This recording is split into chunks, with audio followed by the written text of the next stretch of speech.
alongside Gap, TJX, Walmart, that is reporting really strong earnings. Again, this is a discount store, so make of that what you will. They raised their guidance. Shares are up 3.5%, with the CEO saying that they have strong momentum heading into the holidays, John. Hey, Danny, thank you. Thanks for the update. Check out Danny alongside Matt Miller in about 30 minutes' time to guide you towards the up and about. Turning to the Federal Reserve, traders quickly reassessing bets for December interest rate cut. The downside risks to employment have increased as the labor market has cooled, while the upside risks to inflation have lessened somewhat. Therefore, I still see room for a further adjustment in the near term for the target range for the federal funds rate to move the stance of policy closer to the range of neutral. So here's the latest this morning. The New York Fed President John Williams pushing back against hawkish commentary from the FOMC and Wall Street, now pricing in better than 50% odds the Fed will cut rates in December. Fed Governor Stephen Myron was the lone dissent for a 50 basis point rate cut at last month's FOMC meeting, and Governor Myron joins us now for more. Governor Myron, good morning. Good to see you once again. Thanks for being here. Thanks for having me back. We've got to start with the labour market. Your reflections on what we saw yesterday. Does it lean one way or the other? Yeah, I mean, I think the implications of yesterday were obviously dovish, and if anyone was on the fence, I would hope that this would move them in the direction of cutting. I mean, you saw the unemployment rate edged up a bit. You saw some other indicators like an increase in permanent layoffs. Those are indications that the labor market has been affected by restrictive Fed policy. And given the outlook for inflation, there's not really much of a need to be as restrictive as we are. And yet on the committee, we have pushback. Almost immediately after that, Fed Governor Michael Barr had this to say: I'm concerned that we're seeing inflation still around 3%. Inflation's closer to 3 than it is to 2. What do you make of that argument? How persuasive is it? It's not persuasive to me, and I'll tell you why.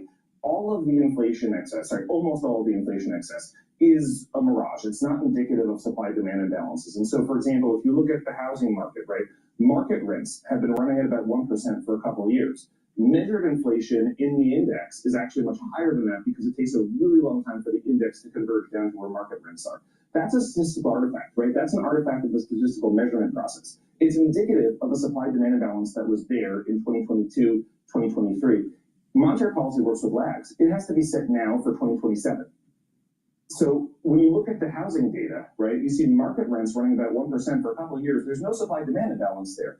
We should not be setting policy for 2027 based on the supply-demand imbalance that existed in 2022 or 2023. That doesn't make any sense. There's other things too, like portfolio management services, which confuse quantities for prices. This stuff is all well known. If you look at market-based measures of inflation, they're much closer to 2 than they are to 3. So I think that the excess, the overage, is a mirage, and it's a mistake to ask people to lose their jobs because it works with the statistical measurement process. And you've got to put out new forecasts on December 10th as well, which is going to be complicated by the fact we've had limited data more recently. How relevant do you think the calendar actually is? Because I'll fill you the perspective on Wall Street at the moment. It goes something like this. The meeting's on the 10th. You don't get the data until the 16th.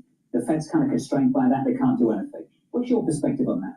Yeah, so as I said a moment ago, monetary policy works with lags. It'll be much easier if it hit the economy immediately, but it doesn't. It works with lags. So you have to set policy based on the forecast. So the data matter insofar as they affect your forecast. It doesn't make sense to be setting policy for where the economy was 3 or 6 months ago. We should be setting policy based for where the economy is going to be 12 to 18 months from now. And so if we have data, it gives us the ability to update our forecast.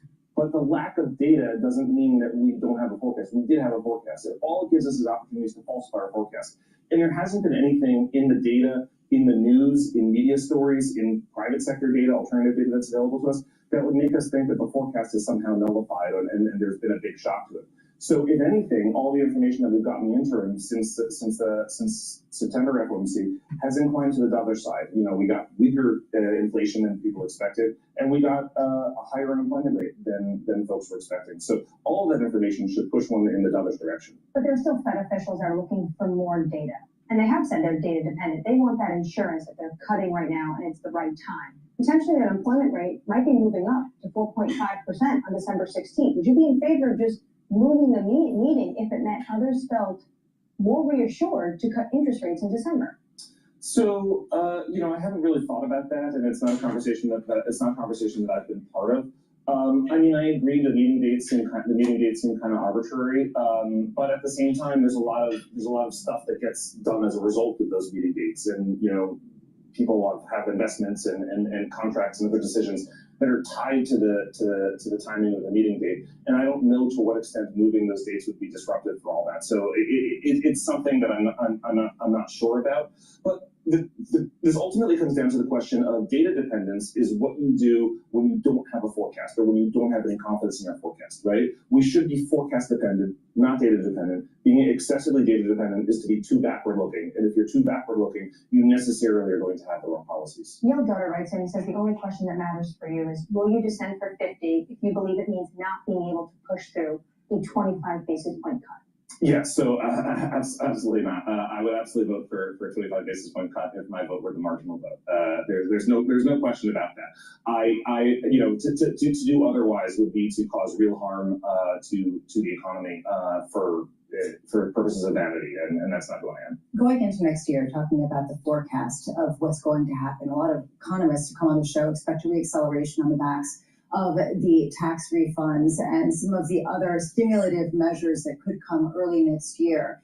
How do you factor that into your forecast for ongoing weakness in the labor market and the consumer?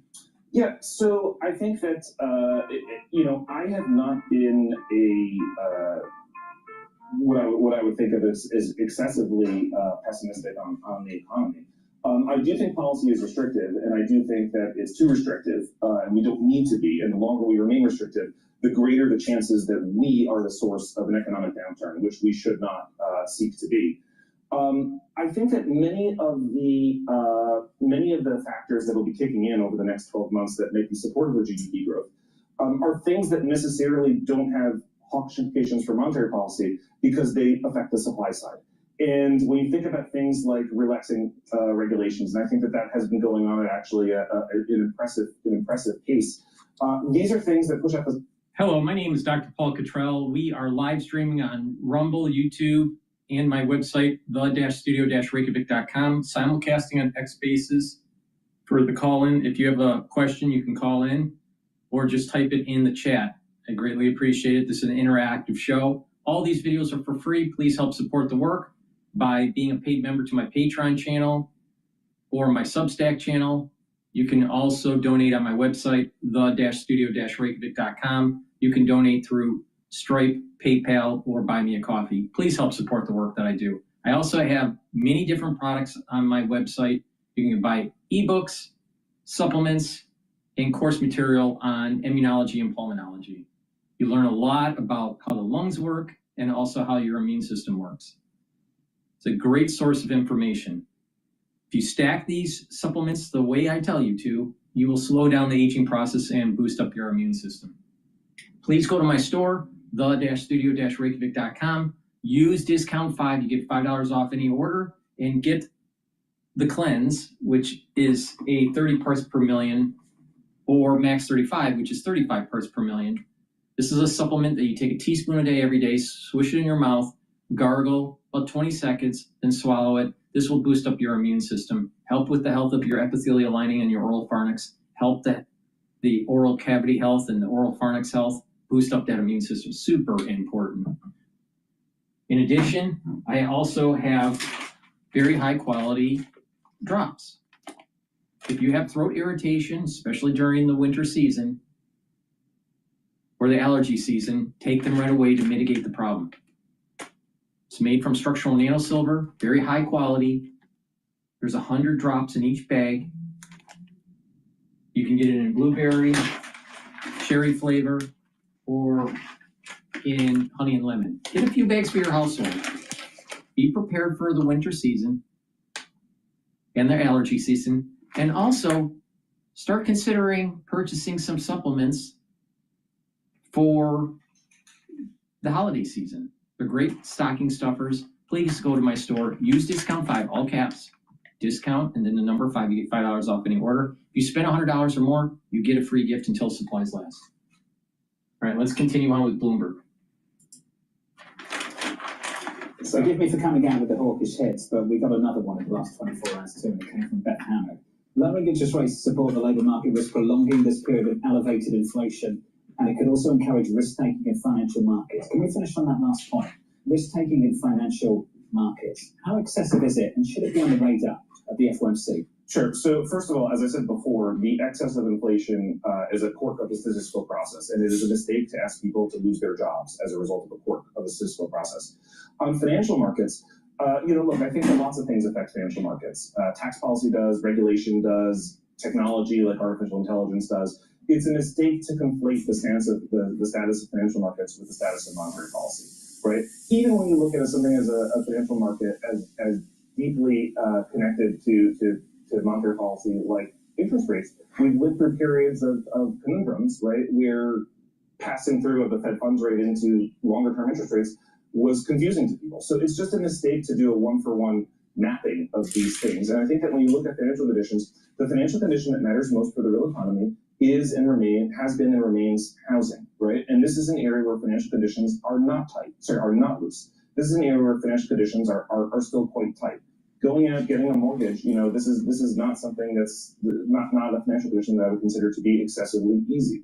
And so I think it's a mistake. And I think it's also a mistake, as I said before, to ask people to experience job losses because you think the stock market is too high. I don't know what the right level for the stock market is. And I think that it's a very challenging question to be able to answer credibly, and to say that we need to create job losses in order to sort of restore the stock market to some level that we think is more reflective of fair value is just not a policy view that I hold. A lot of people have come on the show and said that right now the Fed is stuck between a conundrum of the K-shaped economy, where you have people at the upper end who are doing just fine and are supporting consumption, and people at the lower end who are experiencing a lack of wage gains and are experiencing those job losses more significantly. How concerned are you about sort of your dual roles of trying to help prop up and prevent some of those job losses from really escalating, while at the same time potentially cutting rates would exacerbate that K-shaped, meaning only exacerbate what you're seeing with respect to the wealth divide? So Congress didn't task us with addressing all social problems in the world, inequality one of them. They tasked us with tackling aggregate maximum employment and stable prices. And so therefore the right policy to take is to stabilize employment and prices. And that's the policy that I support. I do think, though, while discussing the subject of inequality, it would be much worse for the people at the lower end of the income distribution if the unemployment rate continued to go up as a result of our policies. That's not something that they would welcome, and it's not something that I would welcome either. Governor, I was with the president this week in the Oval Office, and I asked him about the Fed interviews. He says lots of names. We may go the standard way, quote, it's nice every once in a while to go politically correct. Out of the names that we know that are being interviewed, who is politically correct? I don't really know the answer to that question. You worked for the president, so you understand how his mind works. Do you think it means someone that is currently on the board, like a Governor Waller, or someone that's very close to him and your former colleague, Kevin Hassett? Yeah, so it should be pretty clear that I just always say what's on my mind, and therefore I don't even know what politically correct is. So I don't even know how to begin addressing that. But look, I don't make personal decisions. You're being too politically correct right now, actually. Am I? I've never been accused of that before. So hey, I'm happy to have it first. Governor, very diplomatic. It's good to see you. Thanks for dropping by. Thanks for having me. Thank you, sir. Thank you very much. The Fed Governor Stephen Myron. With an update on stories worldwide. Let's get you an update with your Bloomberg brief. Here's Vonnie Quinn with more. Hey, Vonnie. Hey, John. Thank you. GAP shares rising in the pre-market. The retailer reporting stronger than expected third quarter sales, a sign that its celebrity-fueled marketing and revamped inventory are helping to lure in customers. Stay tuned to Bloomberg at 9:45 a.m. Eastern for Lisa's interview with GAP CEO Richard. All right, the S&P 500 futures is trading at 6,594. VIX is at 25. Anything above, 20 is a little bit of a problem. So they're stressing the market. The Japanese yen is trading at 156. So internationally, it's not too bad. And oil is trading below 60. It's trading at 58.28 per barrel. Bitcoin is trading at 84,260. There was a big crash that took place.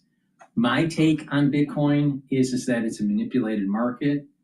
There is a lot of stress on MicroStrategies, or I think they changed their name to just strategies.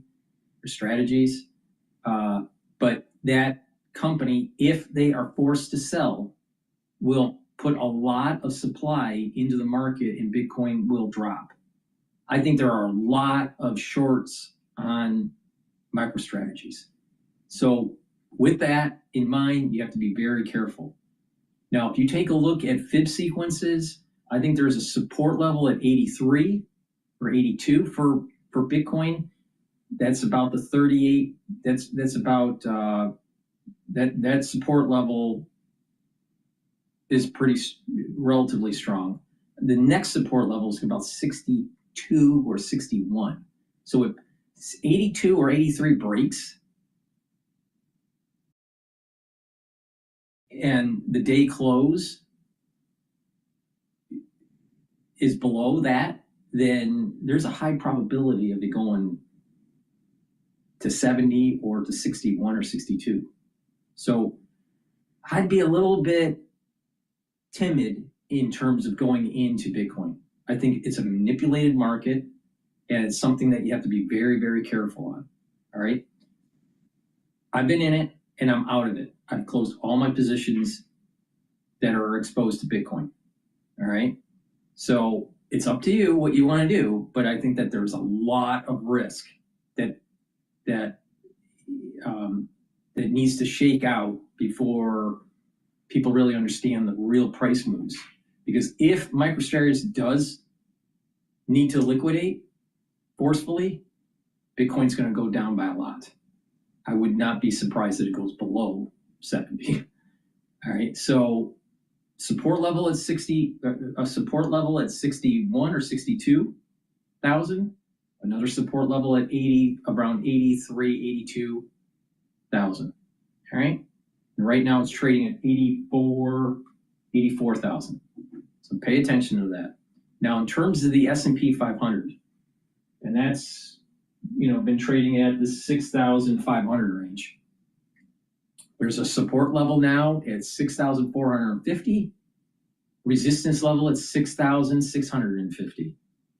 I personally think that by year end, because this VIX index will go up, in the high 20s and then come back down.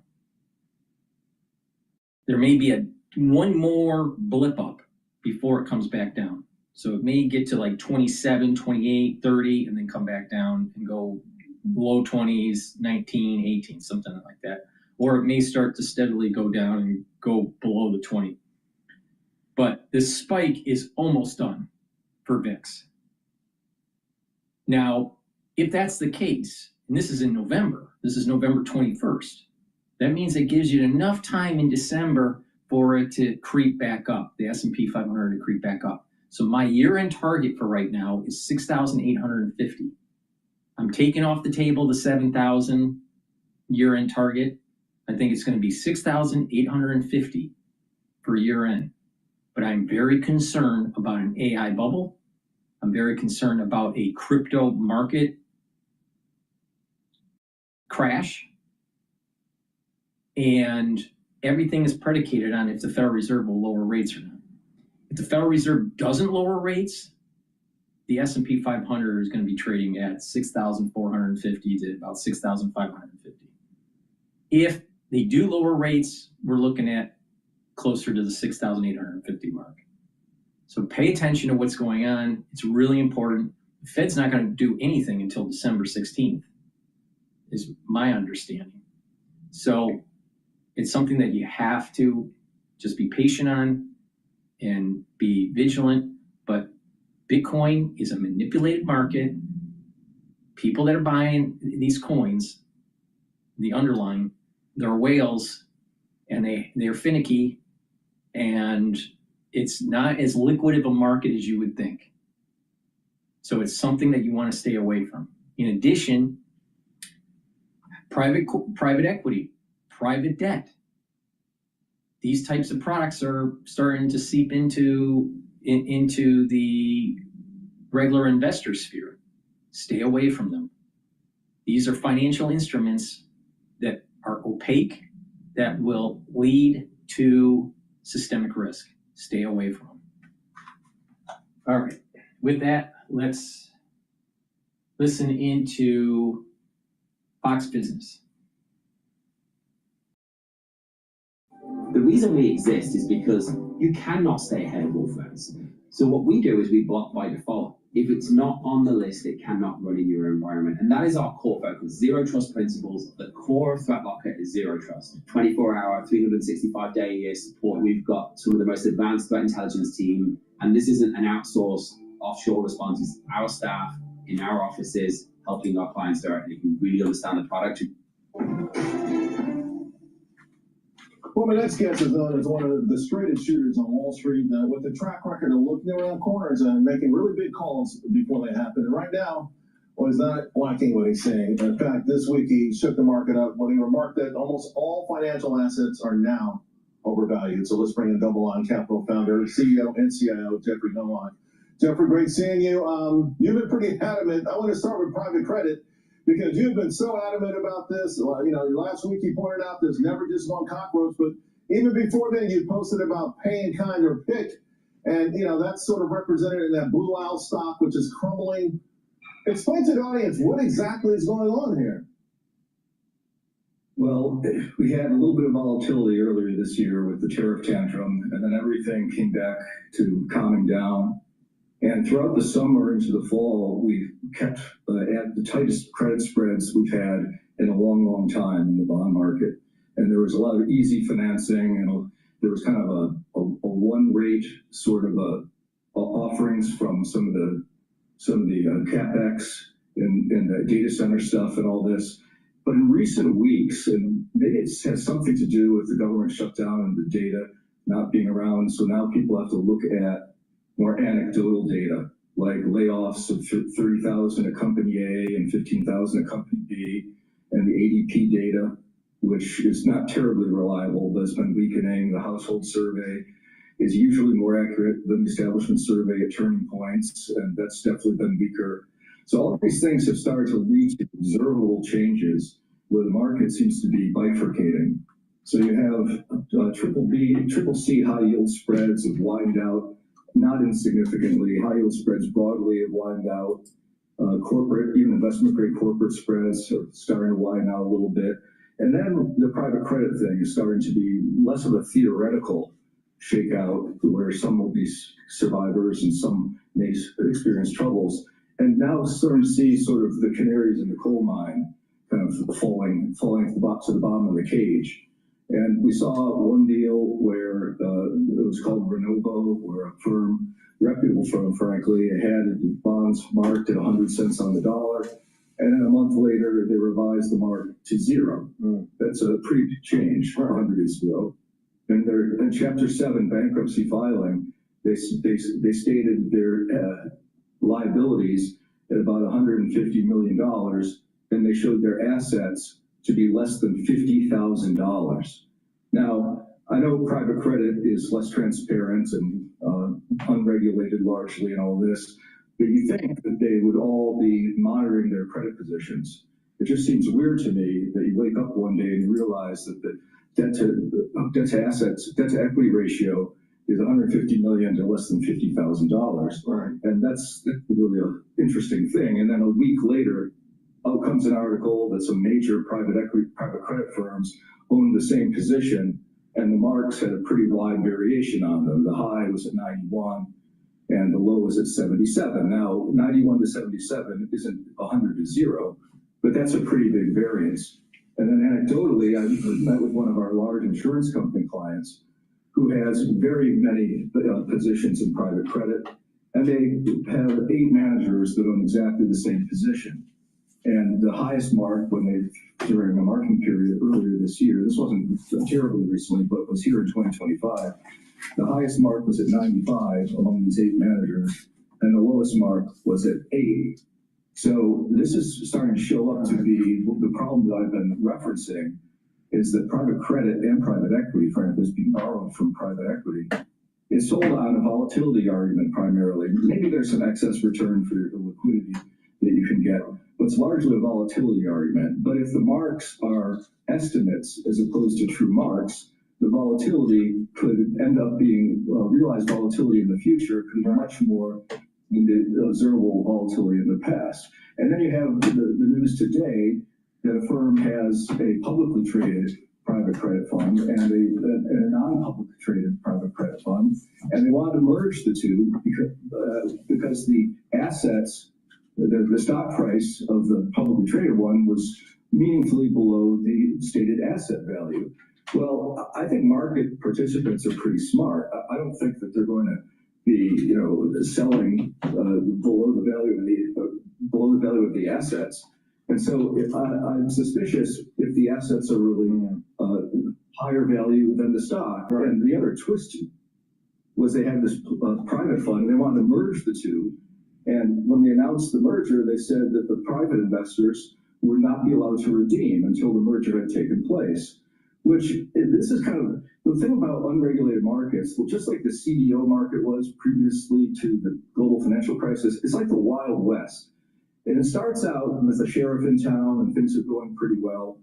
But then as the frontier town grows, more people come in trying to exploit opportunity. And you get to have, maybe it started out with the good sheriff and good actors, but it starts to become highly appealing when you have massive asset inflows at high fees, by the way.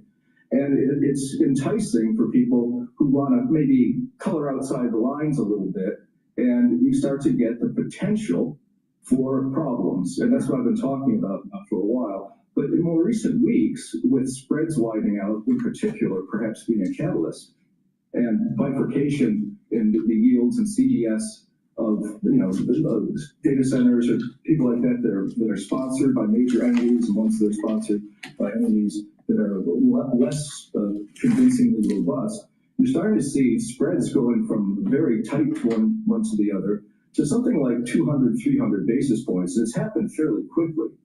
So I think that this is showing signs of stress, and you're in a market where pricing is estimated and not known. So it hasn't really been tested yet. And like most credit markets, when they start out, they get tested, and it turns out that some of the ideas that were used to do new strategies and promote growth end up not being terribly sound. And so that happens. That leads people to be fearful. Right. And when people are fearful, they don't like being in illiquid assets. And in the global financial crisis, people couldn't fund their private lockup fund commitments when they started to draw them down. So you say you're going to invest in a fund, and the sponsor rightly and responsibly says, we're waiting for it to get cheap. We're waiting for it to get cheap. And when it does, we're going to draw your capital. But when it gets cheap, nobody has any capital because they're already locked up, and everybody thinks it's cheap now because it probably is. And you start getting capital calls, and these entities can't fund them. And so we have, I think, a mismatch here in terms of... This is really important what he's saying, because there is this value at risk when you're investing a portfolio and there's some market turbulence. But then there's liquidity at risk. LVAR, which is a newer concept that started to become investigated during the Lehman crisis. But when markets start to sell off, prices are suppressed, and it creates additional risk, liquidity risk. And that's what he's talking about here. Large asset pools and needs, particularly during times of some stress, and their liquidity. And so this I think could be a problem. So go ahead, Charles. No, I mean, as you were describing this, and you eventually mentioned collateralized debt obligations, and there were a lot of terms that we learned the hard way during the housing crisis, and of course there was a contagion, there was mark to make believe, anyone was making up their marks, and to your point, this becomes a groundswell of anxiety, and certainly Blue Owl, which is the company you were referring to, we had that chart up. Stock is just completely falling apart. So I want to pick up on this, but also when we come back, I want to shift to the debt conversation, because it's been a concern of Wall Street for a long time. But I want to point out to the audience, January 1st, 1835, President Andrew Jackson paid off the national debt, but that was the last time the U.S. was at zero. Jeff Gunlock, you've been worried about this for a long time. When we come back, let's talk about that, the potential AI bubble, and where there might be some opportunities. We'll be right back.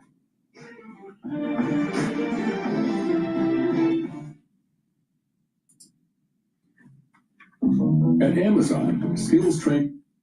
It's really important to pay attention to that liquidity at risk, because sell-offs have a tendency to sell off further, and that's part of the reason why it's not just people bailing out of a particular asset, but people may be leveraged and they're forced to liquidate, or people don't have cash, or cash is king, and there's no buyers, and there's further price fall. And that's part of the reason why the VIX starts to spike. Please go to my store, the-studio-reykjavik.com. Get the structural nano silver soaps. I have 4 different types. You can get it in lemongrass, charcoal tea tree, peppermint, and also lavender. Very high quality soaps. Use them every day to help with your skin. In addition, they're made from structural nano silver. They're great gifts, and they're perfect for the winter season. So please go to my store, get a few bars for your household, help support the work that I do, and help support your health and wellness. Use discount 5 and you get $5 off any order. If you spend $100 or more, you get a free gift until supplies last. Please go to my store, the-studio-reykjavik.com. All right, with that, let's listen into Bloomberg. Tech co-host Caroline Hyde. There's maybe 2 parts to this. One is just how weak the positioning is and how weak the hands are. The other is maybe it doesn't matter about CapEx projections and letters of intent, that what matters is the ability to finance some of that organically or through the debt markets, Caroline. Is that the narrative that reared its head midday yesterday? Yeah, it felt as though there was a desire to just get more bearish. And the way in which they're playing the bearishness is looking at companies like Oracle and CoreWeave. That no one's starting to say that Amazon, that Microsoft, that Alphabet aren't good for perhaps issuing a little bit of debt for the first time in a long while, and yes, probably still financing a lot of the capital expenditure through their own cash flows. When you're looking at a company like Oracle that comes out with $18 billion of debt, and it is a more leveraged company, you start to wonder, okay, what are the long-term horizons of this company? It is going to go into negative free cash flow to a significant extent by 2028 in particular. How are they going to continue to finance the data center continuation, particularly when we've had all the narrative around Blue Owl this week? Are they still going to be financing partners of choice? And ultimately, where is the return on all of this? And I think that's the key question for many. We're even seeing Oracle's CDS, of course, credit default swaps. That's the key hedge many are using. But no one's saying Oracle's about to default in any way. But maybe its credit rating profile does weaken a little bit. And maybe you do play at CDS to be able to hedge the rest of your positions if indeed this AI bubble thesis does pay out. Yeah, and they got over $100 billion in debt. As you say, that's pretty substantial compared to their $600 billion market cap. It's not like, when the Mag 7, when the other Mag 7, which are trillions of dollars in market cap, borrow like 20 billion in bonds. The other thing is, speaking of borrowing the Fed, right, that happened yesterday. By the way, here's Oracle DDIS, so you can see how much they owe, and one fantastic function on the Bloomberg DDIS go. The other thing that happened yesterday, obviously, was the jobs number, which Michael Ball, I know it's late, and we could expect to see chop there as well because of the government shutdown, but with jobs more than double the expectation, adding 119,000, it's really difficult for the Doves to make the argument that we need another rate cut. Yeah, it was a frustrating report. One, obviously, it's lags. We have to put that in context. But the household survey was significantly weaker in a lot of ways. We didn't have a lot of cyclical job builds. There was a better breadth. Unemployment rate creeped up, was actually getting close to 4.5 on a rounding basis. And then, overall, it didn't really align with this high NFP. So you had something for everyone again, which keeps the debate going. Where are the Hawks going to be? Where are the Doves going to be? There's no kind of coming together on consensus. And you're seeing that again today. A lot of Fed speakers, only a couple touching on policy and economic outlook. But Williams clearly moving the tape earlier. The market's looking for some sort of sign that at least it's going to be 50-50 into December. Until then, we're going to have a higher vol regime cross asset. Well, I mean, a higher vol we've gotten, but my kind of the frustrating thing is that by this time yesterday, we knew all of this. We knew all of that. We knew all these concerns. Nothing changed. How much of this is just about positioning that's been built up that's extremely weak in terms of the ability to hold on? Yeah, we were watching this level that systematic CTA selling would come in. We've already seen vol control guys, and these are big money. These are billions of flows that come and go based on sort of the dynamics of volatility and levels and trend. We were watching this last cohort, the CTAs, kind of sitting right at a trigger point where they would probably unload a lot. Come yesterday, tape falls under its own weight. No real headlines. We're searching for that first hour around 10:30. And behold, CTA guys are the kind of notorious sellers that kind of got put buying going, and all of a sudden dealers hedging is driving it lower and lower. And we go through the 100-day moving average, we go through the October low, and we're sitting now at a point that's much weaker. It would be interesting, and I love all of your take here, but I wonder if it was ultimately the market trying to find a narrative. And as you say, technically we were under some pressure. There's now all this lip service being paid to accounts receivable on NVIDIA. There's a lot of suddenly searching within the fundamental details of what we've got from NVIDIA. Why would anyone be selling it? People now clutching at straws that maybe it still owed a lot of money by its customers. It still got a lot of inventory. Are the people good for the money? Is ultimately the $500 billion that Jensen Huang is talking about really in the bag? But that did feel like something that people searched for after the fall rather than as we precipitated it. By the way, in that entire narrative that's really been bubbling up over the past week, I feel like one of the things it coincides with are the hawks from the Fed coming out. It's like the hawks coming out gave allowance to this market to not only talk about that narrative, but to put it into action. Yeah, we had a ton of hawkish Fed speakers yesterday coming out. Beth Hammack before the jobs number. We had Michael Barr after saying not only that, we don't necessarily need a cut right now because that would prolong inflation, but also that I think Michael Barr said AI was going to substantially boost GDP growth. So we're looking at stronger growth, not a weak labor market. Why would the Fed cut? I mean, it's not exactly, it doesn't feel constrictive.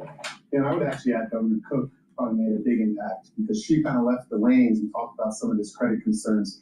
Carolyn just highlighted with Blue Owl and some of the more cockroachy stories that have been making their rounds for the last few weeks. And that's kind of not really where the Fed often goes. So that caught a lot of people off guard.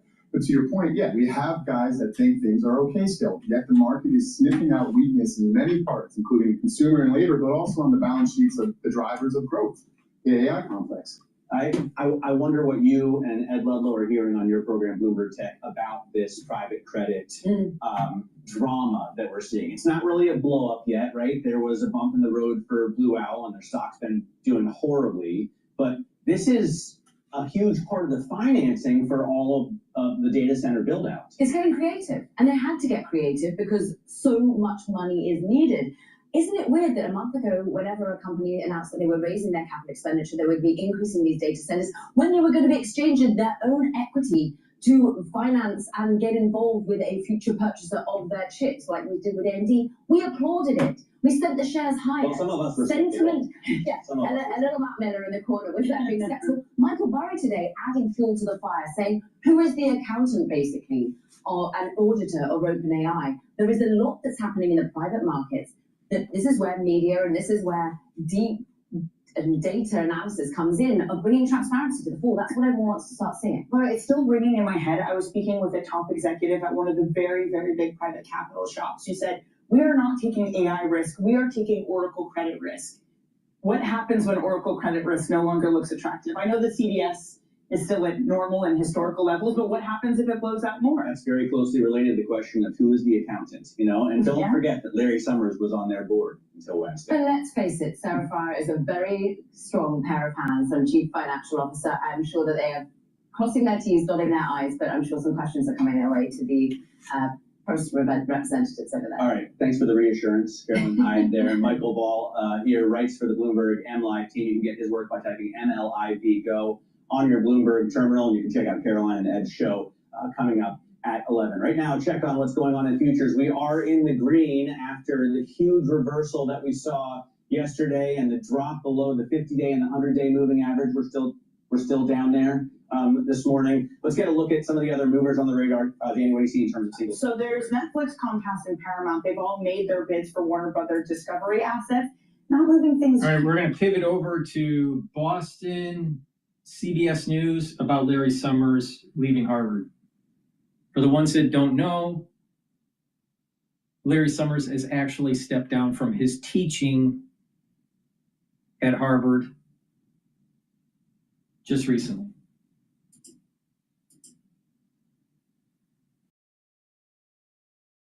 It's that time again. Wayfair's Black Friday sale is back. Right now, get up to 80% off area rugs, up to 65% off. President Trump agrees to release the Epstein files. Breaking tonight, He says he has signed the bill compelling the Justice Department to release its records about the sex offender. Also breaking here at 11, former Harvard President Lawrence Summers will take a break from teaching at the prestigious university after his continued relationship with Epstein was exposed. Tonight, we have team coverage of the major steps toward transparency in the bombshell Epstein case. Thank you for joining us. I'm David Wade. We start tonight with Brandon True, who's live in Cambridge, with more on the fallout close to home. Brandon? Well, David, calls have really been growing for Harvard to cut all ties with Larry Summers starting on Monday. But ultimately here, this case continued to gain traction, and students saying that his announcement of taking a leave of absence simply does not go far enough. Harvard should fire him. Tonight, the stunning fall of a one-time Treasury Secretary and former president of Harvard University, Larry Summers, announcing he will stop teaching immediately. A spokesperson writing Summers decided it's in the best interest of the center, adding he's not scheduled to teach next semester. Summers will also take a leave from his role as director of the Center for Business and Government. It's the result of that batch of Jeffrey Epstein's emails released by Congress earlier this week. Some show friendly messages between the convicted sex offender and disgraced financier and Summers. In one, Summers appears to ask Epstein for relationship advice. In another, Epstein refers to himself as Summers' pretty good wingman. Some of you will have seen my statement of regret, expressing my shame. This now viral video from Tuesday shows Summers addressing the scandal with his class a day after he published a statement announcing he'd be stepping back from his public commitments, but at the time he planned to continue teaching. Lola Diacentis is his student and recorded the video. What's important to remember is that even before this, Larry Summers was known to be a creep. Larry Summers has shown terrible judgment. I mean, like, historically bad judgment. With calls for Harvard to fire Summers growing louder in D.C., the university announced their own probe into the emails. Students like Jessica Wong say Harvard has protected him for years, pointing out his messages with Epstein were well after Epstein's first round of criminal violations with underage girls in 2007. Even if he's not teaching directly in a classroom, he is still affiliated with Harvard. He's still employed at Harvard, and he could very well come back to teach a class. The students really credit that video for going viral, for applying enough pressure to see these changes through, but they still think the school should fire him altogether. Tonight, the university not telling me if their probe will remain open. Live in Cambridge, Brandon Jewett, WABC News. All right, Brandon, thank you. We could soon learn more about Epstein's friendships and associates with the release of the Department of Justice files just approved by the president. Erica Brown explains what happens now. The bill to force the Justice Department to release all of its files related to convicted sex offender Jeffrey Epstein has been signed into law by President Trump. The measure passed the House Tuesday in a near unanimous vote, with only one lawmaker voting against it. Then, with unanimous consent, it passed the Senate shortly after. On Capitol Hill, lawmakers praised the bipartisan effort to pass the measure after months of political pressure. You know, people get all the facts, which is what should happen. We should have total transparency here. So we'll keep the pressure up, pressure on the DOJ to release the full, unredacted files. No hiding, no game playing, no covering up.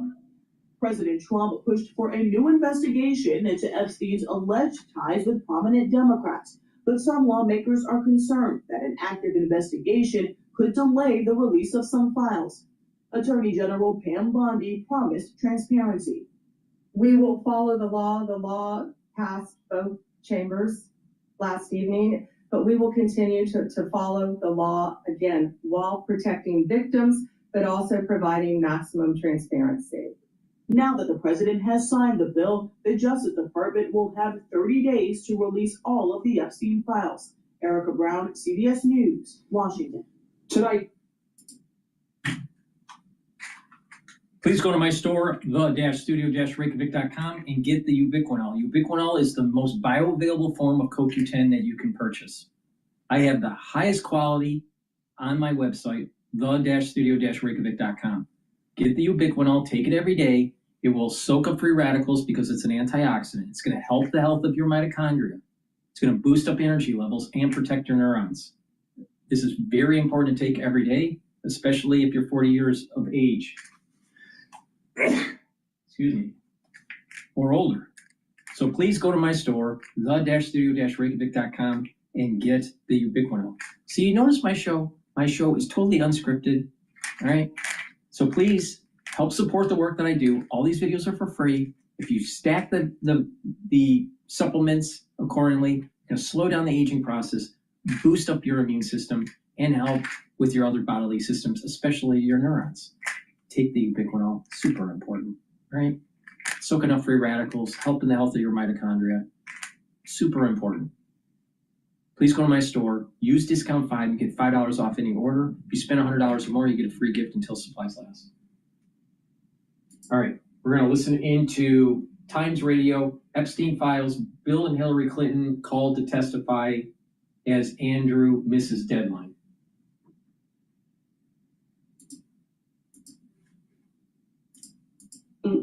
The Congress has also called in Bill and Hillary Clinton to testify. No date has been set for that because it was supposed to happen during the shutdown. It hasn't happened. Quick word on the Epstein bill. It's the daily story for us at the moment. The latest, not much has changed other than President Trump has signed the bill forcing the US Department of Justice to release the files within 30 days. We heard from Pam Bondi about that yesterday. She didn't sound completely sure about it all.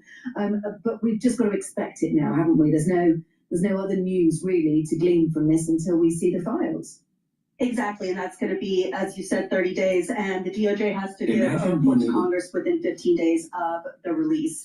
So we'll see what's in them. It's too soon to say, and this is after, of course, Trump's surprising U-turn on whether or not to release the files. Yeah, all right, well, let's move on to Donald Trump and his meeting tomorrow with the New York City Mayor-elect Zohran Mamdani. Takes place at the Oval Office tomorrow afternoon. In their customary meeting, the two adversaries are set to discuss public safety and affordability. I don't need to remind my listeners they are completely opposite ends of the political divide. Here's what the White House Press Secretary Caroline Leavitt had to say ahead of the meeting. Speaks volumes that tomorrow we have a communist coming to the White House because that's who the Democrat Party elected as the mayor of the largest city in the country. It speaks to the fact that President Trump is willing to meet with anyone and to try to do what's right on behalf of the American people, whether they live in blue states or red states or blue cities, in a city that's becoming much more left than I think this president ever anticipated in his many years of living in New York himself. Yeah, I mean, look, he isn't a communist, but it's not going to stop the imaginary bunting, welcome communist Mamdani pinned across the front of the White House tomorrow. Wait a minute. He is a communist. He believes in Marxism. He said he hates capitalism. He wants to control the means of production. Mamdani, the mayor-elect for New York City, is Napoleon the Pig from Animal Farm.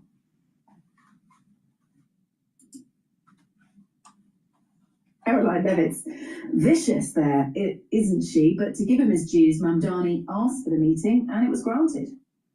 Right, and they are going to discuss these public safety issues, including, of course, the bulk of federal funding that goes to New York City. This is for infrastructure and transportation. Trump has threatened to withhold that. Of course, he's not legally allowed to do that. Only Congress has power of the purse. They're also going to talk about Trump's threat to deploy ICE, that's the immigration enforcement, to New York. So this is going to be an interesting, contentious meeting, and we're not sure, as Caroline also said, whether this is going to be open to the press. So stay tuned. Wow. Okay. All right. As we don't know what we're going to expect, are they having an open press session? Do you know, Anita? Could we get fireworks? I mean, I'm thinking kind of Zelensky style meltdown here. Could it all go wrong? I mean, you never know what to expect with Donald Trump. As Leavitt just said, we're not sure if this actual meeting is going to be open to the press. So it's definitely going to be interesting. These are two very strong personalities from different sides of the political aisle with serious things to discuss, and they both have, as they say, a deep and abiding love for the city of New York. All right. Andrew Mountbatten Windsor, as we must now call him, he's missed the November 20 deadline set by the Democrats who want to question him over Jeffrey Epstein. I mean, this was expected. We thought he might. I mean, there was no obligation, was there, for him to speak to Congress? No, he's not a U.S. citizen, so there's no legal obligation. I also have to note that the Congress has also called in Bill and Hillary Clinton to testify. No date has been set for that because it was supposed to happen during the shutdown. It hasn't happened. But as far as to Mr. testify, do you know? Are they up for it, or can they ignore it? Well, they're American citizens. So they have a higher standard, and there's a lot more leverage that Congress has over them. But it doesn't necessarily have to be an open session, and that's kind of important because, of course, this is sensitive stuff. We're talking about heinous abuse of young women, and maybe those details don't need to be spoken about in public. So again, stay tuned. Wow, okay. Busy. Donald Trump and J.D. Vance not invited to the memorial for the former Vice President Dick Cheney. Around 1,000 people in attendance today at the service at Washington National Cathedral. Tell us a bit about it.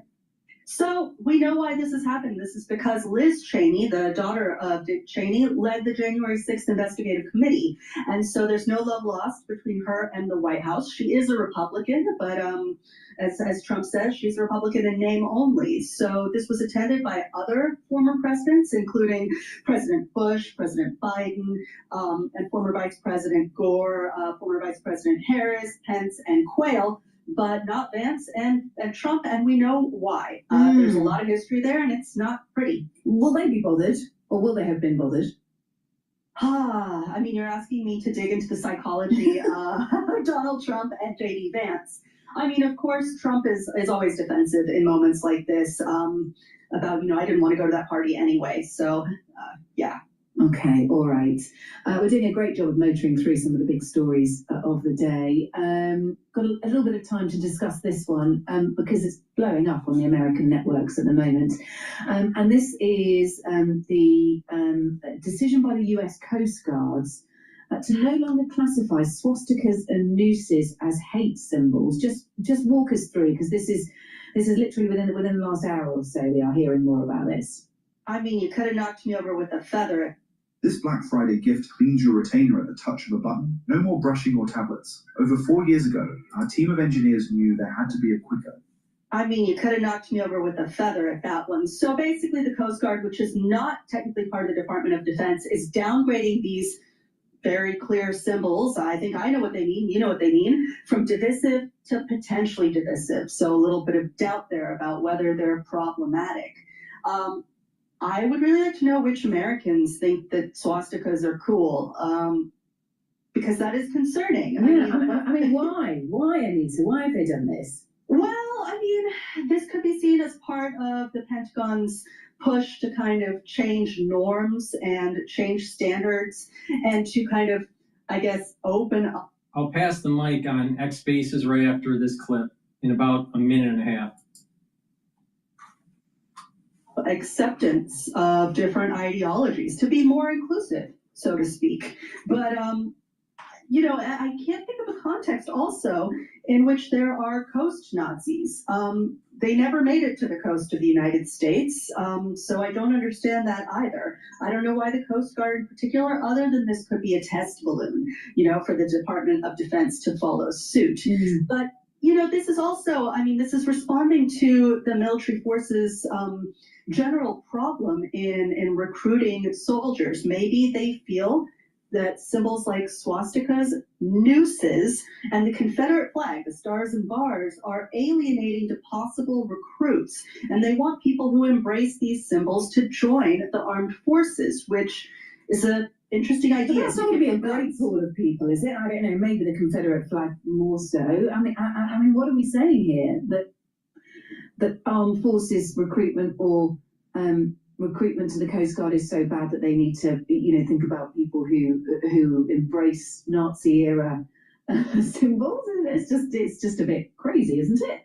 Well, I think you said it, Kate. But now we're deciding to give them rifles, so that's where we are. I can't say how many members of extremist groups there are in the general population who have an interest in joining the armed forces, and furthermore, who qualify, because there are, of course, restrictions on who can join.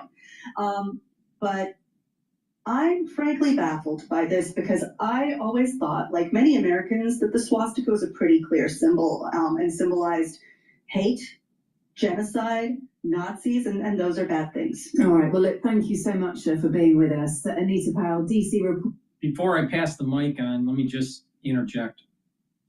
There's ultra left and ultra right. Both of them American politic need to be contended with. All right?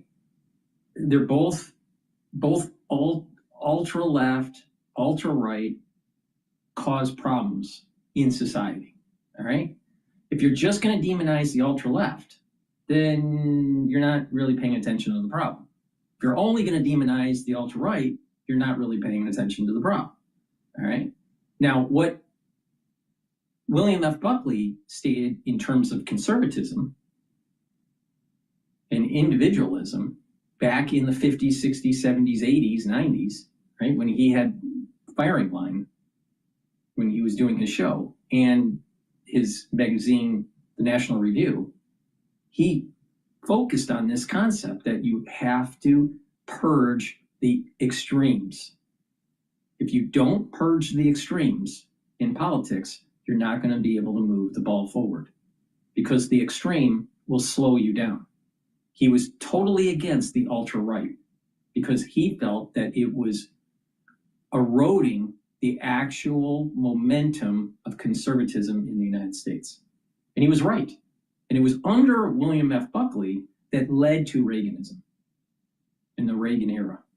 With that, I'm going to pass on the mic to someone that requested it on X Spaces. Just a reminder for the ones that are watching on Rumble, YouTube, or my website, you can join X Spaces and ask a question or give me your opinion on what's being covered today.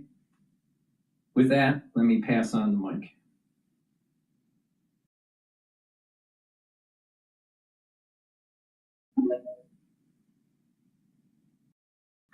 Hello? Yeah, I just want to say thanks for having me on. Yeah, no problem. Thank you for requesting. I do think that you're one of the smart ones out there. I get that a lot of people don't say that, but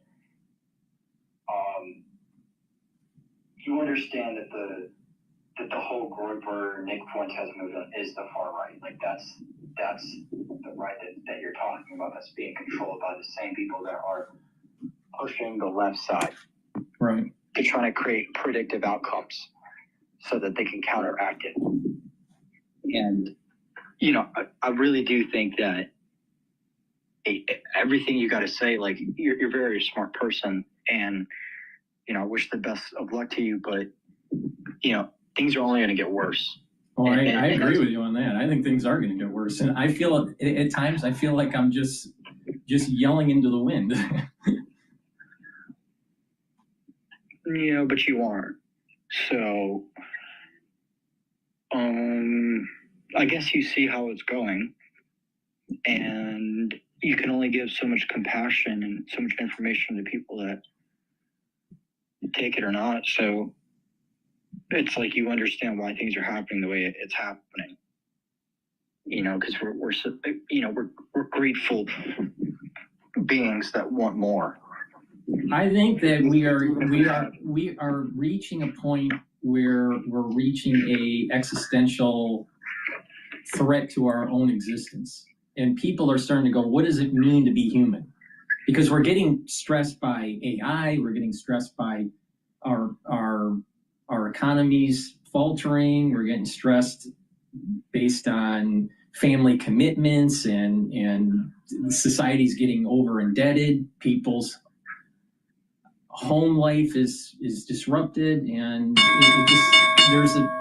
there's a spiraling issue here. Now, what I find very interesting is I think that there are moments in time in history that are starting to repeat, such as the fall of the Greek. Well, the market just opened, but the fall of the Greek Empire or the fall of the Roman Empire. Some of the philosophers like Plato was warning us, you know what? If you don't pay attention, you can easily fall into the realm of tyranny. So, and New York is a big problem, big problem with Mondani coming into the scene. He's going to be mayor in January, and you have a big population in New York, especially. Let me tell you something. Yeah. Iron Man gave me a suit upgrade. Instead of webs, I now shoot bullets. And I have a new objective, a new mission. And that's to get rid of these socialist, these people that don't represent American values, because America has been washed for the last 30 years, clean of its spirit, and it's completely something different. It's all about following the status quo, and that's it. Well, let me give you a anecdotal example here. Last night I was in a room of people talking about private equity, all right, and some of the problems with private equity. And many of the people in the room were they make money in private equity. They work in that. And what's their problem? I'd love to hear it. Well, okay, so there was an author that just released a book called Bad Company. Her first name's Megan. I don't remember her last name. But Bad Company is talking about how private equity is destroying American businesses, where they come in, they're destroying small mom and pop shops. It's creating a duopoly. Yeah. Well, it's not just small mom and pop shops, but also the fall of Toys R Us, which was a large corporation. But think about it. Think about it from the 90s. When we moved all of our manufacturing jobs overseas, that's when we killed the middle class. So no, I totally agree with you on that. So the only two classes we have right now are the shareholder, the stock owner class, versus the worker class, right? Well, I would phrase it more poignantly. You have the master class and the slave class, which is very similar to what Nietzsche was saying. Yeah, of course it is. But when you look at it, like, who is the master class, and how can you become like them? They're the shareholder class. When you look at the stock market, it's one big pyramid scheme. And my parts of my family, they get very good stocks from these companies that they work at, and it makes them even richer, to the point where they can retire at 50, at 60 years old, and live the rest of their life at 4 different houses, and not have to worry about anything. Right. They just worry about their planning vacation trips that are $30,000 a week. So it's like it's a disconnect. We have the Trump administration talking about one thing, and then you have the actual facts, and they're one other thing. So it's like, we understand who he's presenting the information to, which class he's, like, even these mainstream medias, they're all the same. Fox News, CNN, I know it because my grandpa, used to be the president of Timken, and Timken made a lot of steel parts, airplane parts and all that, but they're around the country now, and he still gets a pension. Now, that company doesn't offer pensions anymore. Right. Because people don't pay into it, because the American dream is dead. Retiring at 50 years old and living the next 30 years of your life, job, it doesn't exist anymore. Well, I'll take it one step further. I think that there was a great fleecing that took place by the baby boomers. So I'm Gen X, so maybe I have an extra brain. But the thing is that I see that the baby boomers, they didn't want to fight a war. They draft dodged during the Vietnam era. They had a very large population because because of the after World War II, there was a huge baby boom. So as they started moving through society, they started consuming, and there was large consumption. The government. There was a push out of the urban environment. There was there was the suburban sprawl, and then all of a sudden, there's a lot of social programs that were developed. That they were told, yes, exactly. They were told to spend money, to be the consumer. Right. That's what created the consumer market, was the boomers. Right. They were the ones. My grandma even told me this: if you want to be rich, live like you're poor, because those people that live like they're poor and bought those things that made them look like they're rich, they ended up being just poor. Right. And I look at that, and my boomers, like, they have millions of dollars, but they don't even know how to cook. And it's just the simple things. Like, they sacrificed. The people that have money now, they sacrificed a lot. And when I look at it, it's not a good sacrifice. It's the kind of sacrifice that you have the ticket, you cash it then, knowing that your future generations don't have the same opportunities. Exactly. So exactly. I see it as more like they're driving a speedboat in a calm water, and they don't care about the weight they create for everybody else. But that's the thing. Boomers, like 50% of the boomers have died, and of those 50, like a quarter of them are rich, and they're in Congress, they're in power, and all these different things, right? And the thing about all that is that the Gen Z, if they don't have grandparents, right, especially if you're Black and you don't have a father who's told you things or whatever, or who has a grandpa, it's coming to the point where we're breeding the next generational sheep to follow the leader, and the leader is just a couple generations old, and they're trying to pass down the information to their kids or whatever, and then they keep passing down the scam, and the scam gets more elaborate. Mm-hmm. Mm-hmm. And I was in a crypto space that was very legitimate people. I've never, it was just 10 minutes ago, I've never joined a crypto space in all of my time that had real people that talked about how 99% of crypto are just rug pulls. And they were talking about how they were navigating through it. And they were talking about how it's literally impossible unless you're old. Like, unless you have that data in the back of your head where, like, I know what, like these timelines, if it's happened, things happen, and this is where we are. Unless you're like that, then you don't know where the fuck we are. You don't know where we're headed. It's coming to a point where, like I said, we have the shareholder owner class versus the worker class, and all the people that are inheriting money, those people never worked a real job in their life. They don't know what it's like. They don't know what it's like. Well, that was the point that I was trying to make with that conference that I saw yesterday. Is that there are many people in the room that actually worked in private equity, but the author was saying, hey, private equity, about 60% or more of the deals destroy companies and just make the private equity firm rich. I know that because I go skiing. When I go skiing, there are two companies that own all the ski resort, or most of them. It's Vail, and then it's Altman, or something. I forget what the other. It's like, it starts with an A. Yeah. And they go around, they buy up ski resorts, and they corporatize it so that, like, the parking costs more, the hotels cost more, even though they do a little bit of upgrades. And they own the whole mountain. So when it comes to, like, voting on local shit, they have control of the votes. So it's like, they come in, they spend a couple $1 billion, and now they own the whole fucking city.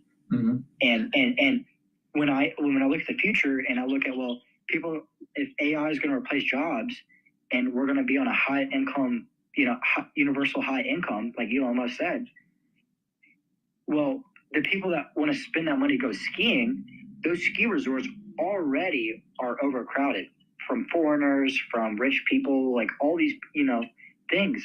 So it's like, how are we going to sustain this market when we bring a high income, universal income? How are we going to sustain all the markets? Because it's going to be overcrowded with so much people and so much. My take is that universal income, I don't think is sustainable, because eventually the society becomes less productive. Exactly. And people lose incentive. And if you do have market clearing price discovery through supply and demand, eventually you'll have bouts of inflation, which forces the government to print more money to deposit for this guaranteed income. So it's going to be inflationary. So the material market. When we look at like metal scarcity, we're already in it. We're already in that copper scarcity. We're already heading towards a cobalt, lithium scarcity. I mean, we outsource our rare earth materials to countries that promote slave labor as young as like fucking 7, 8 years old. So, and it's not just us. It's Dubai. It's all these other countries that trick people to come into their country. They take the passports and now they can't leave the country. And I guess what I'm trying to say is that like that relates to like metal. Like we're already in a metal scarcity. Like silver is up at its all-time high. Gold's up at its all-time high. Everything is up at its all-time high. You know, we build Tomahawk missiles that require silver because it's a very good conductor. And we don't really know how much silver goes in one Tomahawk missile. So if they're producing 1,000, a couple thousand, it's like, holy shit, no wonder the price of silver goes up because we need gold for our computer chips and for like electricity or silver. It's very conductive. And that's the thing, like we're coming to a point where the dollar is not worth anything. Where getting a job as an engineer in today's market, going to college right now in today's market and trying to get a job, it doesn't make sense because being an engineer, unless you get lucky, you can't really afford a house or a good way of living like you used to. Right. Or you get hired, and you're on a project, and eventually they cancel the project. Well, like my brother, he's a supervisor for a construction company, and come January, February, he's going to be off for 3 months because they don't have any work. Yeah. And his company hires illegal immigrants. Like he tells me, like my brother is one of those brainwashed college students. And I saw that long time ago in high school. He was gone. The person I knew that I remember, I could talk to, and so he just. How fucked everything was. What's interesting about what you're saying is that I find similarities between religious cults and what is being produced and minted with the new students that are coming out of college. Yeah. There's a cult-esque feel to it. There is, but that's the real feeling that you and I have. Like that's the feeling that we know is there, and we see it because it's just depressing. Like my brother was like, oh, you need to find a motivation to do things in life. Like you got to go watch some David Goggins. And as soon as he said that shit, I already knew where he was coming from. And there's no amount of motivational videos or any kind of video, anything to get me up and going away. Well, I've always thought that motivation videos were just scams. but it's not just that. It's be in my brother's mindset. If my brother's like, yo, bro, like you should go and do this and do that and find some motivation. It's like, bro, I don't give a fuck. And I don't want to tell him that. I don't tell him anything. I don't know. He doesn't know what I know at all.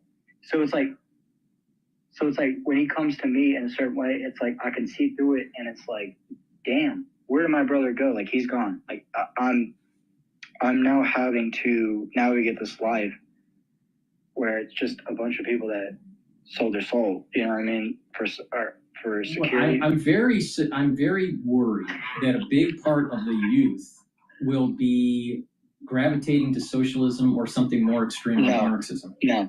When I was younger, I automatically gravitated to socialism because I thought that's what we lived in.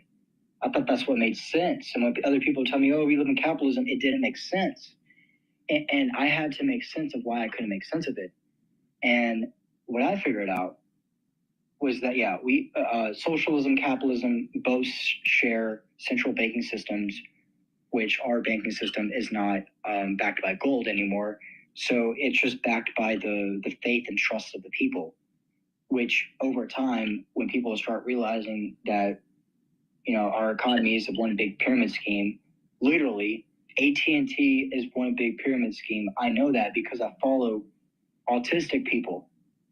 Like they know where these pyramid schemes are. They know how it works. Even if they provide a real service, they still try to recruit people and pay a subscription, all this bullshit. And they give. What I'm trying to say is, when the Trump administration wants to invest $1 trillion into AI, they give that. They print that money first of all. They first print it, and then they give that money straight to these companies, right, which then those companies give it to other companies, which help stimulate the growth behind the AI sectors. So all of this is just artificial growth. It's not even natural growth. None of this is organic. Here's the here's the little rub to it. If one takes the premise that the United States needs to dominate in AI because of military prowess and spectral we already dominance, have that though. Yeah, but the question is, how close is China? China is already there. The thing about China is that they don't have to necessarily, in my opinion, I don't think they necessarily have to do anything. For instance, most Americans don't know that we're owned by Israel. The technology that we create and that we'll send an F-16 to Israel, we'll make it 90% of what the original was, right? And then they'll take that same aircraft and they'll sell it to other countries. The schematics, blueprints, the manuals, all that shit. They'll sell it to other countries just to make a buck. So what that shows is that our economy is literally... Yeah, but don't we have like kill switches with our equipment? I mean, we probably have. I mean, I'm sure we have technology to know where those different machinery are. Okay. Geolocated, and you just do a kill switch. It's not as simple as that. First of all, we know how many aircraft we give to countries. We know where it goes, all that stuff, right? Right. The thing about it is that our intel agencies, all of our agencies are in on it. They're all making money too because their families, their kids are either working at Lockheed Martin, Boeing, Raytheon, or they have stock in the companies. Exactly, the stock in the company, and that's what matters. Because with my family, we have stock in certain companies where it's going to keep us rich forever. So there's a point to it where it's like it's so complicated because when you have a family that's already making a shit ton of money, the last thing they're going to do is try to give up that. Right. Give up their securities, right? Give up their feeling of I'm always going to be rich. Like they don't want to let go of that. It's not just that, it's that they're usually hooked up with around other people that will tell them, hey, put your money into this, put your money into that. And that's what I've known is that very rich people, they will have other people that they trust. They'll tell them, hey, put your money in this is doing that. Like they'll give the news before it hits the news, if that makes sense. So it's like it all is. But part of the reason why they do that is that they either are part of a fund, or they're managing a fund that's moving money into something, and they're trying to promote more individuals to pump the stock up. They are. You know how I found that out? My really rich grandparents in Ohio, right? They were in a multi-level marketing scheme. It was this stem cell patch thing that helped you, like, if you put it on any part of your muscle, you would just feel better. And they were, I didn't know, but I had to think about in the future, like what it was. But I realized that it was a pyramid scheme, that they were trying to sell this product that, yeah, it might have done what it said it did, but it never fixed you long term, just short term. So it was almost like a drug that they somehow concoct. And they were selling this patch.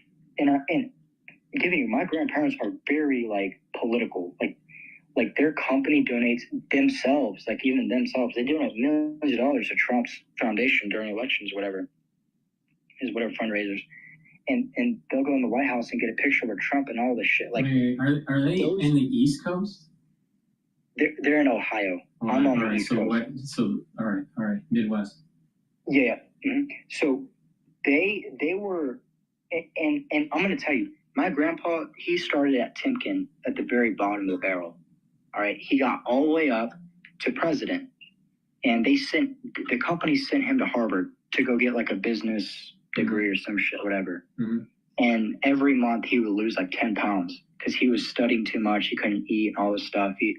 And when he got back, he was so thin and frail. Like my grandma was very worried. And he only worked at the company for maybe 10 more years. He traveled the world in the private jet and did all the business meetings and all that stuff. But he retired. And so when I'll go over to his house and some days, you know, like or Christmas or Thanksgiving, whatever, he'd go through like a slideshow of where he went in the world through his company or whatever. And I'm talking about places that are like crazy, like South America, Europe, everywhere. Like he had this one story where his grandmother, my grandmother, got bit by like a python or whatever the fuck it was. Her finger got snapped off, and she got bit by some kind of venom that was going to kill her in an hour. He ran her like 20 miles to the locals, anyway, what I'm trying to say is that this shit is not fucking real. There's no way none of this shit is real because it's all just by luck. These people got lucky. They controlled a certain sector. You know, they followed. Well, I would use the term, instead of not real, I would just use the term manipulated. I think the markets are definitely manipulated. Well, I know the stock market is because, you know, like my families are bankers, so they already told me, they're like, this market is one big pyramid scheme. Like when you look at it, it is a pyramid scheme. And that's why they pulled their money out. Like they only put their money into things that are guaranteed safe. And none of those are even guaranteed safe. So yeah, but but the thing is, here's the problem. Individuals that have reached a certain level of assets, yes, you could, put everything in cash or put it into something super safe, right? But when individuals that haven't reached that level of assets and are saving and they're investing in the financial markets, they have to continue to weather the storm, and the question is will there be a market crash? Now, okay, I've gone through a lot of market crashes in my lifetime. But what keeps your faith? Is it other people or is it yourself? That's a great question. You're hitting to the core of like human beings, and okay, I'll tell you what, I have zero faith. I have zero faith in the population IQ. Me too. And I have a lot of faith in myself. Okay. So I just, so it's the question is, can one navigate through all this? Exactly. What is that? Like, what is the navigating? That is the truth. Navigating through the truth, figuring out what's real, what's not, what's 100% verifiable, what's not. I'm in the tech space, so when it comes to like a company coming out here and saying we're verifying, like through other hackers and other communities, like if you can hack our stuff, like we'll pay you, we'll patch it, all this stuff. But what I've realized is that like as time goes on, less of that happens. So then as you get more curious as to why that happens less, you start to realize these companies are paying the hackers to not hack. And that's just it. And so what can you verify? What can you trust? You can only verify a hacker based on the work he's done. You can only trust things that he can hack. So when it comes to like blockchains and stuff like that, where you can track people and you can also hack it, it's like what I've realized is that most of these people are like everyone is really in it for the money. Well, let me ask a more technical question.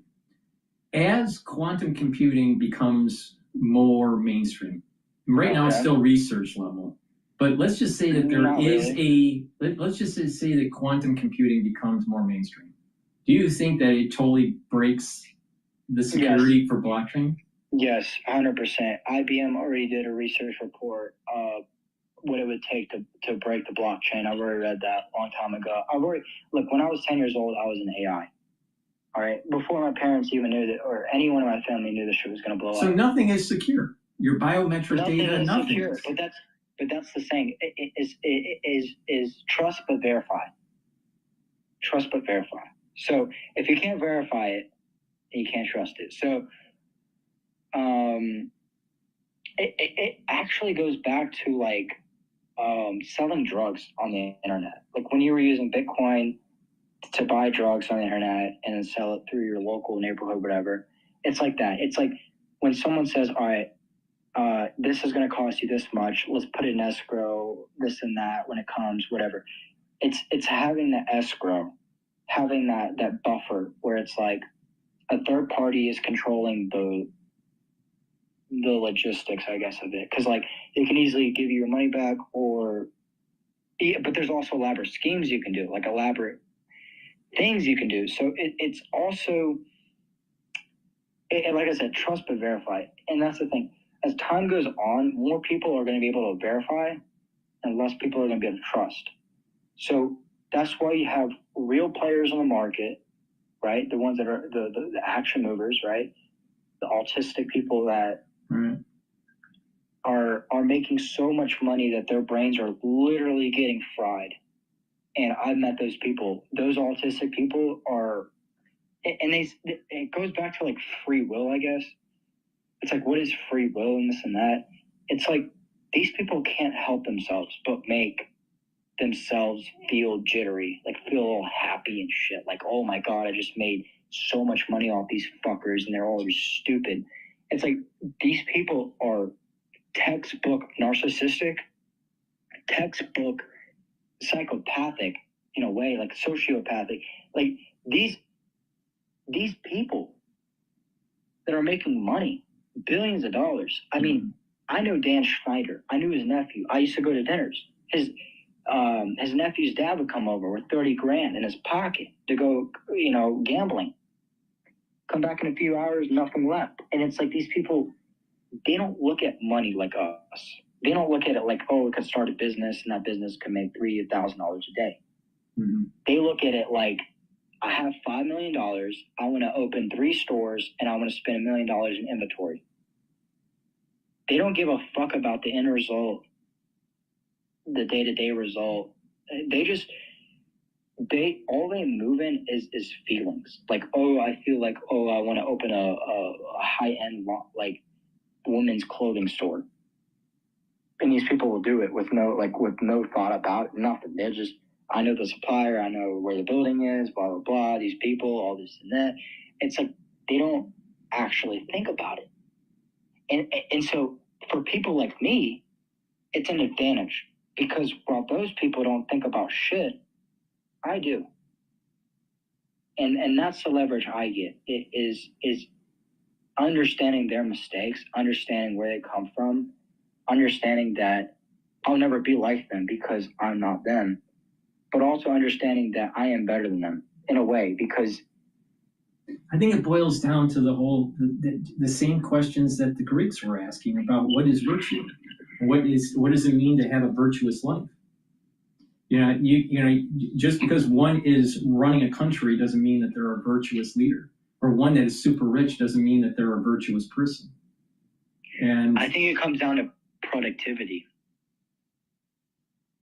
Like I said before, if you're very rich, the designers, the architects, all these suppliers, all these people, right? And if you're productive like that, then you have the opportunity to open up 3 different, when I talk to VCs, all right, let me give you an example. There are lots of people, especially during around 2020, around 2016, maybe 2015, there were a lot of VCs looking into fintech, right? So it was easy if you had an app on a mobile that you had a prototype, you could easily get seed money, A series, right? And normally how it works is that they'll seed you maybe 100,000, maybe 250,000, see how it goes, and then they'll up their exposure. But they want 30% of the company for 100 grand. which most people can just jack that up on a credit card. So, there's a little bit of them taking advantage of these early entrepreneurs, right? Now, this is what I saw in the fintech world. Now fast forward to 2025. Yeah, there's a lot of money slushing around in VC, but they're not. But these VCs don't want to invest in a biotech company that has the potentiality of having some sort of adverse clinical study. They'll invest in stupid stuff like Uber. From my observation of venture capitalists, they're not willing to take risks. They're not willing to take risks that actually help people, that literally help save people's lives. But that's only on the bigger scale. Like once you become too big, you can't take risks because it's like that whole like. The only way to get investment in biotech, where you need like 10 million, 25 million to start to move the needle, you need an angel investor that sees the longer vision. Most of these venture capitalists, they're let me slap down $100,000 or let me slap down even $500,000, which is nothing in terms of biology. But that was it was like that maybe 5 years, 10 years ago. Now it's different. Like investing $250,000, $500,000, $1 million is nothing anymore, because the inflation. On top of that, it's just we have reached a point in time in our economy where we have invested too far out, where the money's becoming really thin, where the people are actually struggling, not the companies. The people are struggling, and the companies are too, but not in the same way the people are, because the companies don't need the people anymore. They need AI to work. They need when I was working at these warehouses when I was young, a quarter of the warehouse would be AI robots doing the same shit we were doing, but they weren't freezer certified. Like they could not go into freezers because I guess it would whatever. But that's what I'm saying is that like these warehouses, these ports. And I've talked to a lot of smart people about this. My main concern in the future is that just like Venezuela and all these other countries in South America, when their currencies collapse, they can't just go to the US dollar because they can't print the US dollar. They have to trade their gold for US dollar to back their country, or they go straight to Bitcoin. The country starts buying Bitcoin. But here's the problem with if you try to go to Bitcoin as your central bank reserve, because Bitcoin is unstable, it's not a you're right. store of value. It's more stable than look up Venezuela. Look up their currency and what happened. Their currency hyperinflated. Their government created a new currency, which then again hyperinflated, and they just like let's look at it. Crypto is less volatile than our own economy because our economy sucks and it's shit, right? And it's only backed by oil. And in America, our currency is backed by creative knowledge, creativeness, innovation, stuff like that. You know what I mean? Right. It's not backed by like labor. Our economy in America is not backed by immigrants or none of that. Now, our Social Security might be backed by immigrants because it runs like a Ponzi scheme. We need more people paying into it than people getting out of it. Right. But our economy, it's coming to a point where the boomers were given the key to the American dream, and as they were dying, they ended up closing the door and locking it behind them. And that's the fear that Gen Z has. I'll use a different analogy. I think society is like the Titanic, and you have the boomers that are jumping ship, and everybody else that is younger is going to sink with the Titanic. The boomers cause the iceberg to hit. Yeah, but they're also jumping into the lifeboats. Yeah, but they're not making it. none of them are making it. It's only the lucky that survive. And of those lucky people, basically it works out to this. We're repeating the same cycle, and nothing's ever going to change. That's the whole thing. And that goes back to, why would pirates go out there and rob, the English ships? Why would they go out there and try to make their buck or two? It's because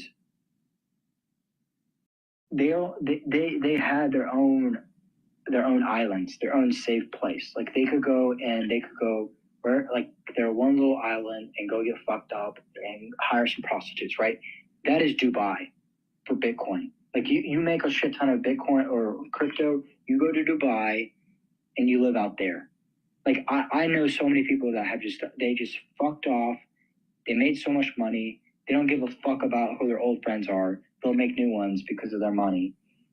And yeah, they go from there. And it's like, these people aren't even that smart. And that's the thing about it, is that everyone's getting scammed. The rich people are getting scammed. The poor people are getting scammed. It's just about being able to figure out how the scam works. And once you see the truth, you can break yourself free from the bullshit, the cycles. Like I said, and that's just the thing. Like, they just rinse and repeat, and they think nobody's going to know. The thing is that, for an individual to break free, as you say, is it a person that needs to, create their own little enclave and stay away from modern society? Or no, that builds a target. You have to understand, to be free, you have to be anonymous. Like, that's the whole point about the internet, is that you can make $100 billion and get away and fuck off to the Cayman Islands or whatever you want to go and live your life. That's the whole, like, finding truth and figuring it out and then setting yourself free. That's the whole, like, there's only so many people that can do that. Yeah, see, but maybe I'm old man Paul, but the thing is that when I think of these being free, it's not making a ton of money and then living the life of Riley. I see it as more of what's virtuous to maintain the republic. Because our Constitution, that whole ideology is fantasy. I don't know. But the fighting for the republic and maintaining constitutional rights is passed down from one generation to another. Yeah, but it's not upholded by the people anymore. It's not upholded by anyone. There's the problem. It's just like the intellectuals that know what's going on really need to be virtuous and promote the republic. Imagine this. If you saw your government, right, on Fox News, blow up a cruise ship because there was a bunch of ISIS members on there. Yeah. But those people could have committed 50 atrocities in those cities, like 50 different cities, created mass casualties, all this stuff, right? But they blew up that cruise ship. So the analogy is it's so stupid in a way, because it's like, we created the problem to begin with.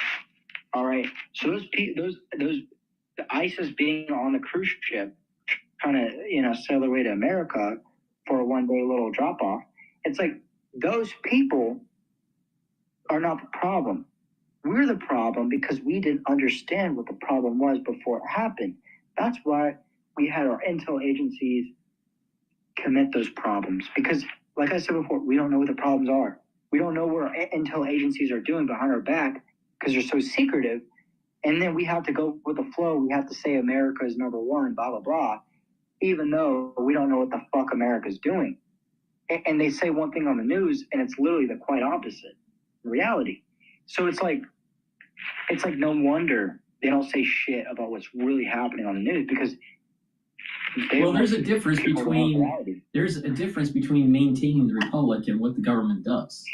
Strengthening the Constitution doesn't necessarily mean that you're really for the government, because the government could be antithetical to the Constitution. You know, my worry is that we're having generations that are moving towards socialism and Marxism, and that we are good, and we are literally going to have a group of people that will want to rewrite the Constitution because they're Muslim, because they're Islamic, because they're not American. They want to rewrite it because they're not from here. You're right. There's a certain constituency that is. I know, but you have to look deeper than that. You got to understand these people are not from here, and these people that are coming over here are funded by the people that we never. You've got to understand. It's like a parasite. You know, you could eat a tomato and not realize that there's a parasite in there. There's a little worm in there crawling in there. You eat it. It gets in your stomach. It doesn't digest right. It goes through your intestines. Right. Through the intestines. But these parasites, not all parasites are from Islamic faith. Some of them are just pure Marxists. You know, Marxists. But that's what it breeds. Capitalism, centralized banking systems breed the kind of jealousy you want. It breeds the freedom that you create. I would take it one step. I think you're right, but there needs to be a caveat, and that is it's central banking that's using Keynesian economics. See, if we had central bank that was actually following the edicts of Hayek, where you have to be more prudent, you don't intervene in markets, you know, you have a stable currency and blah, blah, blah, compared to Keynes. Keynes is basically, you know, print until the cows come home, and that everything's going to be, you know, copacetic. And I think that Keynesianism is what led to a lot of the shortfalls of capitalism today. So you think printing money out of nowhere led to the fall of where we're at? I think that there is an over-reliance of fiscal spending and central banking intervention every time you're right. Every time that the economy catches a cold. Doctor, you're absolutely right. And you're missing a point that I just saw. You're missing that when we print money, we control where that money goes first. So if we print $20 for the big, beautiful bill, and we want to invest $500 billion in AI, those bigger companies first get the money. Then those bigger companies send the money to smaller companies, which they outsource the work to or their research to, whatever the fuck it may be, right? And those companies get more money from the government. It's just a trickle down. It's like a pyramid scheme. No, I agree with you, but that's not the only pathway when the central bank creates money. The pathway is to hire people that are interested in those fields. But our economy is set up where we don't trust anyone. We don't trust the people working for the companies. We only trust the results. And the results are, making Tomahawk missiles. And Trump literally went on the internet and said, we can't have people that have been out of work for 5 or 10 years or whatever he said. We can't have those people pulled out of their homes and making Tomahawk missile, or whatever the hell he said. We had women back in the day that knew nothing. The amount of things that we know today, I mean, we could be making in our backyards missiles. You know what I mean? Well, you're hitting a theme that I keep on saying on my show, and that's God, country, and family. There needs to be a certain level of patriotism where you can trust the. They went. You only get patriotism when you all fight for one given thing. Like if it's for freedom. Well, yeah. And this is the problem with postmodernism. Postmodernism is this. The problem with it is that everyone is for themselves. All perspectives are equal in postmodernism, and that postmodernism is antithetical to patriotism. The patriotism. So the problem that we have today in philosophy is that anything goes. Anything goes. Anything, whatever you want. It turns into a hedonistic society. Why though? Because you're missing the emotional aspect. You got to understand emotions are like a spiritual form of thinking. That when people are scared, they don't want to pursue truth. I think that there's negative pathos and there's positive pathos. Some people would maybe form it in some people would form it in maybe, good deeds versus bad deeds. But the point here is that it really is based on one's perspective. Unfortunately, because the three pillars are being eroded in society, God, country, and family, people become hedonistic. If one is patriotic, if one has some sort of level of spirituality, if one wants to take care of their family, and they view those three pillars as virtuous, then you're going to have a much more stable and productive society versus a postmodernist hedonistic society. But the problem is that we've lost that. We've lost that through the baby boomers. The baby boom generation cracked those three pillars. They think that, a lot of people don't know this, but over 65 million fetuses have been aborted since 1970s. That's just in the United States. How can we say that we're pro-family when we've killed more than 65 million human beings? Well, that's the hypocrisy that you see. See, you're seeing it now. I mean, I go through, when I drive through where I live, I will sometimes see like a group of priests, like maybe 3 or 4 of them, praying at the Planned Parenthood place where they do the abortions or whatever. Right. Well, I don't even know. And you're right. But something about me makes me want to honk at them and throw them the middle finger, because it's letting them know that not only am I a troll or I'm just an angry, pissed off person, it's letting them know that they're being heard, And when they go to sleep, they can laugh about it because they're like, oh, we know the truth, but that guy maybe not. So it's, I guess what I'm trying to say, it's funny. It's funny seeing every how day lost we are. Every day that I'm at the club, at the Harvard Club. I know, but it's almost like one day you wake up and it's completely the reverse opposite, right? Like everything that made you sad, it makes you crack up now, because it's like how the fuck did we get? It's not even that. I'll give you an answer on how to do it. There's the idea of strengthening the pillars, those three pillars: God, country, and family. But every time I'm at the Harvard Club, there on the 3rd floor, there's a small walkway where there's a memorial for the veterans for World War I, for anyone that was a Harvard Club member veteran that died in World War I. I make it a point every time that I'm there to walk through that hallway to remember the sacrifice of many people that have allowed us to have the country that we have. Now, it's our responsibility, the ones that are living and that have, fortitude, to carry the flame of freedom. And it's living through a virtuous, trying to live in a virtuous life. And Andrew Tate, and those people that like Andrew Tate or the AMTV guy, whatever his name is, Green. They're all grifters. All these influencers. Yeah. Well, the thing, to promote a crypto coin. Right. But they're not really America first. And I'm not saying America first in the groypers that act like they have this secret knowledge, like they figured out before us and they try to share it to us. They're all promoting crypto coins now because they know the market's down. They know this is the exit strategy. Like I'm not fucking stupid. All right. What makes me angry is these fuckers. They're on the algorithm. I keep saying we're the opposition to the Jews. Like we're their enemy, this and that. But I'm asking myself, why would the enemy promote their enemy on the algorithm? Why would the Jews promote Nick Fuentes on the algorithm? Why would they promote people that are clipping his shit on the algorithm? Those same people, because they're all grouped in. It's one big fucking pyramid scheme that I figured out. All these people are connected. There's some kind of group chat. There's some kind of fucking agenda.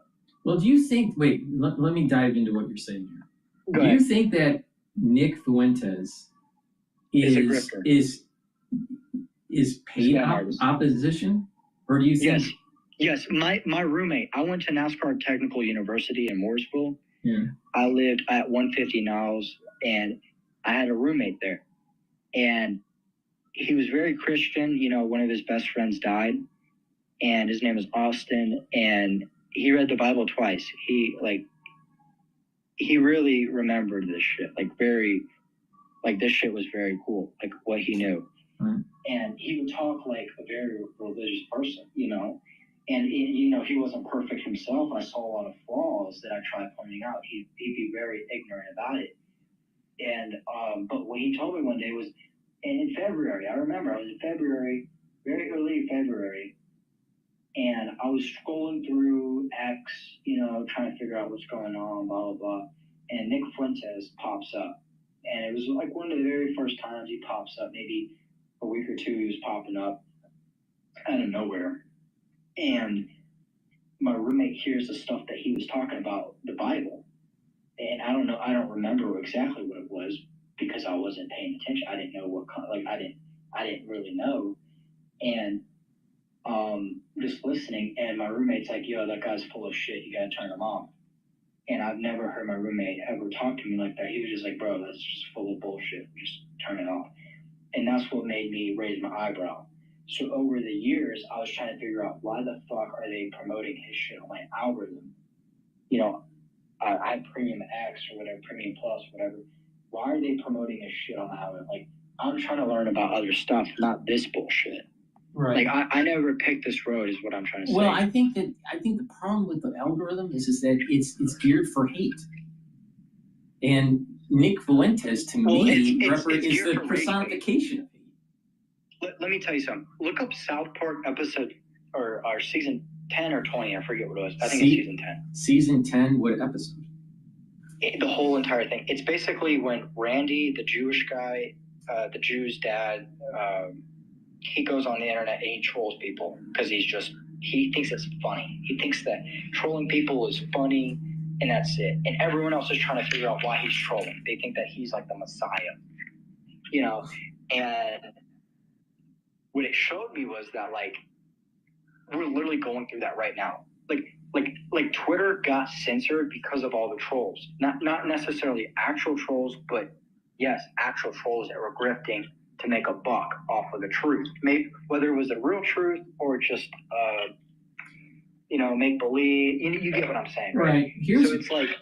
Here's my concern is that as Alex Jones starts to exit the stage, all right, because he's that guy's one big grifter, man. I know, but he's starting to implode, right? For various reasons. But the ones that are going to rise up. Before you finish, let me just a quick question. Do you think Sandy Hook was real or fake? I think Sandy Hook was real. Okay, good. But as he starts to fade, as the shock jock of truth, supposedly, right? He was never. Yeah, but it's independent of. I don't like Alex Jones at all. But what I'm saying is that he has a big following. All right. So he's starting to wane. Real smart people know all that's fake. Like, I met people from India. But the problem here, Spider. The problem is that there are a lot of people in the United States that are not smart and that are watching him. So as he starts to wane, who's going to start rising up in the notoriety and in the algorithm? Stu Peters and this Nick Fuentes, because they're shock jocks.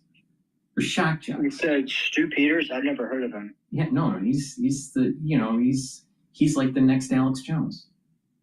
Got you. I'm looking up right now. No, he's got the studio. He hates people. He's blaming everyone under the sun about the ills of America. That he's pushing different products that are gold and crypto and all that stuff too. But he gained notoriety during the COVID years because he's an anti-vaxxer. And so the whole anti-vax movement went towards him instead of really diving into like, well, wait a minute here. There's a defense program that the United States has that's tied into biological weapons. And we've been doing this since the 1950s. Yeah, but that was already normal. Like, people should have already known that that was not like something like big. No, but the point here is that he's gained notoriety and he's going to supersede Alex Jones. There's a large population out there that's just dumb. I have never heard. That's because you're smart, Spider. But there's a big constituency out there that gravitates to his crap. That's the problem. That's what I was trying to tell the crypto guys earlier. The crypto guys know this. Like, they know like what gravitates people, and they can position themselves in those spots where they make a lot of money. Yeah, so they look at it to say they canvas the landscape and look at the psycho demographics of everything, and then make a position accordingly.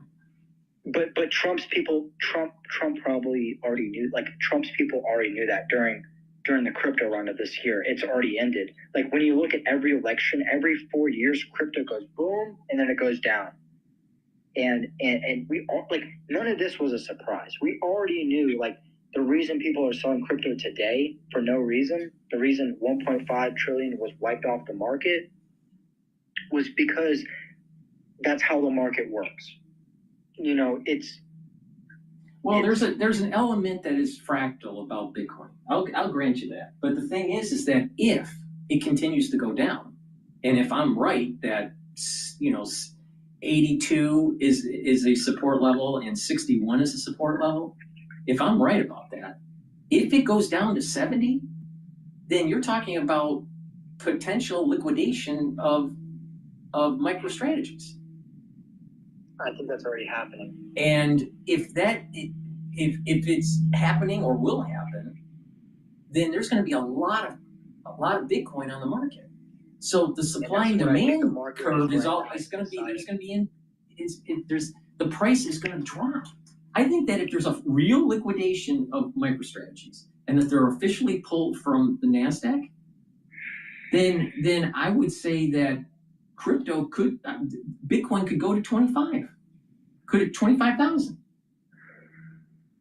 And then that creates a huge instability. You have the retail investor that will never touch Bitcoin ever again. Because when people lose a lot of money, there's a psychological effect where they will never touch that asset ever again. Even if it goes to the moon, they'll never touch it because the pain was so severe for them. So it's destroying the whole level of retail investor. And if you don't have the retail investor, you don't have liquidity. All you have is whales. And if you have if you only have whales in an asset class, there's manipulation. Yep. And so we're realizing that only the whales are making money. Yep. Only the whales, even now, even right now. Yep. So. But what did we hear? What did we hear in late 2024 and early 2025? When you have the proper regulation, when you have the proper regulation, you have the ETF wrappers. It's going to. I hear that Trump. Every one of my friends were literally like, we're going to vote for Trump because he's going to abolish the IRS. He's going to get all these immigrants out. He's going to lower the price of food, rent, everything. And he was going to regulate crypto and all the scams because of Logan Paul and all these fucking influencers that were rug pulling and they couldn't be accountable. And it's like when Trump came in, he started making bad moves. I'm telling you, all these people started to wake up about Israel. I had motherfuckers call me out of the blue. Like, people that I met for a couple months just got the number. They called me, yo, Israel's in control of everything. We're going to shit. Like, bro, don't black pill right now. Just wait. It's going to get worse. Like, you know what I mean? Like, it's going to get, I think what is starting to emerge. I don't think it's tomorrow. And I don't think it's next year. But what is emerging as we approach 2029, 2030, I am very worried about another Great Depression. I think it's very possible. I mean, just in the news, people that are coming out of college plan to run out at 2034. Yeah, so you're right. Yeah, but the thing is that people are coming out of college today. The unemployment rate is at 10%. 10%. It's higher than that. The real numbers were already 14 before in Biden.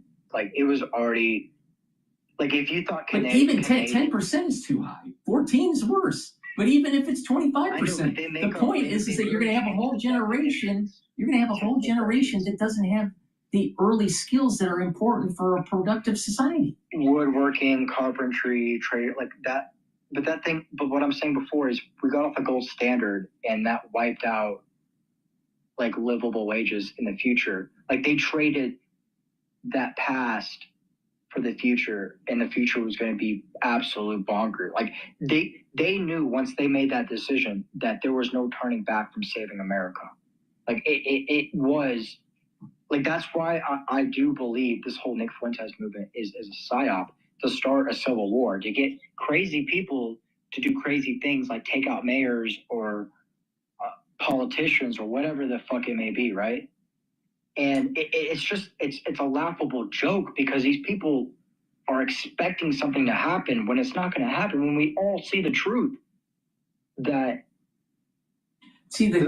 question is he just a shock jock in that he's creating an environment that may create instability and have a civil war? Or is it that he's being paid by an agency or a government? Did you not see what he said about Nick Fuentes? He said people have to decide the truth for themselves.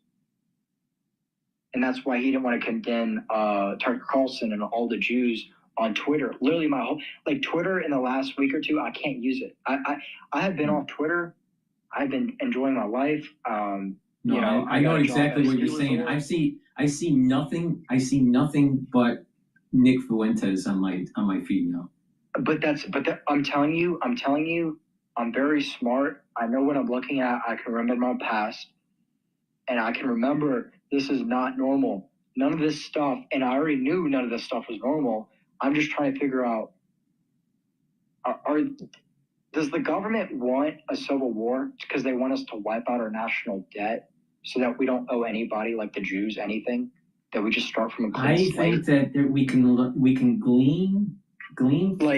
glean through the lessons learned during the ending of the Republic of Rome. It's the Epstein. It's once you get blackmailed by a foreign country, you no longer have your country anymore. It gets sold out by companies that are offshore.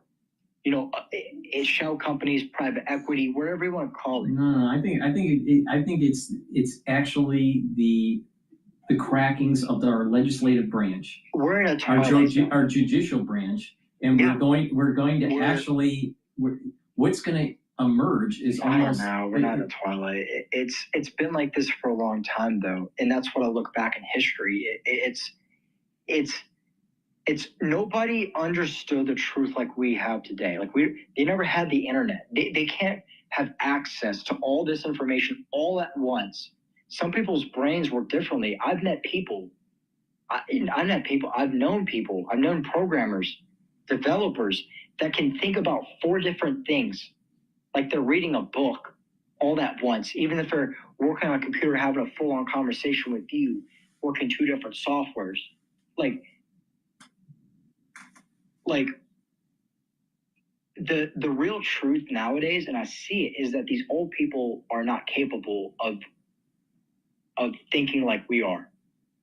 We are better than them. We're in every single aspect. But Spider. The thing is I'm not so sure that being able. You're not sure. I'm telling you. Wait. Let me finish. Let me finish. I'm not sure that being able to think multi-thread is better than thinking single thread.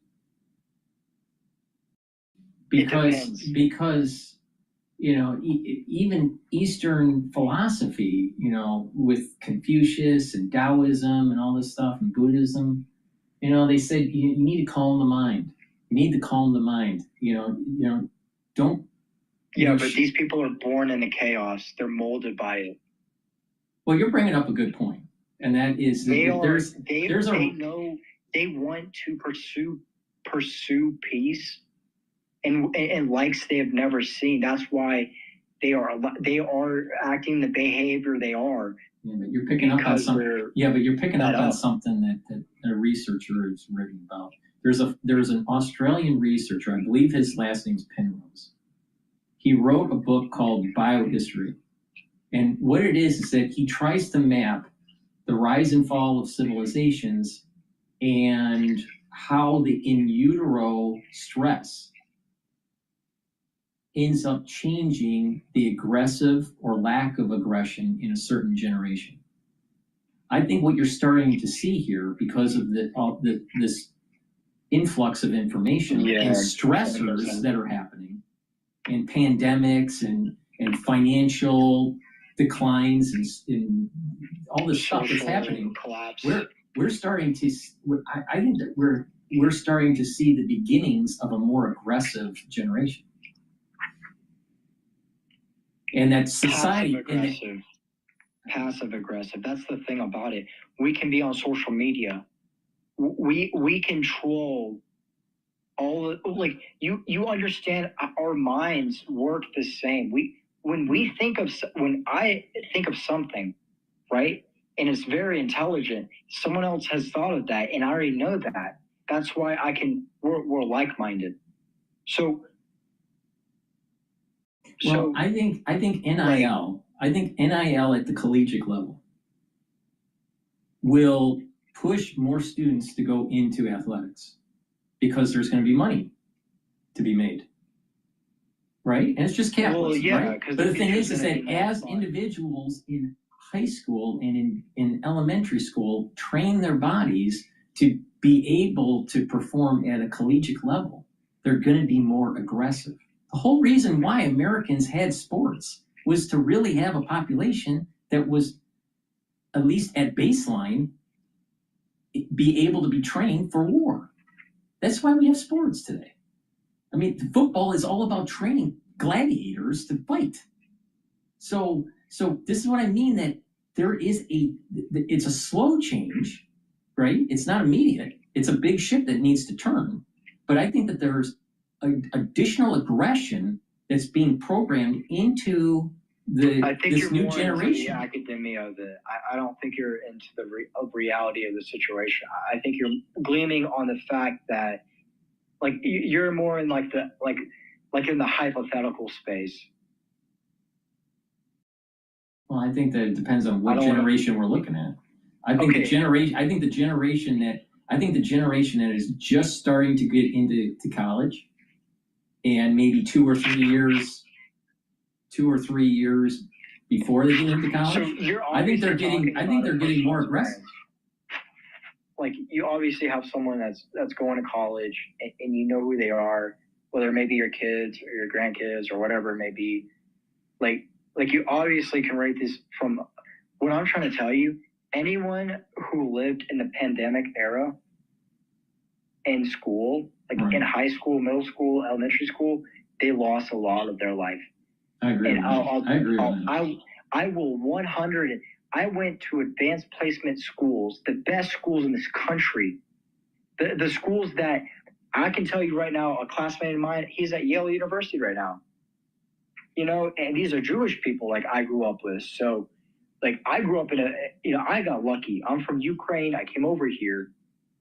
You know, I was adopted. I was an orphan. So I grew up around people who obviously knew more than I did. All right. And I'm telling you, my generation, from the school that I was at, you either had to have a brother that was going there, or you had to be a genius yourself. All right. And I was always the dumbest person in the class. But I picked up tricks from the geniuses. All right. Like how to remember things really quickly. Look at it 3 times in a week and you remember it. That's it. You don't even gotta, you just look at it 3 times in a week and you remember it. And so vocab words, how to spell it, word for word, everything came easy to me. But these motherfuckers were like investigative journalists back then. And, we all spoke Spanish. We all did math, pre-calculus in middle school, all this stuff. Like, we went to Costa Rica. Like, we tried to live the most authentic life. And I guess what I found out was the guy who was always detached from everything was always better at everything. So when you talk about this clear-headed, mindset of all this stuff, I get it. I get what you're saying. But at the same time, you have to be plugged in to know what is going on. And it might not be all the way in, wasting all your time investigating or whatever, but it's having that bullshit meter, where if someone tells you a riddle, you can figure it out. I mean, I look at William F. Buckley back when he was in grade school. He had private tutors. His family was very wealthy. They were tied in the oil industry. And they were self-taught at home, but the family brought in tutors, right? And he eventually went to Yale for his undergrad. And what I find fascinating with William F. Buckley is that he was able to dissect the argument and eloquently speak for or against a particular topic, especially in politics. That's where his wheelhouse was in. We don't really have that many people that can do that today. There was an individual that was relatively, not self-taught, but at least out of the public system. Yeah, but why though? Well, I think the reason why was just because he was able to be in an environment where there was sports and it was tied with sports and music and scholastics. So the Greeks, they thought that you have to have body and mind, or you're not a complete person. See, if people are just focused on intellect, you're a half a person. If they only focus on being a jock, they're a half a person, maybe even less. But the thing is that to reach those true virtues, to reach the absolute penultimum of your abilities, it's merging body and mind. And I think that there's a newer generation that's popping up here that is saying, you know what? We can learn from the Greeks and have this stronger build, be more athletic, have, a good brain, be able to think through things, and not be don't be a consumer, be a producer of things. But why? Because we understand that our previous generation, the boomers, were growing up in the World War II era, right? And their government at one point told them to start spending stuff, to start going to the store and buying things that would make the Americans look wealthy so that other countries would be jealous or whatever, right? And that's what our intel agencies promoted. And that is the damn truth, is that when you have these old people that sprint frugally, but they're fucking rich, it's because they have the mentality that to live like you're rich, you gotta spend like you're poor. And that includes tipping well, like all this stuff, like very, very jewelry things. So when the new generation, when we look at, well, my parents has all this money, right? And they give me all this, and it's like, this isn't fair. Like, it's like I live in one of those, cartoon shows where I get lucky and everyone's fucked. You know what I mean? Like I get to go play space laser guns while everyone else is kicking the dirt, trying to figure out how the dirt bike's going to start again. You know what I mean? Like,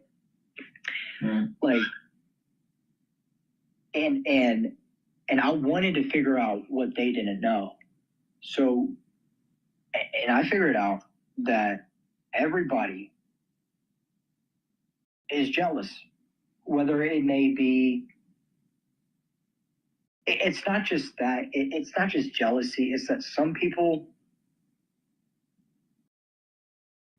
while they were growing up, and this is the honest fucking truth. All right, these boomers they're like, oh, life's not fair to me. Like, I got to work when I'm 80 years old. I can't pay my property tax because it's tripled since COVID or whatever. Like, yeah, they could bring valid arguments or excuses, but if they invested their money in the stock market and stuff like that, they'd be rich. And so, like I said before, like we have two different classes, the owner class and the worker class, and the shareholder, you know. So the what I'm trying to reiterate is, yeah, we're getting smarter, we're waking up, but we're also realizing with politics, like you can't vote your way out of this. Yeah, but you know, Spider, when I don't know when you started listening to me, but back during the COVID days of at the very beginning in 2020, I thought, wrongfully, that the average American was smarter. I thought that the average American understood science. Oh my I was God. shocked. I was literally shocked that people didn't understand basic biology concepts. I was shocked at it because I was in an environment where everyone that I knew was an engineer. Everyone that I knew was smart. Yes. Right? I know, me right? too. Okay, Me so too. all right, so that was one. You realize you were living in fantasy. Right. So in 2020, I started realizing how stupid Americans were.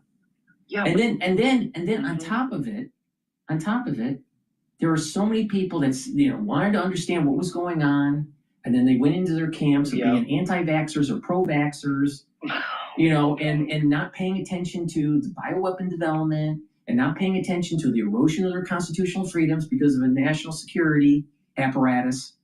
And everyone, thought they knew everything.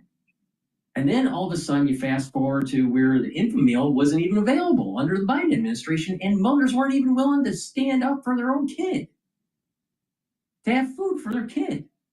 I've come to the realization that Americans in general are not willing to fight for their constitutional freedoms. Because they don't know what the fuck's going on. Well, right. And so so there needs to be a group of people that actually start pontificating to people. You know what? You need to start getting back to the basics.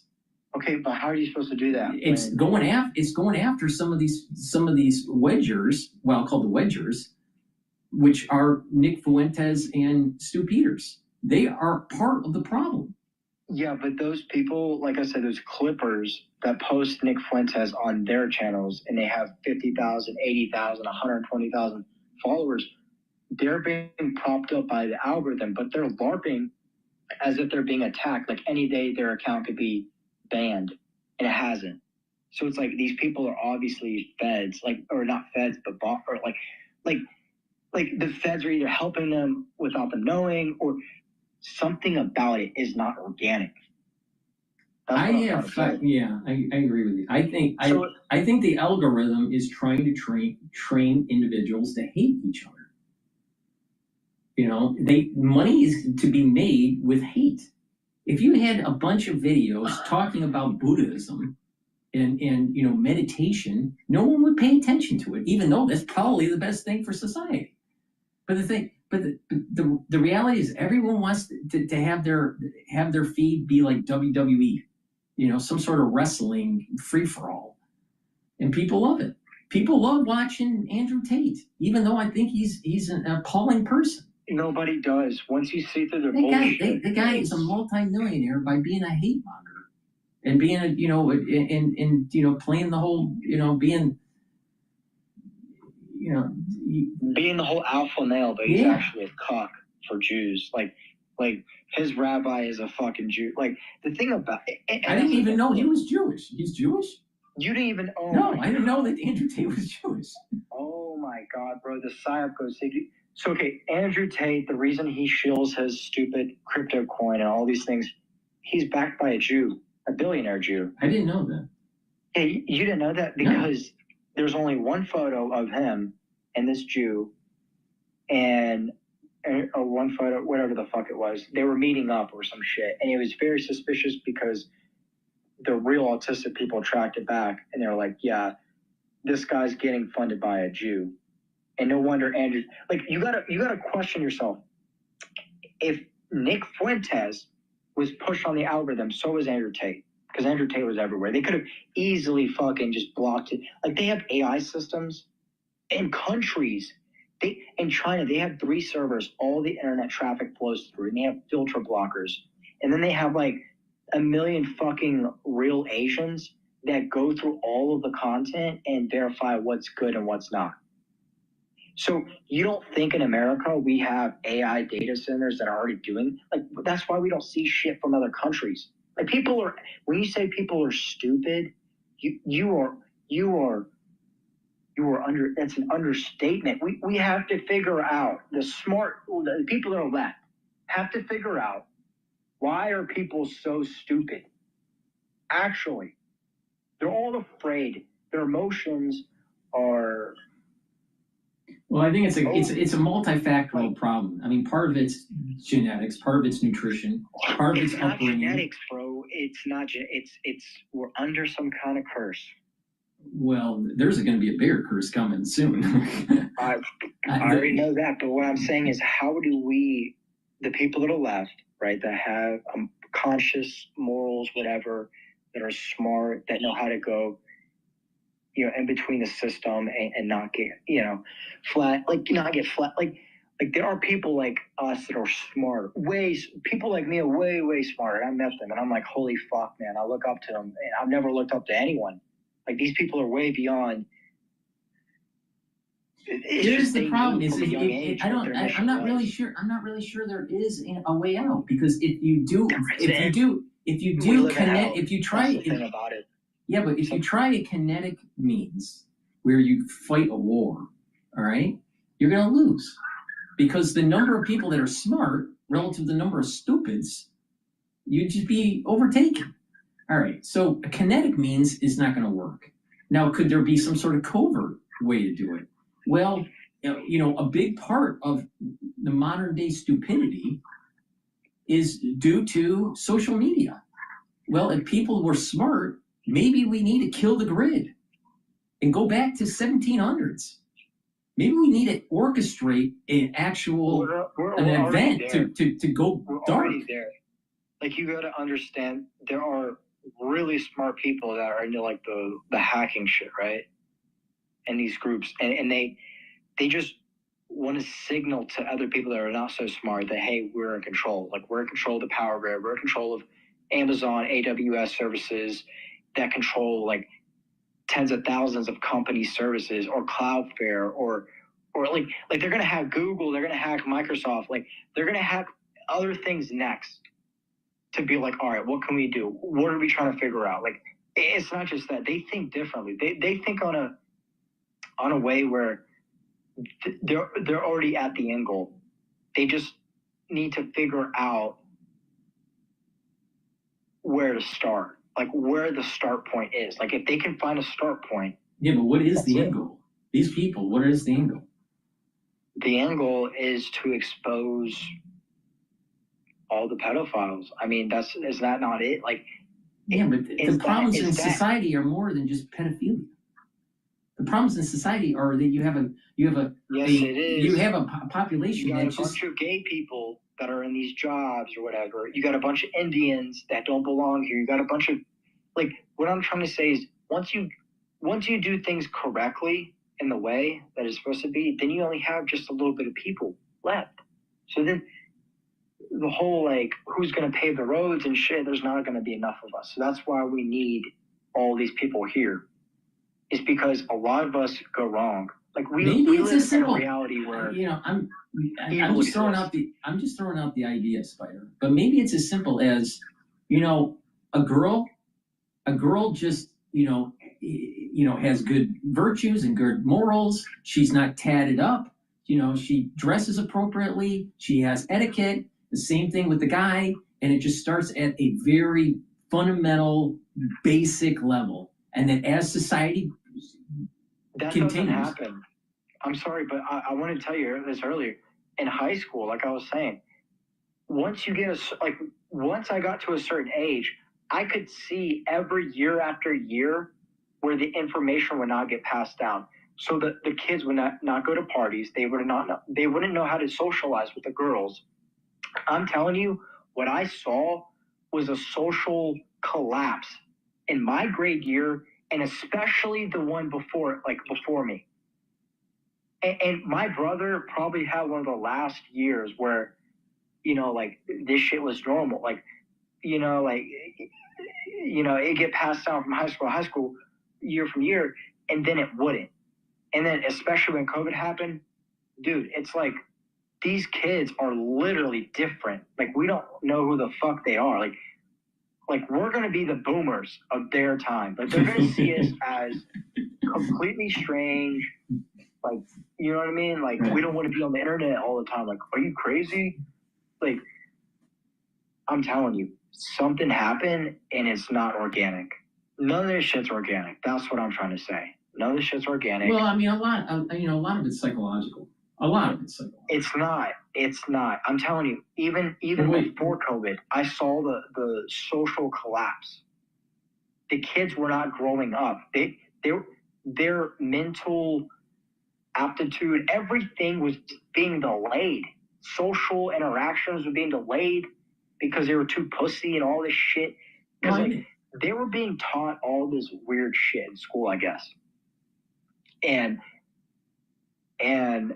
I guess they saw life differently. So, like, they did not want to, like, they don't want to do shit. If you look at a group of people that are either homeschooled or they are private schooled, or they're private schooled that are of a conservative bent, these individuals don't have these problems.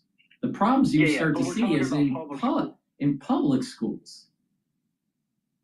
These problems are rampant that you're talking about. Yeah, but that's the majority. Like, you understand, that's why we have a wealthy tier and then a worker tier. 80%, 20%. You know what I mean? That's the tier. That's what I'm pointing out. Is only the wealthy families that can have kids, that can send them through nice healthcare and nice private schools and get them all the gear and all this shit they want and go on nice vacations and send them out to other countries to be more diverse. And it's like, nowadays that's so expensive. How the fuck can you do that unless you're making $500,000 a year, which is like the start of the upper class. Like, so what the fuck are we doing?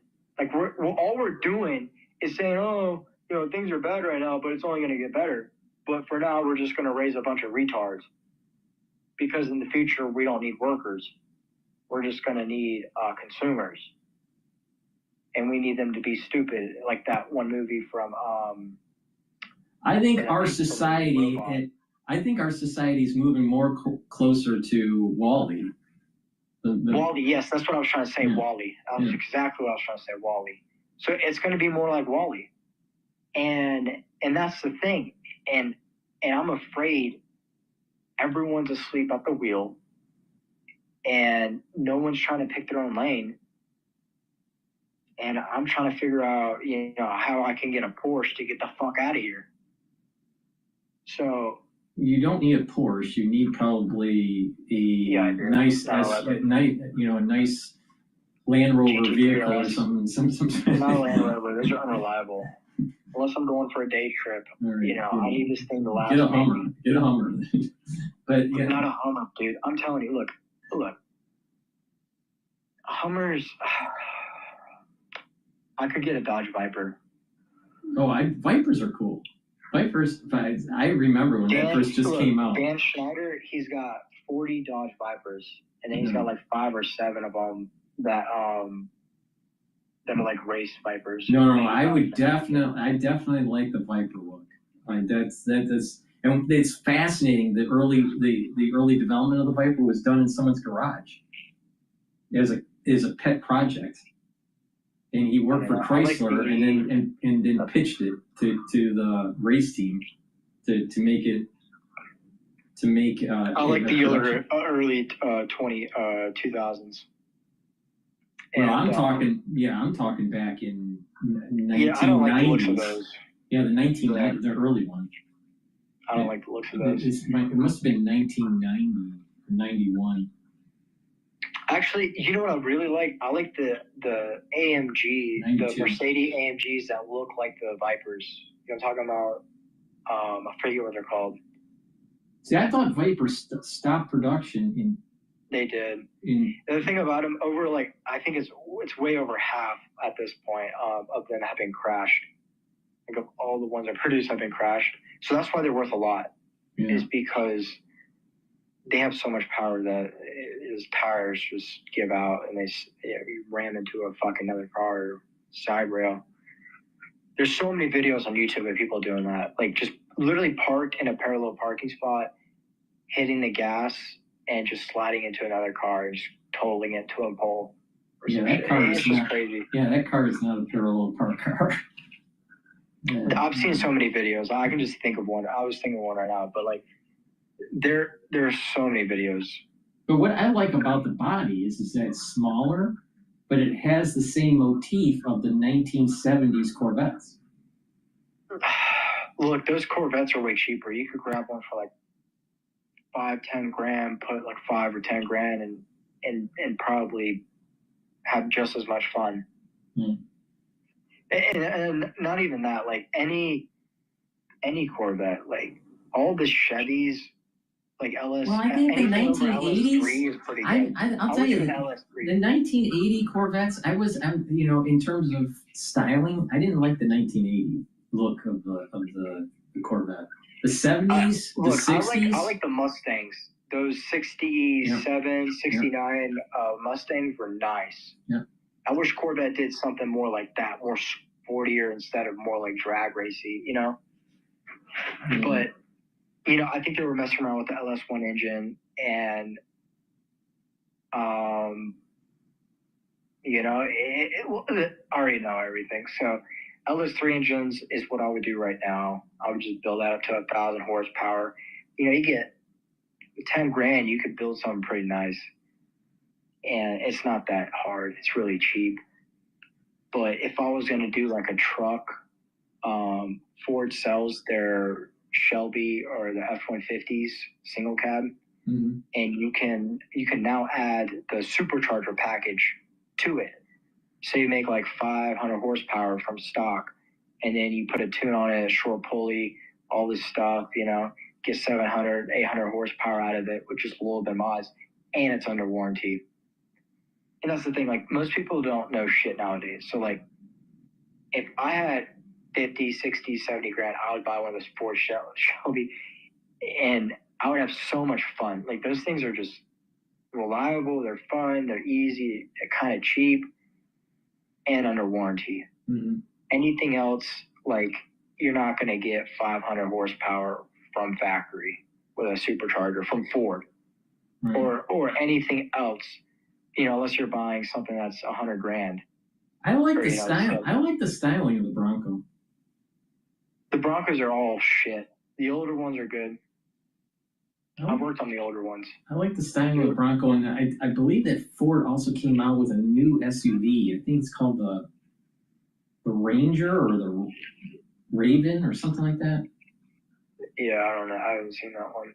I just saw it the other day. All of Ford's cars, I'm going to tell you, all their parts are cheap.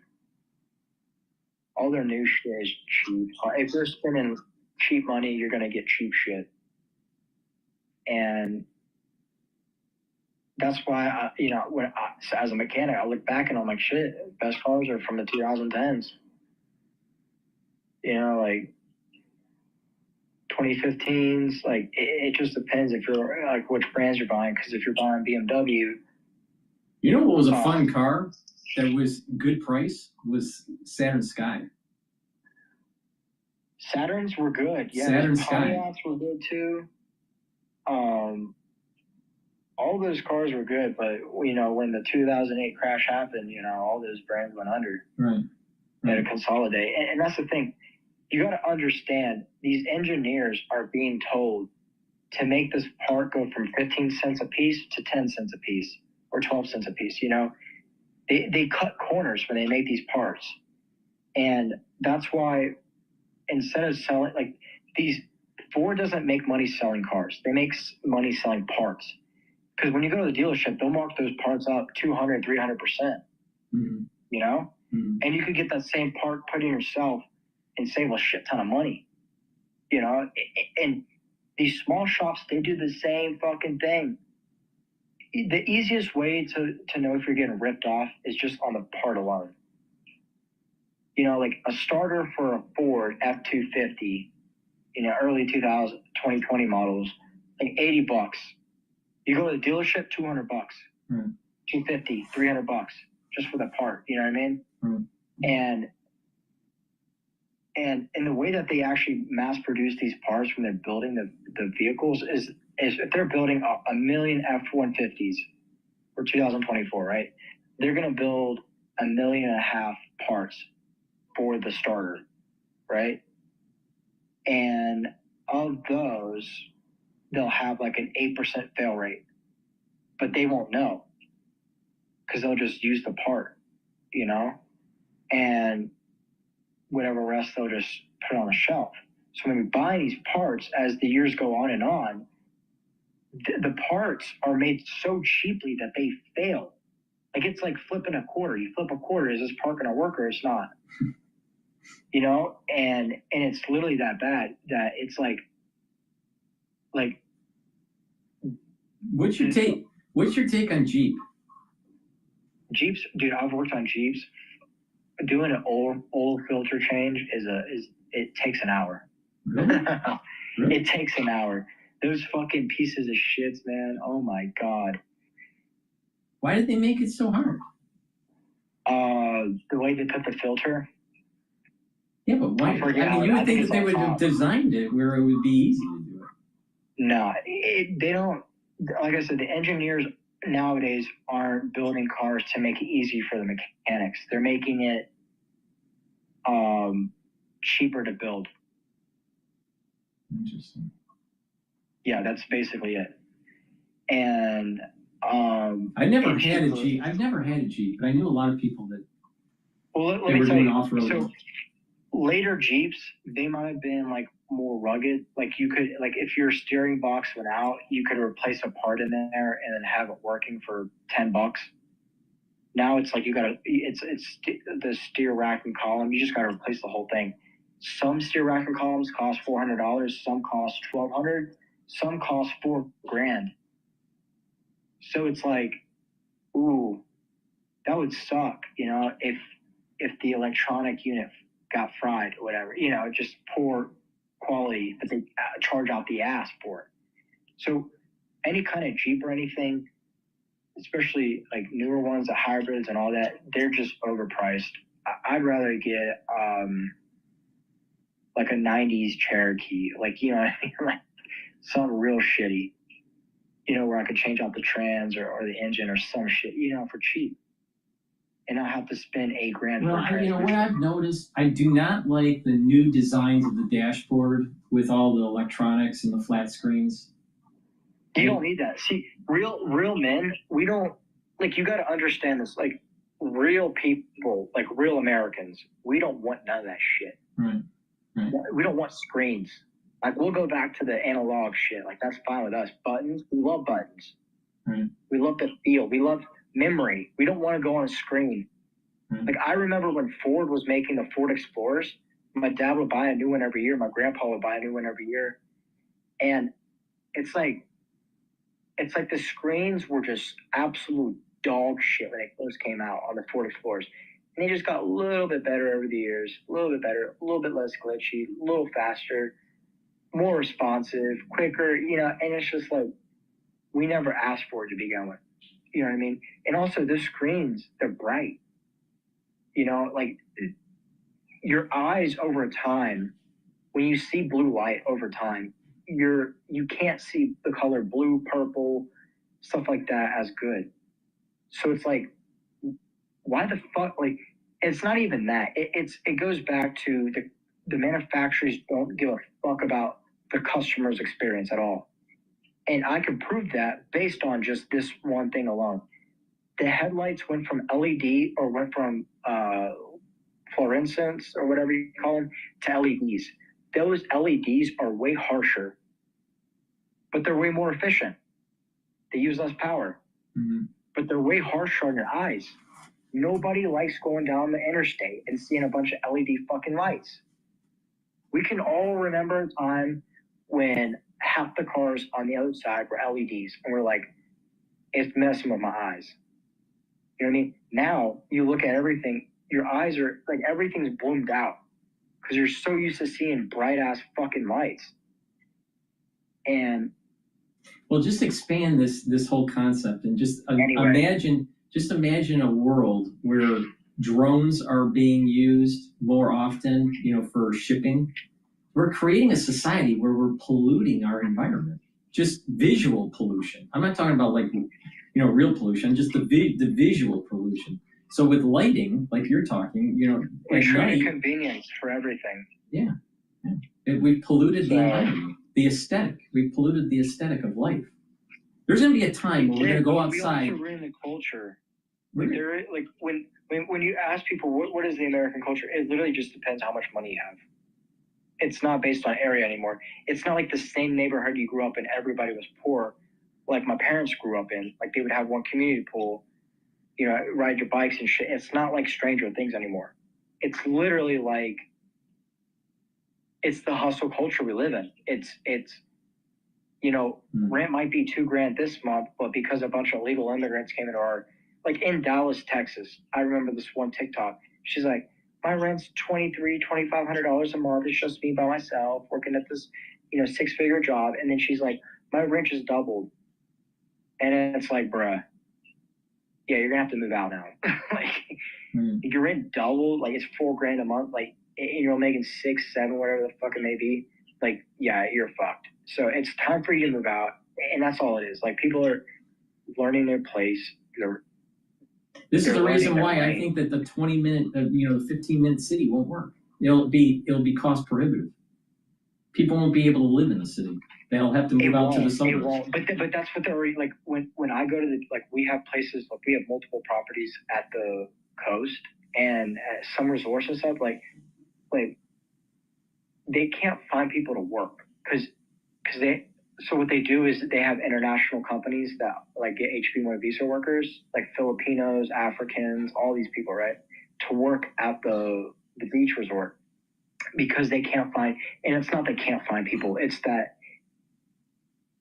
no one goes looking for that island. It's not even an island. It's kind of an island, but it's not, and it's off another way. So it's like you would have to live an hour away to find affordable apartments just to work there. And it's like no one's going to drive an hour away just to work at a place that's paying, $2, $3, $4, $5 more than it would in where they're from. You know what I mean? Where they're at for the same job. So it's like, it's not that people can't it's simply, it's the coding, they don't let apartment buildings near some of these places. That's just it. It's just these rich people own the fucking area and outside the area, and they can dictate where public housing is and where they can build it, where the cutoff is. You know what I mean? Where it's just a bunch of rich people. They control that line, is what I'm trying to say. So, and they love, and it's not them. They're not making excuses like we can't find work. It's the resort. They're like, we can't find work. We can't find workers.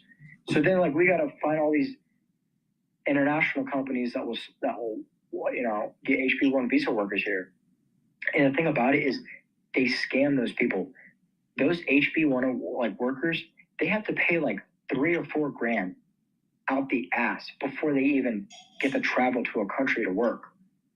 And the thing about it is this one girl, she fed an alligator with bacon.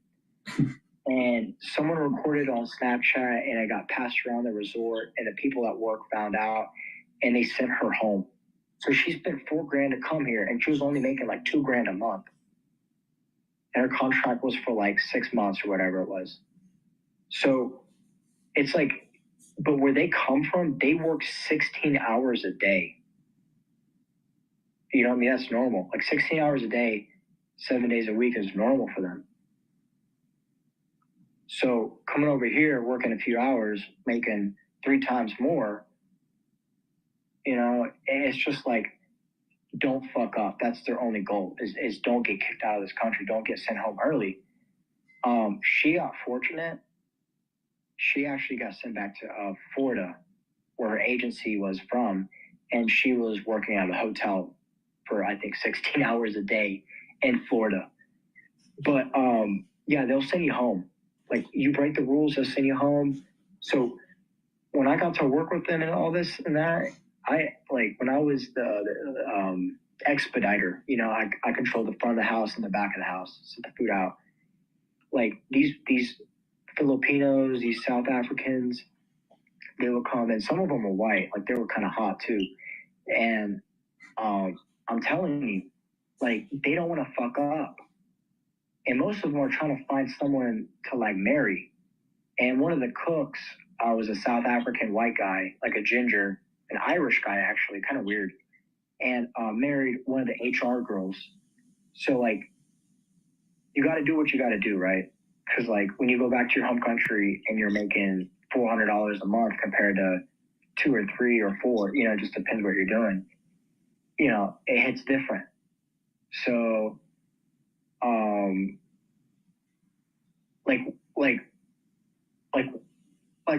for example, my mom worked at IBM. She worked there for a long time, became an executive, a senior executive, right? She was a few under the CEO, and she used to be in meetings like all around the world, everything, all around. Like she even had a private jet, little one. But the thing about all that is that like her boss was a woman. My mom's boss was a girl. It was this bitch, whatever, I forgot her name. A couple of years ago, whenever it was, this Indian came in and became the CEO of IBM, and basically made her job obsolete, and a lot of people's jobs obsolete. He came in and hired a bunch of Indians, and it just took over. So it's not like we don't have jobs here. It's like they're coming over here and they're just taking our jobs. Yeah, but just take, you know, in certain industries, it's going to be more resilient to the AI rollout or the humanoid rollout, because the humanoid robots will be coming online too by Tesla, probably before 2030. So there are jobs that are going to be, at least in the short term, will be more protected than others. But I'll tell you, AI is really going to change the whole landscape in terms of who gets hired. It's gonna wipe out so many jobs that people are gonna. It's gonna be like one of those South Park episodes. People are gonna say, "Fuck this AI bullshit. It's not doing us good." I think, but the thing that you're bringing up a great point here. There may be a negative feedback loop that actually destroys AI by people just plugging out and just saying, I'm not going to be a part. I'm not going to participate in something that's actually hurting the economy. I use AI all the time, and I've used it at different levels. Why? Why do you use it? All right, let me show you. Let me explain how I use it. All right, so I use almost exclusively Grok. Almost exclusively, maybe 95, 96% is Grok, and then, you know, a small percentage is on ChatGPT. Now, I've used AI different ways. I've used AI to fold proteins with AlphaFold. I've used AI to dock these folded proteins for research to understand the affinity to a certain biological receptor. So that's high end. No, that's not through Grok. That's through AlphaFold and HeadDoc. So Is I've used a local model. It's a cloud-based model. So how much are you paying? It's free. It's open source. Oh God. So but you can do local. You can load it on your local too. But I haven't done it. So I've done. It's worth more money to rent out a cloud-based computing machine than. Yeah, but that's getting into the weeds of it. But I've done it for research, biological research. All right, so that's using AI in a very high-end level. I've used AI for generative modeling in CAD. I've used AI with Grok. How did you do that in CAD? Yeah, using Fusion 360. There's a How'd generative. how'd you do it? What'd you say? Like, Well, what you do is just like if you want to design a certain like structure, right? You just give the you give the inputs of where you want that structure to be rigid and what the stress loads are, and it will create a structure. It'll create it'll create a structure. So okay, so I've done that.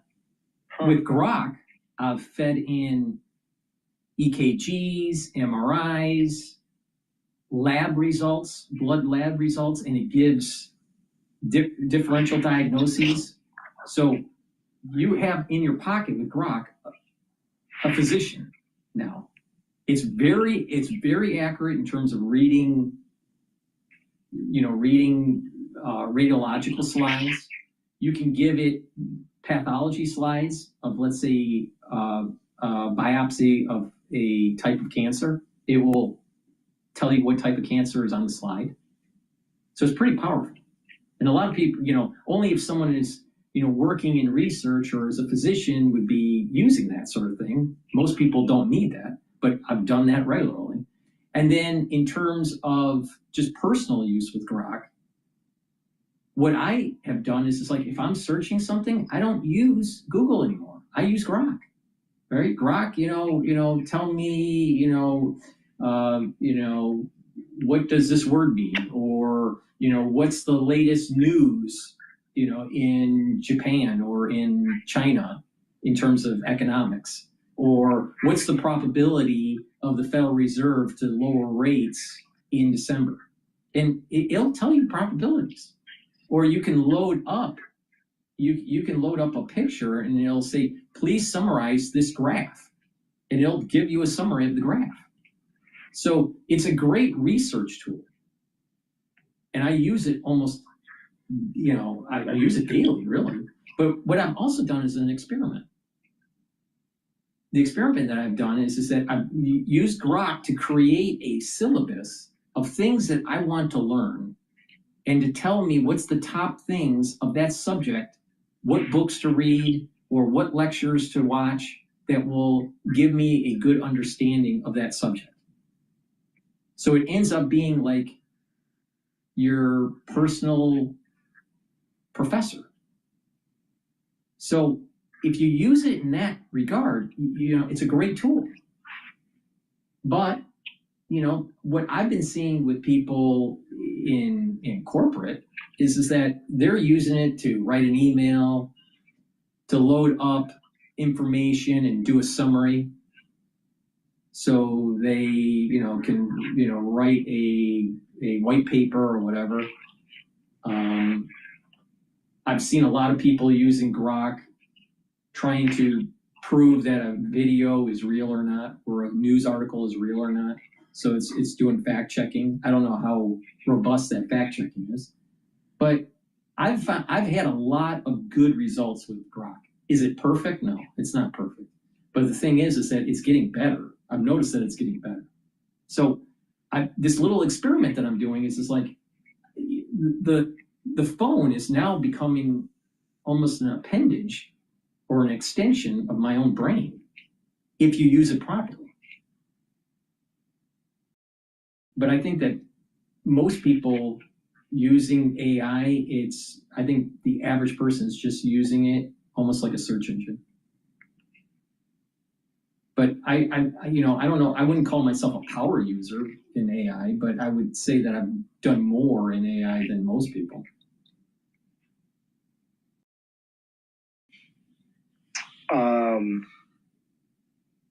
What do you like? You just use it for research? I use it for primarily for research.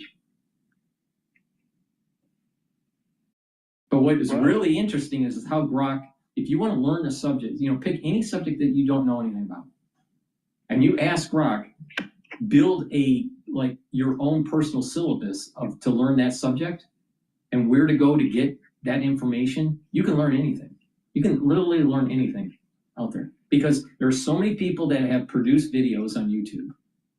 There are so many people out there that have blogs on the internet about certain subjects. There's so many different books out there that are PDF'd, right? You can literally learn anything almost for free.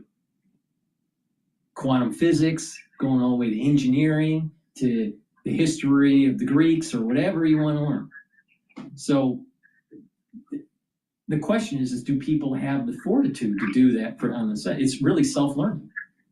But you almost have like a little bit of a tutor on Grok, putting you into the right direction, sending you on the path, creating the course to learn something. There's going to be, very shortly, there will be assistants on your desktop that are going to be way more robust than Alexa and Siri. And when that does happen, you're going to be able to converse with an AI. Just like how you may be conversing with Grok, but it's only in text. But eventually it's going to go audio and maybe even animated. Some sort of animated screen where you're talking. It'll have a little bit more of a personal feel while you're talking to the AI on the desktop. But I use AI all the time. And it's great for research. So if people use it for research, then you should be able to discover faster in whatever subject matter you're investigating. Grok will also summarize the news for you, so you don't even have to go to Bloomberg or CNBC for the market news. Yep. You don't even need a fund manager anymore. You can tell Grok, I want to invest in 15 stocks. Give me something that has a medium or slight to medium risk profile, and I want to hold for 5 years. What should I buy? It'll tell you. And you don't have to pay the fee for the money manager. So you don't, so just about anything you want, if you know how to ask it, you can get it. Because there's so much data out there. But the thing is that when people catch on and start using this for their work, you probably don't need as many people anymore. Because if you're in, let's say, analytics, it may have taken 10 hours to collect the data, parse the data, analyze the data, and come up with a summary. Now, with these AI systems, you can do it in seconds, if not a couple minutes. Copilot works pretty well, but I think it's a little clunky right now. But, so you can automate. I think what's going to happen with AI, especially in back office type operations, it's going to be like scripts and macros in Excel. When scripts and macros were available for Excel, it was able to automate certain things to create more complex files, Excel files, right? Well, AI agents are really, to me, no different. If you create an AI agent, it's no different than a macro on Excel. It's just that it may be plugged in to a different type of app. Instead of Excel, it may be, some sort of accounting software or some sort of CAD software or whatever. But it's really just a macro and a script. But it's being made by the AI. So if you have a lot of scripts and a lot of macros for Excel, it'll help to automate your back office processes to speed up, consolidating of workbooks or whatever. But eventually it's an S curve. Once people learn how to do that and they build out those agents, it'll top out. But at the very beginning, there's going to be a bunch of people that are going to try to be learning how to do it. Then they'll start to be using it and they're more productive. The business realizes you don't need as many people, so they don't hire as many people. But eventually it'll top out because there's not additional added value. There's the marginal gains over time will start to diminish with AI.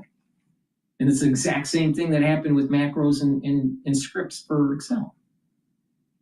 Now, I could be wrong, but I think the far majority of corporate America is going to S-curve on AI. Now, how far it'll take to do that? Probably in 2020, 2035. because there's going to be a slow adoption. Wait, so you do CAD, right? AutoCAD? I don't do AutoCAD. I do Fusion 360. Where'd you learn that? Is that from community college or what is that? Like, how'd you learn that? I learned Fusion 360 on my own. I mean, I used to be an automotive engineer. I used to, I know, nice, CATIA and Unigraphics. I was on SDRC when we were developing Ford product lines. Oh, you're a Ford engineer. Well, yeah. I mean, I used to work. I used to work for Vistia. So you guys were the ones responsible for cutting the prices on each part. Well, it was the purchaser that would. It was the purchaser that was involved in that, not me. God damn. So, oh, shit. So, but the point here is that I had a lot of experience in automotive engineering. I mean, I worked at the studio and created new products, new vehicles. So I have a lot of CAD experience, CAD/CAM experience, tool and die, and automotive design experience. Nice. So, and then CAD is getting to a point where it's generative AI. You can develop structures, body structures that will give you a decent solution that will perform in the environment that you're designing for. The problem with generative AI structures is sometimes they're not manufacturable, and you have to modify it.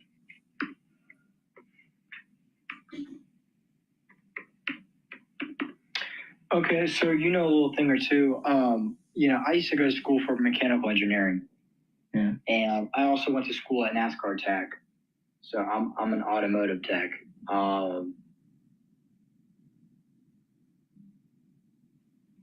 And just like being a mechanic nowadays, I feel bad for all of them, because it's a dying breed. Where do you think that they're like? Where do you think they're going to replace mechanics with like robots, or how do you think they're going to fix this like wage crisis that they have going on right now?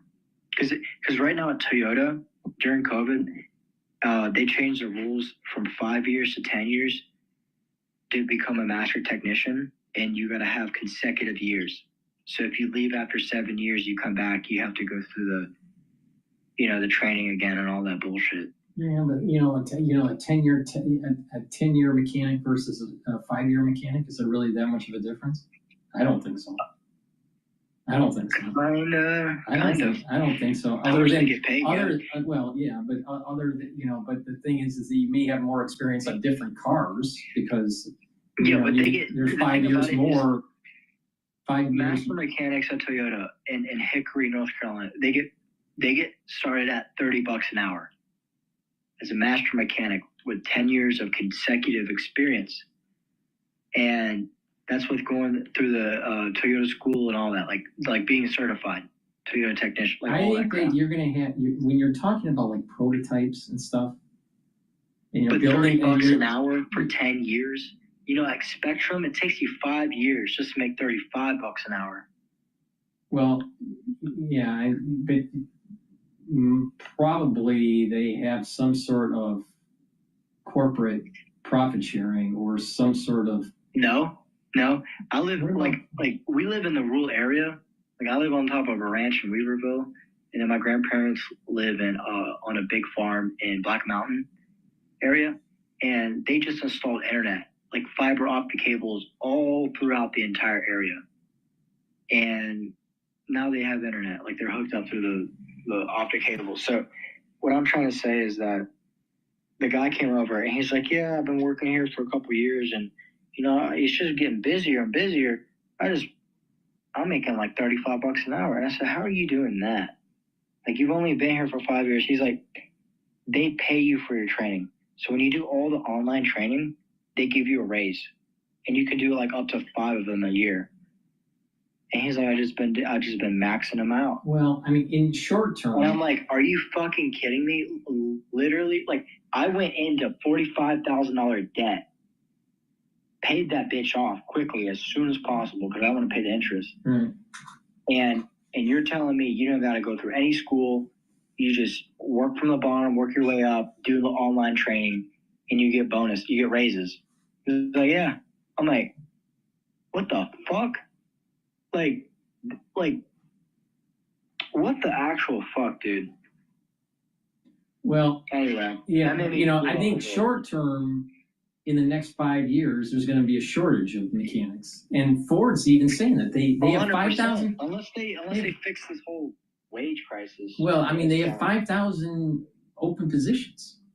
They said 5,000 open positions at Ford alone, just for mechanics. Yeah, but that's not real. That's not true. Well, I don't know I mean, I'm away from that world now, so I don't know. But I'm just reading the business news, and that's what they're saying. My take on this is that once the Tesla robots get fully implemented, the line worker is going to diminish, where the line worker is going to be maybe a manager of Tesla robots. But the Tesla robot, most stations on the line is going to be a Tesla robot. Now, eventually, what's going to happen is that once the robot learns the multiple disassembly and then reassembly of a vehicle, then it will take away the mechanic job. But before that, it's going to take away the routine assembly at a certain station on the assembly line. But these robots are going to be also bought for personal consumption. People are going to buy them because you're older, or you want the dishes done, or the vacuum. You're right. So people are going to spend $20,000 or $25,000 to have a Tesla robot to do your dishes and to clean your house. We have the worker class, we have the manager class, and then we have the owner class. I was wrong. Earlier, it's not just the worker versus the owner class. It's the manager class, the worker class, and then you got the owner class. So you're right. But in a way, it's we're literally Tesla robots. The Tesla robots are going to be creating a technological slave class. Now the question is will the robots rise up and kill off its masters? I don't know. But kill off the Jews, or what are you talking about? No. The question is, if the Tesla robots or something like it, humanoid robots, are heavily implemented in society, will there be some sort of groupthink or hive mind that is created between the robots that rises up against humans? No, it's stupid. Why is that stupid? It just sounds stupid. Why would robots rise above us? We're like living beings. They're not. They're just. Yeah, they're literally. The saying "you're dumb as a rock." Like we take rocks, we purify it into silicone, and then we keep purifying it into 100%. Do you think that there's a life force in a rock? No, but we have advanced technology that can purify things, and we could. I think that all matter has some sort of harmonic. So there has to have some sort, and every harmonic has some sort of energy force. I don't believe that. That's all bullshit. What do you mean it's all bullshit? I mean, at a quantum level, there is a vibration. The quarks are vibrating. We know this. I mean, that's but that's what makes up what they are. Yeah, but the thing is that there's a sound. If there's a sound and there's a harmonic, there's an That's what makes up this matrix, is all of its harmonic frequency. Right. So the question is there an emergent property with can there be an emergent property of non-sentient beings having some sort of pseudo consciousness? And I think that through chaos theory, that there's a high probability that it can have it. Because if you look at just coding simulations with agents, there looks to be, and it could be just randomness, and you're just fooled by randomness. But if you have done high-end simulation studies, in complexity science, you can see behaviors that are not coded that just emerge. So if that's true, if that happens, that there is some sort of an emergent behavior with these robots, you could have the potentiality. Now, it doesn't say it's high probability, but the potentiality of having some sort of hive mind between the robots.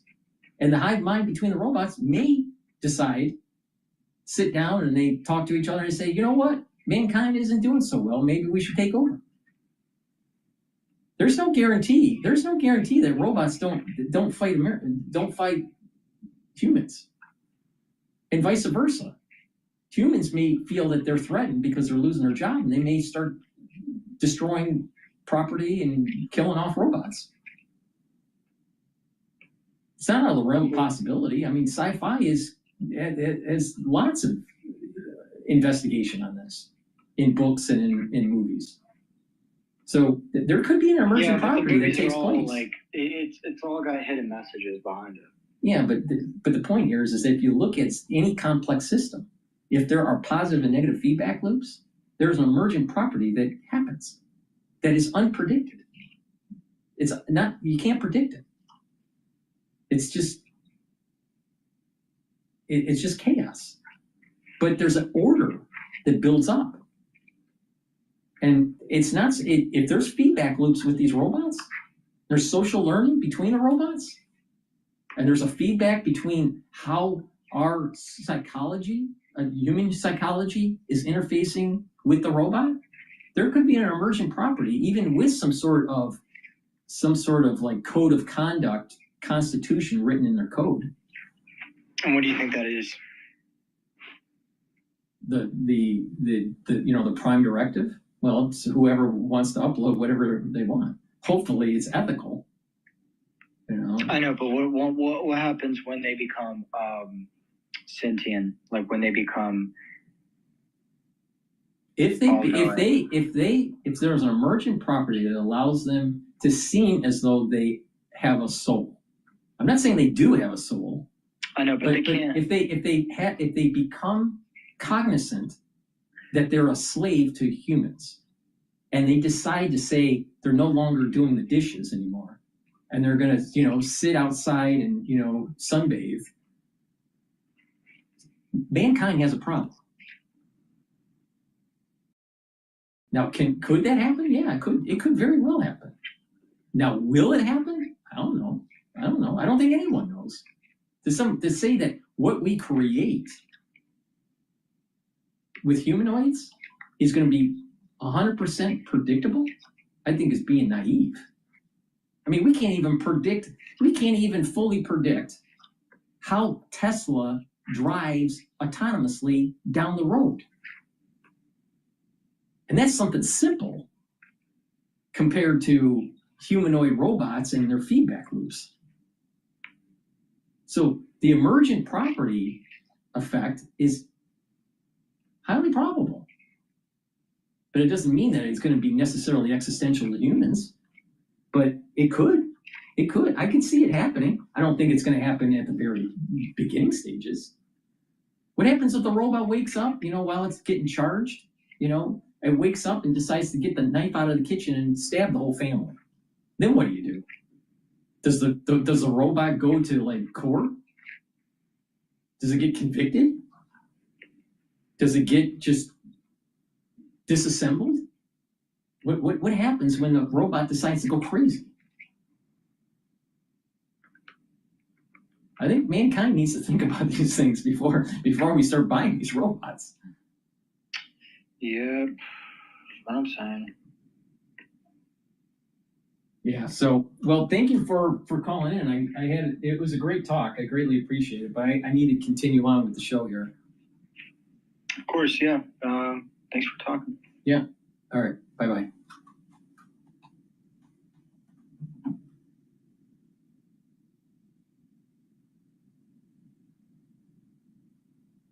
Okay.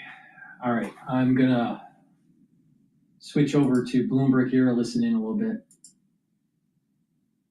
All this. We always say that The energy sector is 5% of the GDP, but we power the next 95, and we take that very seriously. You take it seriously, so walk us through some of the plans you're making, how you're preparing for this transition, for this increase in demand. Yeah, thank you, Scarlett. What we have done, we've done a few things, is one, understanding your listeners, Exelon. We are truly a transmission and distribution company. Proud to have 6 utilities operate in the electric gas side through the pipes and wires. So having said that, being the backbone of that, we're encouraging those data centers and large developers to come into the states in which we operate. And we put together a comprehensive plan to get them online, up and running sooner rather than later. Speed is everything for them. And so what it takes is a coordinated effort. And we've worked very hard to move upstream to get them online so they can do what they do, which is on the technology side. Now, as we do that, we have to keep in mind, first and foremost, the affordability factor for all of our communities. And that's where we're working with them to identify sites that are more ready to put their equipment and their technology in place. We had a couple of governor races recently in New Jersey and in Virginia, and affordability was one of the big issues. And in New Jersey, the governor-elect, who actually won, one of her number one issues was bringing down electric utility bills. So this is an issue. We got to fund, we got to, I guess, create and develop these data centers, but we got to do it in a way that it doesn't cause everybody's power bills to go up. How do you think about that transition?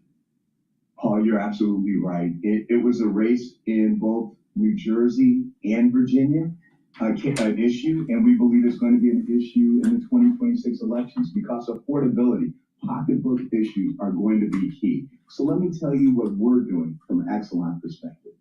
We are protecting our residential customers. We serve almost 11 million customers. So it's as important as it is for data center development, it's as more important for me to protect the other customers in this process. So we've come. If you don't upgrade the electric grid as they're building out the data centers to use all this energy, prices are going to go up. So natural gas futures are going to be elevated. Coal will be elevated because coal and natural gas are feed stocks into the energy power plants. But also there's going to be further development and build out of nuclear. But in the short term, prices are going to be elevated. There's no way you can stop that. You can't just cap and say the prices are going to, it's an open market. We don't have a controlled economy. Please go to my store, the-studio-reykjavik.com, and get the zeolite. Zeolite will detoxify your body. It will remove heavy metals, toxins, and chemicals, allow you to urinate them out within 6 to 8 hours. Take it every day. Take 3 small drops underneath your tongue and drink the filtered water. It's really important to detoxify your body. And by doing that, you're improving your immune system and your endocrine system. Go to my store and get the dual purpose deodorants. You can get it in peppermint, lavender, and tea tree, or in citrus. They're for males and females, and it's dual purpose. You use it as a deodorant, but it'll also help to detoxify your body. Super important for your immune system and your endocrine system. Again, it's for males and females. Use it every day. Digestive enzyme complex helps to reduce the load on your pancreas. And by doing that, you're going to be able to digest your proteins, carbohydrates, and lipids, because this has the enzymes that you need to break up that food stuff and allows you to absorb your nutrients and have less load on your digestive tract. So please go to my store, the-studio-reykjavik.com, and get the digestive enzyme complex. And boost up that immune system by taking the magnesium and zinc and the vitamin C and magnesium. Magnesium also helps with brain function, which is super important, especially if you're 40 years of age or older. Boost up that immune system. Take the magnesium and zinc and the vitamin C and magnesium. Vitamin C and magnesium also helps with your skin. And in terms of skin health, but also you get other benefits from taking collagen. Collagen will help with your skin, your nails, your hair, help with your joint health and your cartilage, your bone density, and also musculature. Do resistance training. This is a month supply. Mix it with soft foods, filtered water, a smoothie, or even with just milk, but take it every day and do some resistance training. It's dual purpose. It's very high quality collagen. And vitamin B complex. Vitamin B complex helps with the electron transport chain, so you're building up more ATP. When you have more ATP, you have more energy in your cell. When you have more energy in your cells will perform better. You'll have better metabolism, and vitamin B complex has B12, which will help to protect your neurons. Super important if you're 40 years of age or older. Please go to my store and get the vitamin B complex. And probiotics. This is a powdered version that I take. By having a good probiotic, you're going to help with your gut biome. You're going to be able to absorb your nutrients. You're going to improve your immune system at the gut level. You'll also improve your brain function. It'll reduce brain fog. It'll help you to sleep better. And when you have proper sleep, you're detoxifying your central nervous system and consolidating memory. If you're sleep deprived, you're increasing the chances of early onset of dementia. Take this probiotic. It's going to help with the metabolism, help with your overall gut health. Good health starts at the gut. Please go to my store and get the powdered probiotic. With that, let's continue. All right. All right, what's going on in the news here? Let's listen on to the Saudi prince seeing the president. This happened about 2 days ago, but I didn't play anything about the Saudi prince.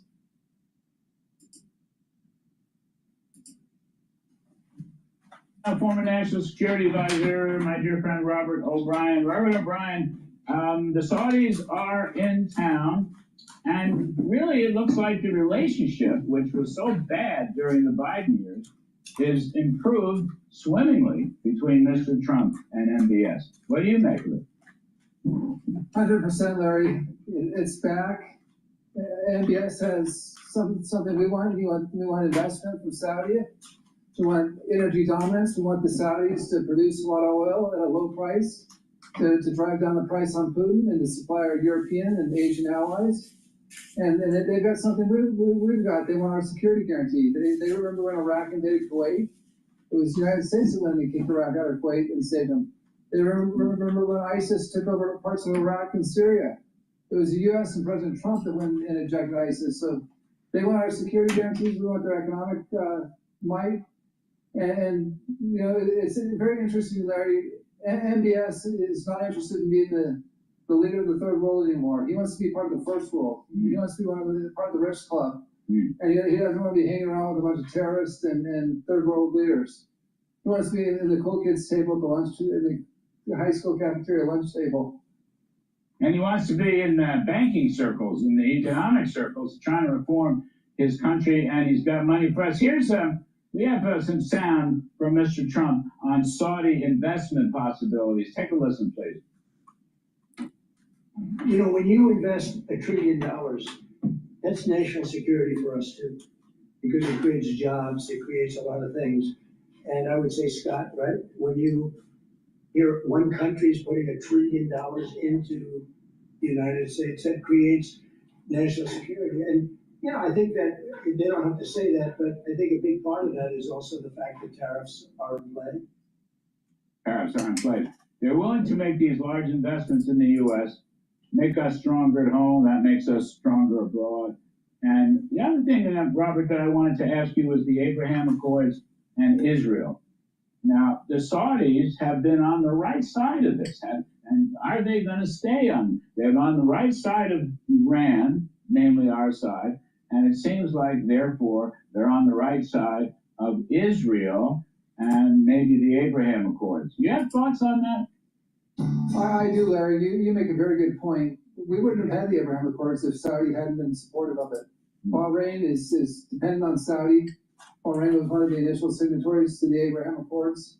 The Saudis let them do it. The Saudis want to join the Abraham Accords. President Trump wants them to join the Abraham Accords. Because what we'll have if we have an economic normalization and a diplomatic normalization between Israel and Saudi Arabia, we'll have these two great powers in the Middle East together against Iran, against the jihadists, and that will allow us to pull our troops out and put them in the Indo-Pacific, where we've got a big challenge against China. So for many reasons, the Abraham Accords make sense for Saudi, they make sense for Israel, they make sense for America. Great triumph for President Trump. But yes, I mean, he's just changed the entire dynamic in the Middle East. I mean, it happened several months ago. People have almost forgotten about it. They can't forget about it. Now, one other thing, the UN resolution in the Security Council for this Department of Peace or Board of Peace in the Middle East, of which Mr. Trump would be the chairman. Can you briefly explain the importance of that? Yes, Larry.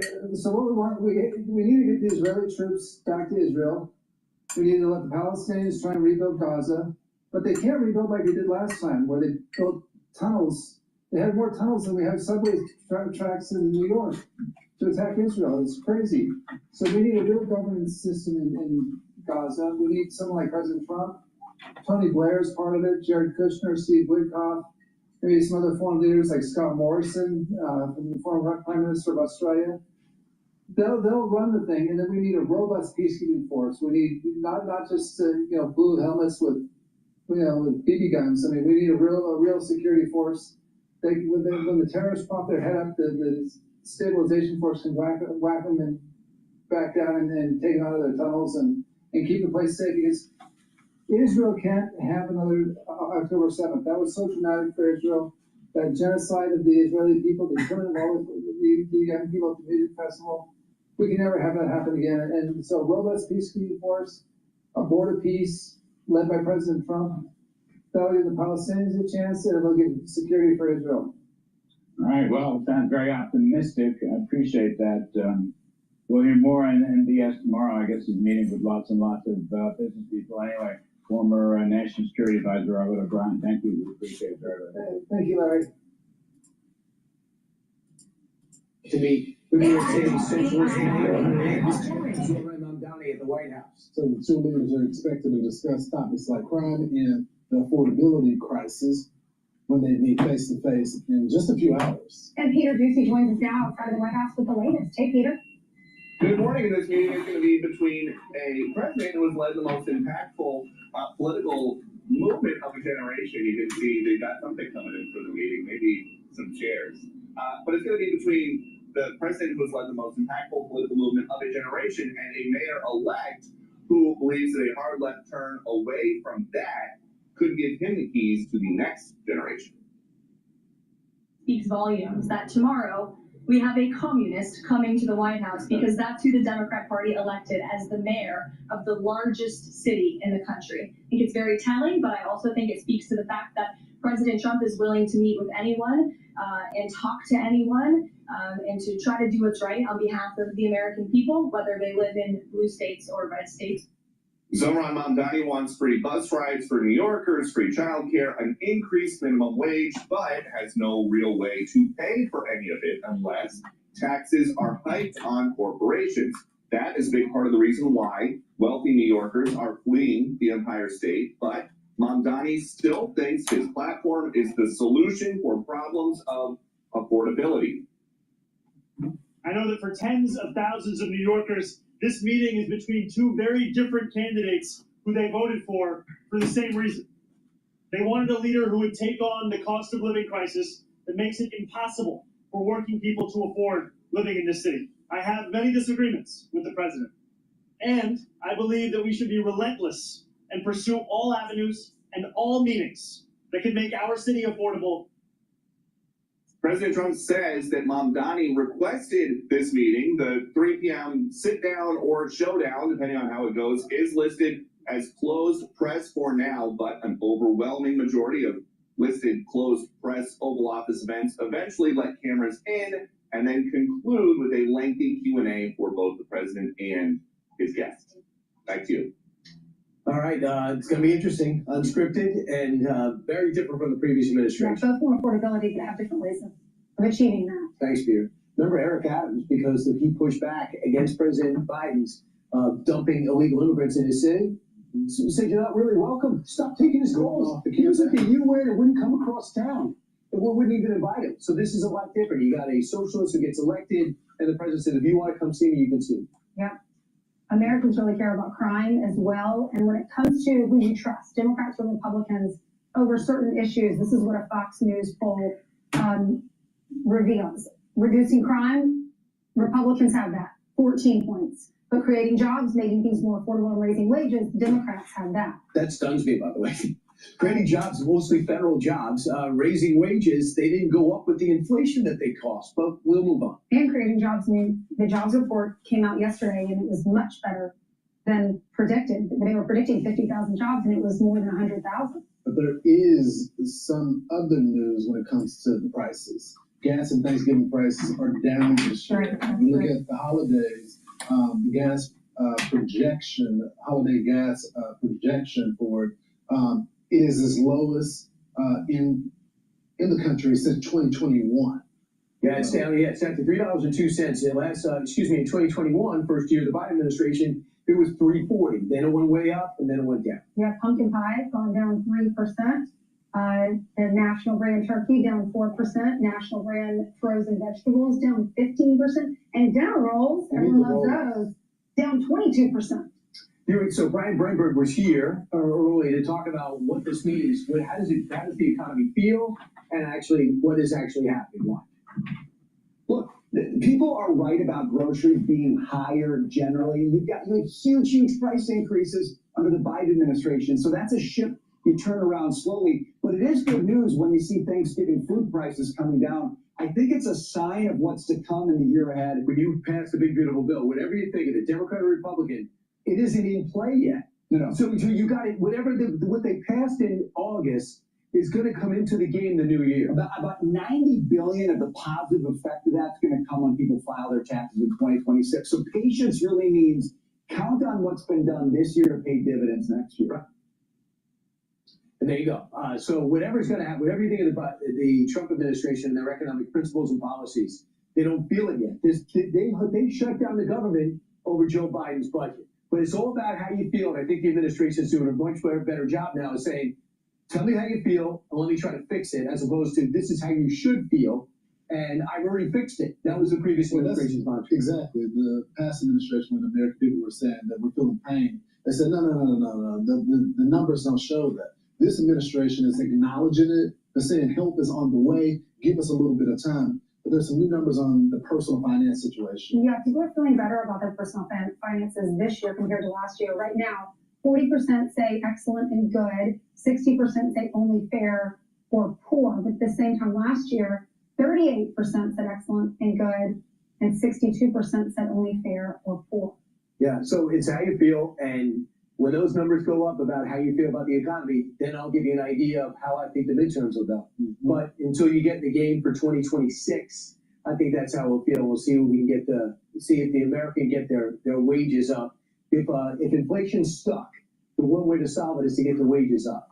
The big beautiful bill, I know you were just talking about that with Brian Brenberg, that goes into effect in January, right? Well, you got to figure the new year when some of the programs go into effect and some of the spending goes out there, the Trump bucks, what do they call them, the Trump dollars when kids are born for now.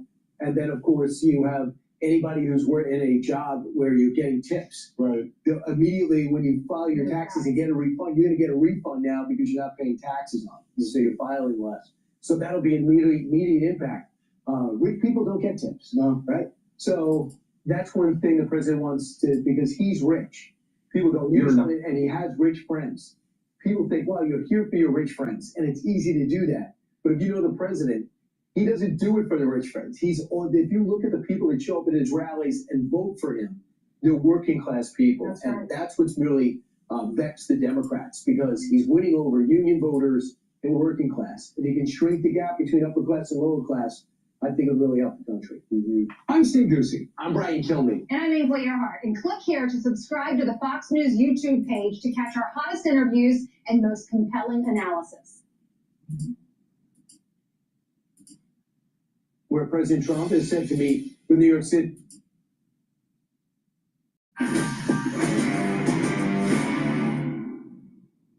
Good morning and welcome to Rising. We have a great Friday show for you right before a holiday. I always know to be happy because you're here on Friday. Oh, that's so sweet. And so I know that we're running into the weekend. I'm excited. How was your trip, by the way? It was good. So I went to Qatar and we were doing a docuseries for News Nation, and I just was able to just like embrace it and explore. Now I have this travel series that's separate from this called World of Travel, and I have to do everything on the ground. But this was nice to just show up and be told what the schedule was, but also work alongside some really strong and amazing News Nation producers. So that's awesome. I'm excited for everybody to see. Yeah, it's a fascinating place.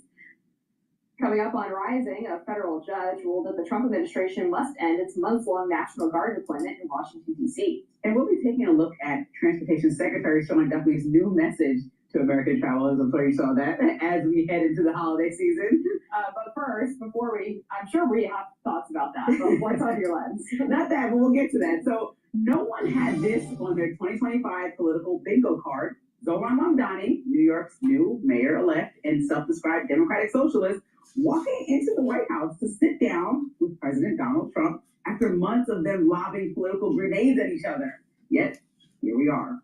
And honestly, I think this meeting needed to happen. So Mamdani is only 34 years old, barely known outside of the 5 boroughs before this election season. Now he's suddenly a national figure, and Trump is calling him the, quote, communist mayor who supposedly begged for an Oval Office sit-down. Mamdani is a Marxist. Mamdani is Napoleon the Pig on Animal Farm. Mamdani is going to make New York more expensive. But he'll smile. And I would not be surprised that there will be corruption within his administration, because almost always socialism has corruption. But that doesn't mean that in a free market economy that you won't have corruption too. Of course you will. But there's something special when it comes to the Democratic Party and corruption. Please go to my store, the-studio-reykjavik.com, and get the clarity factor. Get rid of that brain fog. And concentrate on tasks at work or in school or even at home. This will help to slow down the aging process of your neurons. And over time, you're going to have better dendritic connections, so you'll have better cognition. You'll think faster, you'll have better memory. Take this every day. Make sure you drink it with filtered water. And olive leaf extract, dual purpose. It'll help with your immune system and your cardiovascular system. Bring down inflammation and help to control your lipid profile. By doing that, you're improving your immune system and reducing plaque formation. Take this every day. It's super important. And stack it.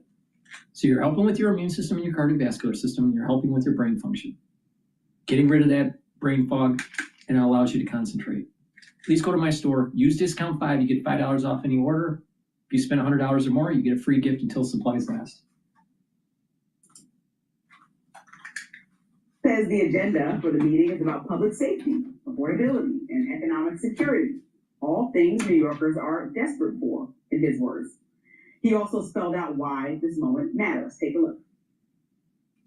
I know that for tens of thousands of New Yorkers, this meeting is between two very different candidates who they voted for the same reason. They wanted a leader who would take on the cost of living crisis that makes it impossible for working people to afford living in this city. Then he doubled down. My team reached out to the White House to set up this meeting because I will work with anyone to make life more affordable for the more than 8.5 million people who call this city home. I have many disagreements with the president, and I believe that we should be relentless and pursue all avenues and all meetings that could make our city affordable for every single New Yorker. Now here's where my unpopular opinion comes in. Mamdani and Trump are a lot more alike than either of them wants to admit. And that's exactly why this meeting has real potential. Think about it. They both ran as political outsiders, promising to blow up the status quo. They both use social media and alternative platforms to bypass traditional media in many ways. Mamdani even threw a press conference exclusively for influencers and content creators. That's a page straight out of the Trump 2016 playbook. Now, according to NBC News, his team said it was, quote, aimed at reaching new and less politically engaged audiences. That's also MAGA 101. And look at their core messages: affordability, the economy, the everyday American, or in Mamdani's case, the everyday New Yorker. Strip away the ideology, and they were talking to the same pain points. When voters in two completely different universes respond to the same message, maybe the divide isn't as deep as the headlines make it seem. These two have traded barbs for months. Trump accused him of being, quote, communist and threatened to even deport Mamdani and even withhold federal money from New York. Mamdani clapped back on. What if you could clean your retainer at the touch of a button? No more brushing or tablets. Over 4 years ago, our team of engineers knew there had to be a quicker. New York. Mamdani clapped back on election night, telling the president to, quote, turn the volume up. Trump fired off, quote, and so it begins on Truth Social. It's messy, it's petty, it's politics. But today's meeting could be the first adult decision either of them has made in a minute. Because if two men who built their brands on division can show even a flicker of cooperation, that sets the tone for the entire country. They don't have to like each other. They don't even have to agree. But they do have a shared responsibility: the cost of living, the crisis that's hitting millions of Americans. And on that, their goals definitely overlap. So here's my lens. If Mamdani and Trump really do have so much in common, then maybe, just maybe, they can let bygones be bygones and show America what working across. Maybe we shouldn't be doing the grand experiment all over again because the socialists forgot the lessons learned right after the Cold War. You know, we did this experiment. Communism doesn't work. Socialism doesn't work. No country is prosperous under socialism. No country. It's never worked. But we're going to try these experiments because Mamdani has lost his bearings. He doesn't have the compass of history. During the Cold War, all the way up to the fall of the Berlin Wall in 1989, there was the grand experiment where the Western Europe versus Eastern Europe. Eastern Europe was had the satellite. They were the satellite countries for Russia, or the Soviet Union. And in that grand experiment, Eastern countries, their economies were decimated. Why? Because of communism. Because Marxism doesn't work. Socialism doesn't work. The Western countries in Europe prospered, grew out of the rubble of World War II. So why do we have to reinvent the wheel, or try to reinvent the wheel, and try these social programs? Well, that will only make the city worse off. There'll be more crime. The New York dirt will increase. The cost of living will go up. Why? We don't have to do this. And then in addition, there's going to be a flight of individuals that are productive out of the city, and you're just going to have more unproductive people in the city. If you don't believe me, all along the Metro North Railway, homes are getting gobbled up in Connecticut. People are already moving out. And he hasn't even been sworn in yet. Mamdani is going to turn New York City into Animal Farm because Mamdani is Napoleon the pig.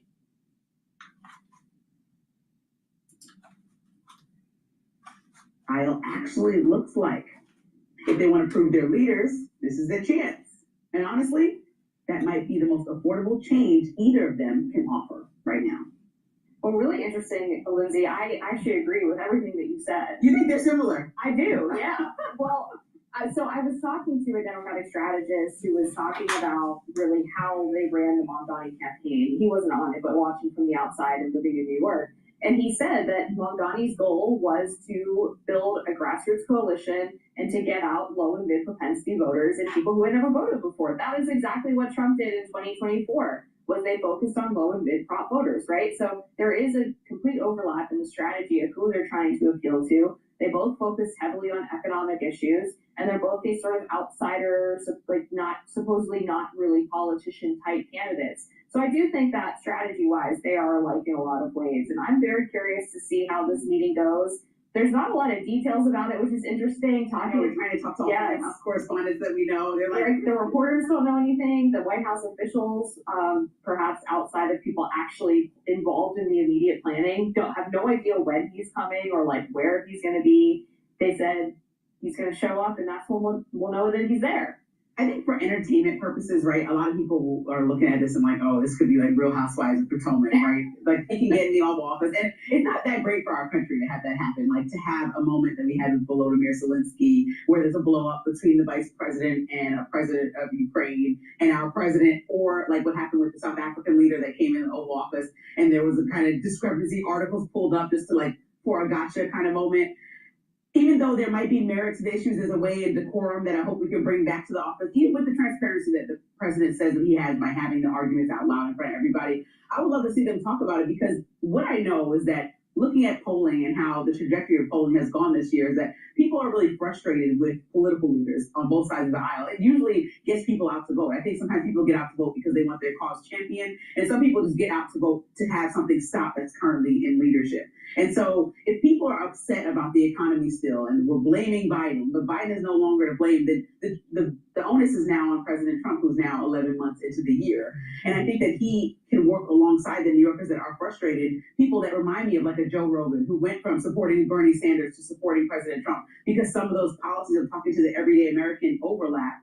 They can have an opportunity to show Congress possibly how to behave and maybe get stuff done. Or they can have a theatrical moment that we'll talk about for the next few weeks that gets us nowhere. And I'm also curious to see where immigration comes up on this, because Mamdani has said that he does not want the city to cooperate with ICE, which is something that Mayor Eric Adams was willing to do. I wouldn't be surprised if that's an ask that Trump makes of Mamdani in exchange for getting that. Think about funding. There was an Mamdani doesn't want to help with ICE getting rid of illegal aliens. I mean, isn't he supposed to uphold the safety and viability of the city? Why is he harboring illegal aliens? Why does Mamdani want to support illegal aliens and make the cost of living more expensive for legal citizens? Oh, that's the whole playbook of Marxism. Destroy capitalism. Destroy God, country, and family. Marxists are, and communists are atheists. Are they really strong with family? No, they want control. They want central control of your life. Do they want you to have affinity to God? No, of course not. Do they want you to have affinity to your patriotism? Only to the one-party system and not to the Constitution. That's what Mamdani represents. And individuals need to start pushing back and saying, we don't want Napoleon the pig in our city. Oink, oink. Please go to my store, the-studio-reykjavik.com, and get the omega-3. This will help with your cardiovascular health, because we're going to see a lot of news in New York, and it's probably going to give you a heart attack. So you better start paying attention and helping your cardiovascular health. Go to my store and get the omega-3. It's going to help to bring down the lipid profile, help to lower your LDL levels and increase your HDL levels. That's super important.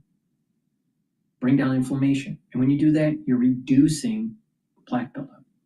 Omega-3 also helps to reduce the stickiness of your red blood cells so you don't overclot. There's going to be a lot of people having heart attacks in New York City. You know why? Because we have a Marxist running New York. Napoleon the pig. Let's continue. That Mamdani did with a local news outlet earlier this week, where he was asked about the free bus program, and he wanted to fund it by raising corporate tax rates, which Kathy Hochul has already said that she's not willing to do. And he was like, well, the most important thing is not how we fund it, it's that we fund it. And so he's already running into roadblocks in terms of implementing his agenda. And so I guess the question then is, will voters blame him if these things don't get implemented, or will Kathy Hochul become the sort of scapegoat? Oh, right. And I think there's a lot there about what Mamdani has said on the campaign trail. But again, I liken him to President Trump as well about things that are promised, like I'm turning this economy around first thing, and we're 11 months into the year, or I'm ending wars. And even though he says it was an exaggerated claim, immediately, days into his presidency, and or months in before we even started having real conversations. I think that those are, people overpromise on campaign trails on both sides of the aisle. So there's going to be frustration there. Mamdani has some real pie in the sky ideas that don't land for all Americans, specifically for New Yorkers. So I think he's going to have to explain himself. But as long as he's pushing and we see some results, the best thing that can happen to him is that even one of his policies lands and provides a runway for New Yorkers to have ease economically, and then Democrats can maybe look to some of the policy ideas without saying we adopt this entire idea of being democratic socialists, and say these policies work, and this is what we're implementing into our strategy for the next few years, because I'm not seeing a clear strategy. I am excited to see what comes out of this meeting. The tone, what they talk about, how long are they going to sit in front of the cameras versus maybe having some sort of, backroom meeting where the press isn't privy to it? And are they going to take questions from the media too, right? They need to. I mean, if you take questions with the leader of Saudi Arabia, the Crown Prince, come on, you can take questions with Mamdani. This is like the stakes were a little higher with the Crown Prince. So we'll see. President Trump seemingly calling for Democratic leaders to be hanged. What he posted on Truth Social and what the White House is saying.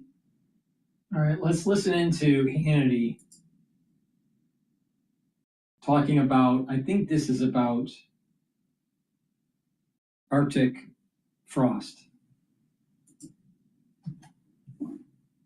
We have major breaking news and new developments tonight as the Arctic frost scandal continues to unravel. Now, it turns out it wasn't just sitting U.S. senators and Republican operatives around the country and groups like Turning Point that were targeted. It was also Jim Jordan. Tonight, our team has exclusively reviewed documents obtained by Jim Jordan showing that in 2022, lawyers running the Arctic frost investigation had subpoenaed Verizon for Jim Jordan's complete phone records going all the way back to January of 2020 for an investigation that was supposed to be about January 6, 2021. That's not all. They also wanted his address, his payment information, and the unique identifiers of all of his devices. And to top it all off, the subpoena came with a court order of secrecy. Verizon was not allowed to tell anyone about the data request because the court somehow determined that, quote, disclosure will result in flight from prosecution or witness intimidation. A Verizon spokesperson tells us they are working with the House and Senate on this issue and says, quote, we uncovered new information regarding Chairman Jordan. We shared it with him as soon as possible. We are committed to restoring trust through transparency. And just in case you forgot, Jim Jordan, not exactly some criminal mastermind that you got to worry about him fleeing to another country. He is and was during all of this a sitting member of the House of Representatives and chairman of the all-powerful House Judiciary Committee. He joins us right now. Well, I think I said to you, it's only a matter of time that your name's coming up. And mine probably right behind you because I guarantee you my phone number and contacts were in the information they got. I want a lawsuit. Yeah, well, Sean, we say this all the time, but I mean, the only thing we get wrong when we start these investigations is it's always worse than we thought. So think about this. We know they spied on President Trump. Then we learned it's senators and the Speaker of the House. And now we learned they were spying on me for 2.5 years. I mean, think about 2.5, all the way back, as you said, to January of 2020. They gathered information that told them who I called, who called me, when we called each other, when the call took place, how long the call was, and where I was at when I made that call. They got your location as well, and they gathered that for over a time period of 28 months. This is how ridiculous this is, and why we are doing everything to get to the bottom. You're right. I bet there's a bunch of other members of Congress, a bunch of other citizens like you, all over this country that they were looking into, because this is the epitome of the weaponization of government against the other party. President Trump, Republican, all the senators, the Speaker of the House, Republican, and of course the top Republican on the Judiciary Committee. That's how ridiculous this whole thing is. Did they get your text? Because I've had thousands of my personal private text messages released to the public. Great question. They didn't get it from me. They never got it from me. I don't save text messages. I don't have an iCloud, but they end up putting it on, putting it up there in hearings and in the newspapers and use it in criminal cases, of which I am not a party to. Now, do I deserve some degree of privacy? Do you deserve that? I think you do. It's called the Bill of Rights. It's called the Fourth Amendment. Exactly. For goodness sake. Of course you do. Our understanding of this subpoena is they got the time you sent the text, who you sent the text to, just like they were with the call. They did not get the contents of the text. But we know the January 6th committee got some context of text from you and from me and everyone else. So, but this subpoena was for when those texts were sent, not the actual contents of it. But what I want to know is, who signed off on this ultimately? Did Chris Wray know about this? This is the Biden DOJ. Did Merrick Garland know about this? Because this subpoena was sent in April of 2022. Did Lisa Monaco, the Deputy Attorney General, who signed off on this? This idea that you got one branch of government run by Democrats going after the legislative branch at the time run by Republicans. I mean, the top Republicans. That's how crazy this all is. So, look, we're going to keep gathering information. We're going to be ready for when we bring Jack Smith in for his deposition, because we're going to have a lot of questions for him. They determined that, quote, disclosure would result in a flight, that you might flee the country, or that you might intimidate witnesses. Who made that determination? Because that is the exact opposite of the person I know. The same people who said we're going to take Scott Perry's phone. The same people who said we're going to surveil a member of Congress, Scott Perry, for a week. We'll go find out where he works, find out what kind of vehicle he drives, get photos of his home, his car. Those are the same people. It's this Wyndham guy that we referred yesterday to the Justice Department. He was the guy who signed off on that subpoena to get Scott Perry, a general in our Army, member of Congress for 14 years. It's that mindset that says anyone who's for President Trump is the enemy, and we're going after them. That's what they did. So this, people say, oh, you guys, this is retribution. This is not retribution in any way. It's holding people accountable who did crazy, ridiculous things like Jack Smith, like this Arctic Cross investigation, and like the Biden DOJ. Well, I'm sorry, Congressman, I really am, and I hope we get to the bottom of it. Why are they trying to take away a provision that would allow people like you and senators spied on illegally to sue the people involved? Well, we passed legislation 2 days ago out of our committee that says you can't do these kind of gag orders. You can't have them for years and years. There's a higher threshold if you're going to issue these things. We're trying to push back on this in a big way. Maybe we need to tell these carriers, you can't do this at all. You can't. Maybe we need to look at that. So this is, again, we have the thing called the Bill of Rights, the First Amendment, the Fourth Amendment. We should be respecting that. I don't think the way these guys did, I don't think it does. So we're looking at all kinds of legislation. Chairman Jordan, thank you. Hey, Sean Hannity here. Hey, click here to subscribe to Fox News YouTube page. Please go to my store, the-studio-reykjavik.com, and get the Myotrol. Myotrol will help to build muscle and maintain muscle, especially if you're 40 years of age. This is very important for males and females.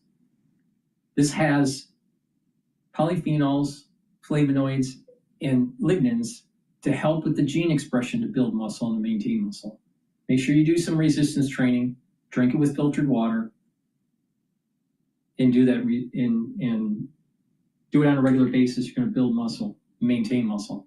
This also works really well if you're an athlete, younger or older, to help to build strength for your sport. It's a very powerful supplement that you should be taking. Many people that are 40 years of age or older have a problem maintaining and building muscle. It's called atrophy. It's part of the aging process. So to slow the aging process down, take Myotrol. And get the great supplements that I offer to help support the work that I do. If you pay attention to what I do on a regular basis, you stack these supplements the way I'm telling you to stack them, you're going to be able to slow down the aging process and boost up that immune system. Another great supplement that I offer is Goodnight Formula. The Goodnight Formula will help to consolidate memory, detoxify your central nervous system, and you'll be well rested. Why? Because this has tryptophan, melatonin, GABA, and passion flower, and a few other ingredients that will allow you to get into 3 to 5 cycles of deep sleep and REM sleep. You do that regularly, and you're going to be helping your brain function. It's really important to get good sleep and to slow down the aging process. Take this every night, drink it with filtered water, and improve that memory, detoxify that central nervous system.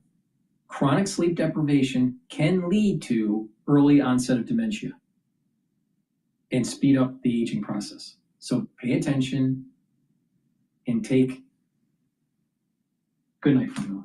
So a great stack to help with your muscles, Myotrol. To help with your brain, Goodnight Formula. Please go to my store, the-studio-reykjavik.com. Use discount 5. You get $5 off any order, all caps, discount, and then number 5. And if you spend $100 or more, you get a free gift until supplies last.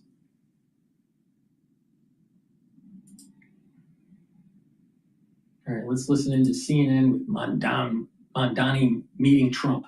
From morning routines to weekend sidelines. When the temperature drops, bring the heat with Hot Hands, America's favorite warmer. Fast-acting, long-lasting warmth. Trusted coast to coast. Hot Hands, available everywhere you shop. Build a website you love with Wix. For your words, create your brand.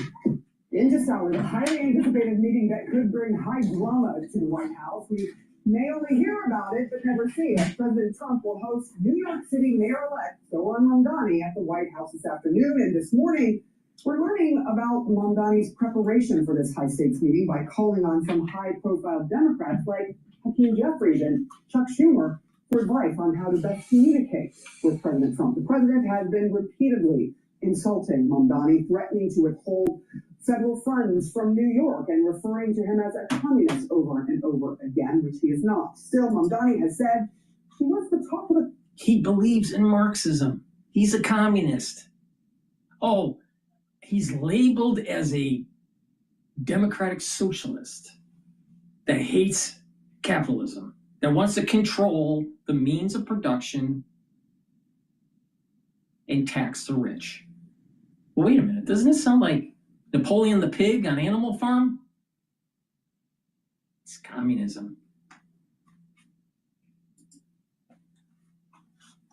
You focus on ways that he can help New Yorkers. Siemens Gloria Cosmino has been following Mamdani's trail for the longest. What are you learning this morning about this meeting? Look, this is high stakes. This is a really big moment for the mayor-elect, but frankly, also for the president. We have seen in the last few days that President Donald Trump has been speaking about affordability. He has talked about how Democrats use this word and reference to groceries in order to win the last bunch of elections that we saw just a couple of weeks ago. But of course, as we know, affordability in groceries and the cost of living is something that is on the minds of so many Americans, and was certainly on the minds of many of the New Yorkers who voted for Zohran Mamdani just a few days ago and elected him to be the next mayor. So we're going to see a very interesting back and forth. Hopefully, for now, we're told that this meeting is behind closed doors. But Sarah, you know things at the White House can be a bit unpredictable. And the question here is whether or not Donald Trump might open up those doors and allow the cameras to come in. And what happens then will be even more interesting, because we've seen how some of these public meetings play out before, where he meets with, whether it's state leaders or leaders from other countries. Sometimes he tries to embarrass them. We saw Vladimir Zelensky get berated for not wearing a suit to the White House. So it could really go off the rails. And Mamdani knows that he has to kind of be on his feet. So he got some advice on how to do that from Senator Chuck Schumer, Hakeem Jeffries, Governor Kathy Hochul. All of them have had conversations and have a relationship, even if a tense one at times, with President Trump. We know that Mamdani is on his way. He tweeted just a short while ago a selfie from what it looks like the inside of an airplane. There you see him. He says it was just the airplane emoji, so he is on his way to DC. But, you know, considering what we know about how these two men have spoken about one another in the last few months, I think there's a lot of people who are going to be closely watching to see how it goes. Take a listen to just how Trump and Mamdani have been talking about each other in recent weeks.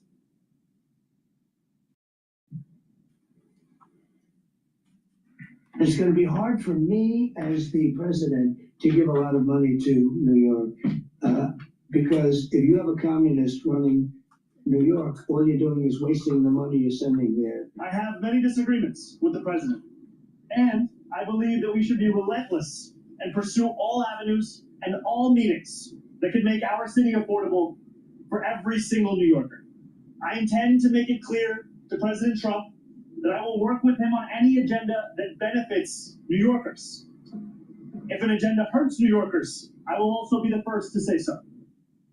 Now, sorry, as diametrically opposed as these two men are, Wait a I minute. also think that Wait a minute. Mamdani, Marxism is bad for New York. Mamdani is the manifestation of Marxism. Well, wait a minute here. If he's going to admit that there may be some sort of harm that's created to New Yorkers' way of life, and he's the cause of the harm, maybe we need to get rid of Mamdani. Oh, you got all the Brooklynites, the hipsters, that think that socialism's cool.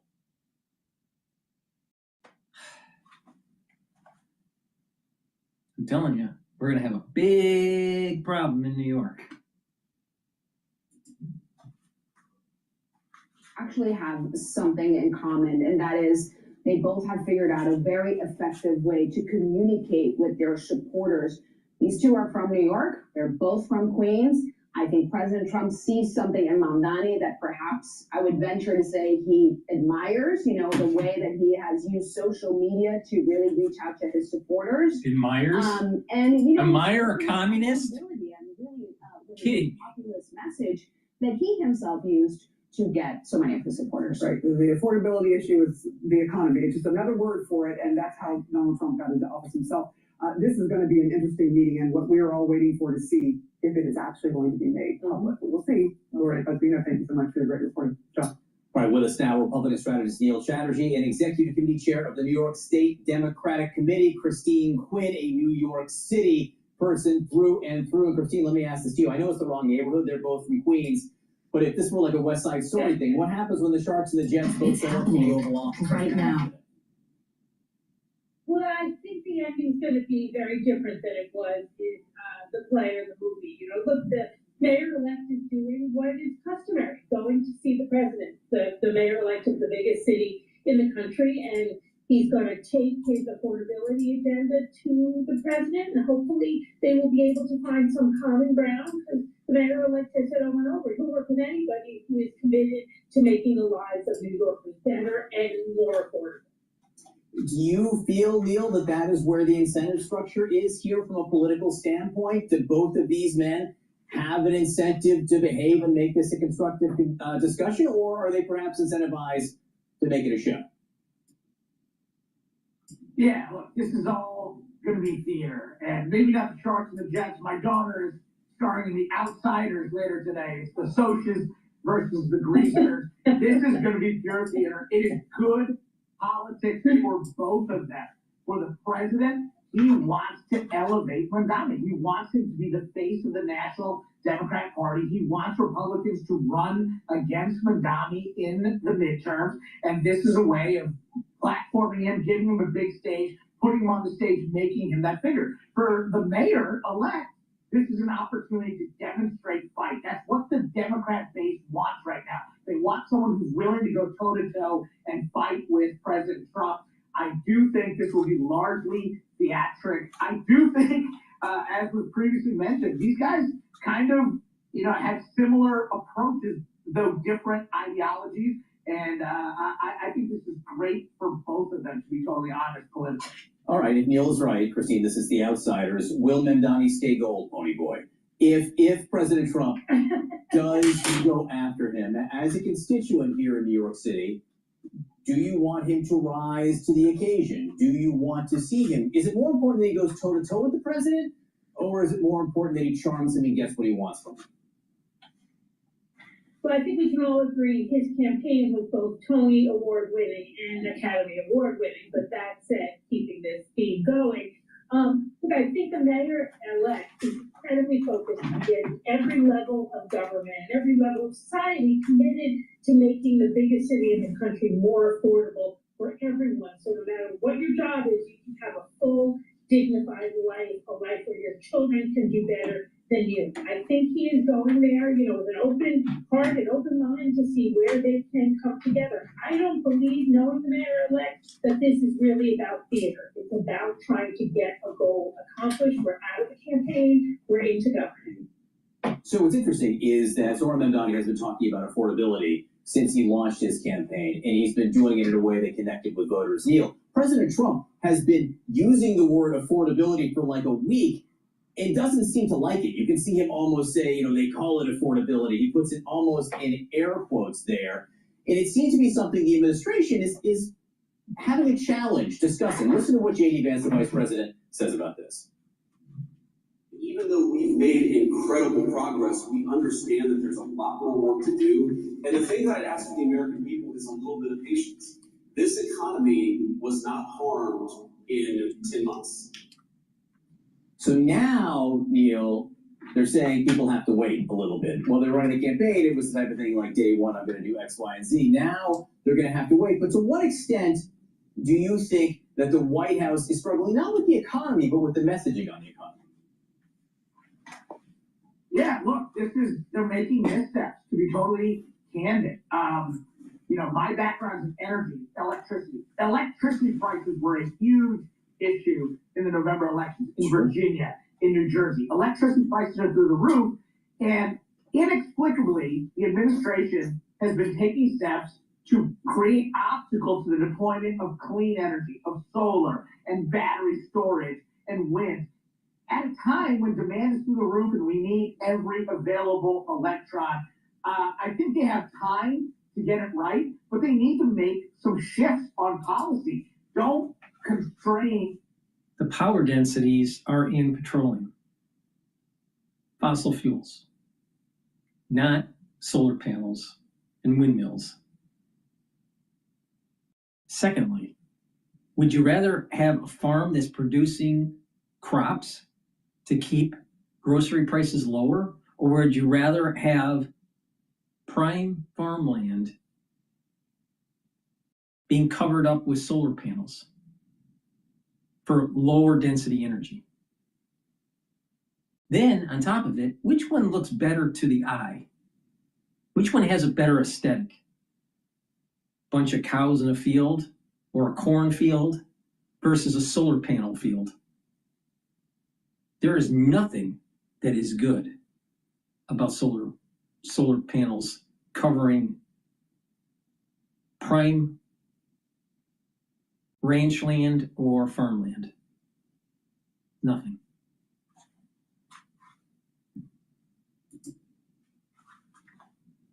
Clean energy at a moment in time when we need it. If you want to bring down electricity prices, let's unleash all of the above energy, which is what the president talks about on the campaign trail. They haven't governed in that way. I'm hoping they will course correct. Oh, so everything, it's just a panorama of optionality. Why don't you invest in things that are actually doable and quick now? And that it's not just helping the energy sector, but also helping the agricultural sector. See, here again, another stupid liberal. Probably is not taking Clarity Factor from my store. So maybe he needs a box of Clarity Factor so he can think better. Don't be a stupid liberal. Maybe I should send a whole box to him for free so he could start to realize that natural gas as a feedstock for our energy sector is a good thing.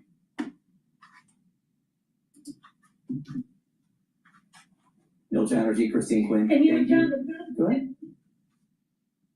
the problem with having to wait with all of these failed policies is people lose their jobs, people lose their homes. Time is a terrible thing in this affordability crisis. It's real life for Americans. Yeah, you know, just in terms of political messaging, saying wait is always a hard thing to sell. But we'll see what else they have over the next coming days and weeks. Neil Chatterjee, Christine Quinn, great to see you. Please go to my store, the-studio-reykjavik.com, and get the C60. You can get it in extra virgin olive oil, MCT coconut oil, or avocado oil in a 2-ounce, a 4-ounce, or an 8-ounce configuration. It is cheaper per ounce at the higher ounce configuration. Take a teaspoon a day, every day, preferably on an empty stomach in the morning. And what this will do is to soak up free radicals, 1,000 times more potent than vitamin C. One molecule of C60 is 1,000 times stronger than vitamin C molecule. Now, you soak up a lot of free radicals, you reduce stress in the cell and in your tissues and in your organ systems, reducing inflammation. And by soaking up those free radicals, you're improving your energy production because you're helping the health of your mitochondria. And when your cells have more energy, they perform better. And then your organ systems perform better. Your endocrine system performs better. Your immune system performs better, even your brain function. And at the vascular level, by soaking up free radicals, you're reducing plaque formation. Go to my store, take a teaspoon a day, every day. In addition, C60 helps the basal layer of your skin, so your skin will be healthier. Please go to my store, take the C60 every day, teaspoon, and within 2 months, you're going to start feeling the effects. Within 1 year, you will visibly look younger. Please go to my store. I've been taking this since 2016. Please go to my store and get the C60. And get the complete multivitamin. This multivitamin is easy to digest, and it has the multivitamins that you need for proper enzymatic activity. When you do that, you're creating a great base to slow down the aging process and to have the proper metabolism. Please go to my store, get this complete multivitamin. Again, it is easy to digest. Use discount 5, you get $5 off any order. If you spend $100 or more, you get a free gift until supplies last. All right, let's talk about the jobs report. Yeah, it was so exciting to finally have the data, right? Well, it's kind of the last clear data ahead of the shutdown, right? So, and already you see a pickup in the unemployment rate. Even before the shutdown, is probably going to affect the data on the private jobs, right? We will probably also see a pickup in the unemployment rate, given that a lot of federal government employees are rolling off from the payroll in October. So that's a signal that the risks to the labor side of the dual mandate for the Fed are actually rising. So to me, the market reaction yesterday makes a lot of sense with the odds of a cut rising, right?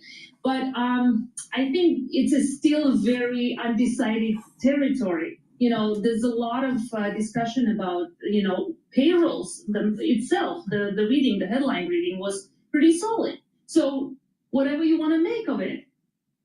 I have a follow-up on this unemployment rate, though, going up second month in a row, right? Well, we're talking about September now to 4.4%, highest in 4 years. But what do you make of some people going, but wait a minute, it rose for the right, quote-unquote, right reasons? Because workers who were on the sidelines came back in and were actively looking for work. And I guess that's when you're considered unemployed, right? Is when you're actively looking for work. You're part of that survey. What do you make of that? I agree that, unemployment rate rising because people cannot find jobs and they're looking is better than outright layoffs. But, permanent layoffs also increased in the report yesterday. So again, there's a lot of mixed signals there. And yes, the unemployment rate increase since it troughed back in 2023 has been driven by long-term unemployment, people not able to find jobs. At the end of the day, whatever the reason is, the increase in the unemployment rate is a bad thing. And if anything, it increases the risks that things could deteriorate. So I think it's still unclear what's going to happen on December 10th. Elena, is there an unemployment rate? Is there a headline rate that the Fed says, oh boy, we got to do something here in terms of maybe getting a little bit more aggressive? Is there a rate out there that they think is a trigger rate? 5. Well, 5 or they 5.5. do have a summary of economic projections, right? So I'd say that should be our kind of like goal in terms of seeing what they think is bad and good. And if unemployment rate continues to rise, and probably in October and November it will rise for the reasons that I mentioned, that would go above their projection of what they see as a predicament for. So it was at 4.3, now it's at 4.4% for unemployment in the United States. But as it keeps on ticking up, there's going to be more pressure by the Federal Reserve to lower rates. The problem is that you still have inflation above the 2% target, closer to 3%, depending on the number you look at. The range is anywhere from 2.9 to 3.1. Well, wait a minute here. Do we want inflation? The problem here is that we're probably going to have some problems. And then you add in AI on top of it. 3 rate cuts this year. So that should be our guide, I think. But in terms of like an absolute value, there is no such thing. It depends on the supply side. Right. Now, as we start to get more economic data, we're going to start to get reports where the government shutdown, you can really see it play out in the numbers. My question is, how much should we hang our hat on those numbers because the government shutdown was just a moment in time and now it's over? Well, you have federal government employees leaving for all kinds of different reasons. Are they going to be able to find a job that easily in the private sector when the hiring rate is so low? So yes, okay, I understand the shutdown is over. I don't think that the rebound will be, Okay, you don't think it'll be really quick? You don't think it's going to be a full one? So you think we're going to take a big hit to GDP because this was the 43-day shutdown? We estimate 0.5 percentage point in Q4, so it's lower than, say, CBO's estimate. We still have some time in the fourth quarter to recuperate some losses. So probably 0.5 percentage point, which is significant by historical standards. So it appears in this labor market, there's some layoffs, but there's not like mass layoffs, but there's certainly not big hiring out there. Is that a typical environment for a labor market where they're not letting people go, but they're not hiring them? It's quite typical for when the economy is kind of at a full employment. So, it's a good spot to be. It doesn't mean that things are deteriorating, but it's a risky situation because, what's the next step for a company if you need to cut costs? If something, happens. When you're going up the curve in terms of economic activity and you're near the tippy point, then it starts to go down. So as you're at the apex, activity starts to slow down, right? Hiring slows down. You may not be firing because but then all of a sudden it starts the economy starts to crack and the GDP starts to fall, more layoffs, and it accelerates. We're at that apex point in the economy.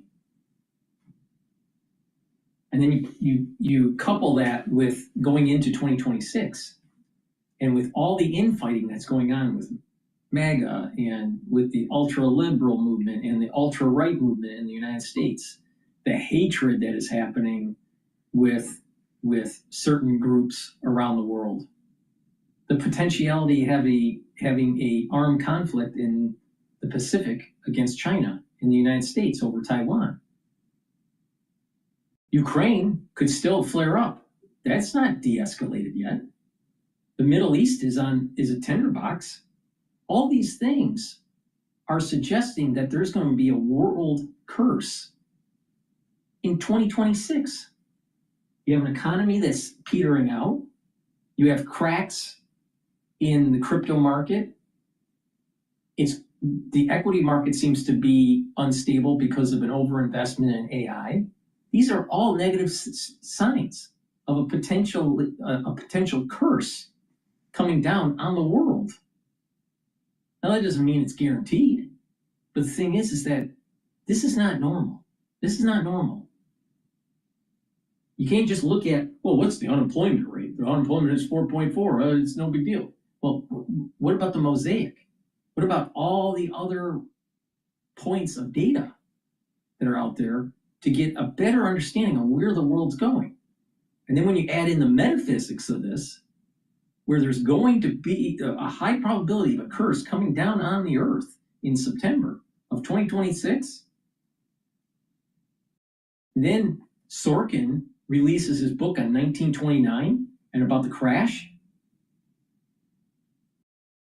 Are we moving into a bubble time point where it's going to lead to a crash? Maybe. Maybe the crash happens in 2026. Maybe it happens in 2029. But things are not stable, especially when you start titrating in the use of AI in the job market. If the unemployment rate for the youth is at, depending on who you ask, some people say it's at 9 or 10%. Other people are saying the official number is more closer to 25%. How are these individuals going to start their careers? And it's not even a recession yet.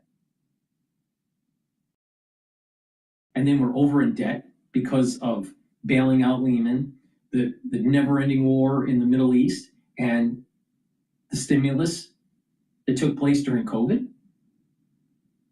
The country can't afford another bailout. We're still paying for the 3 bailouts that just happened. What are we going to do?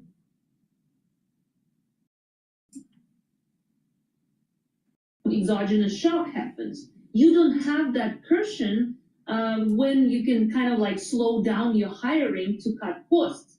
The next step is layoffs if something happens. But so far it's been relatively healthy.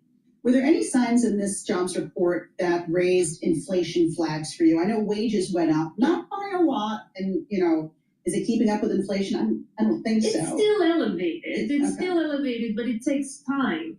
And I always look at Atlanta Fed numbers, job switches, job stayers. There's no big margin between those two right now. So to me, it says that labor market wage inflation is subsiding. So it should not be a big source of inflation going forward, which actually Chair Powell mentioned a few times. Please go to my store, the-studio-reykjavik.com, and get the heirloom barley. This will help to detoxify your body, bring down inflammation, and soak up free radicals through superoxide dismutase.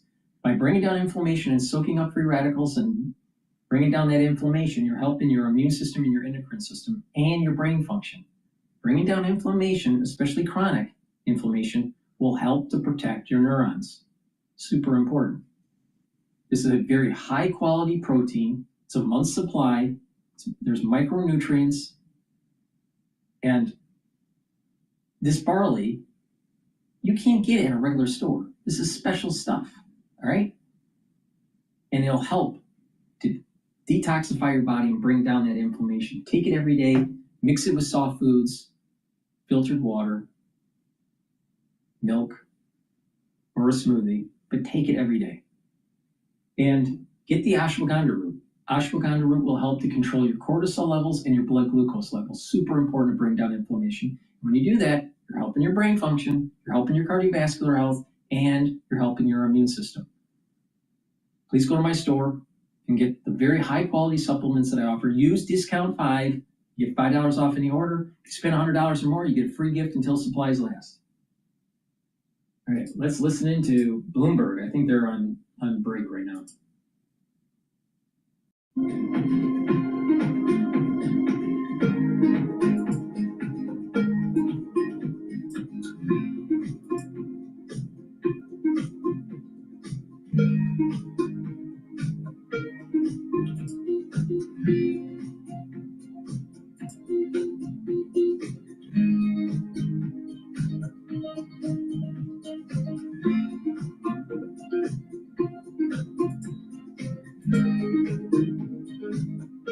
right, let's listen into CNBC about AI job losses.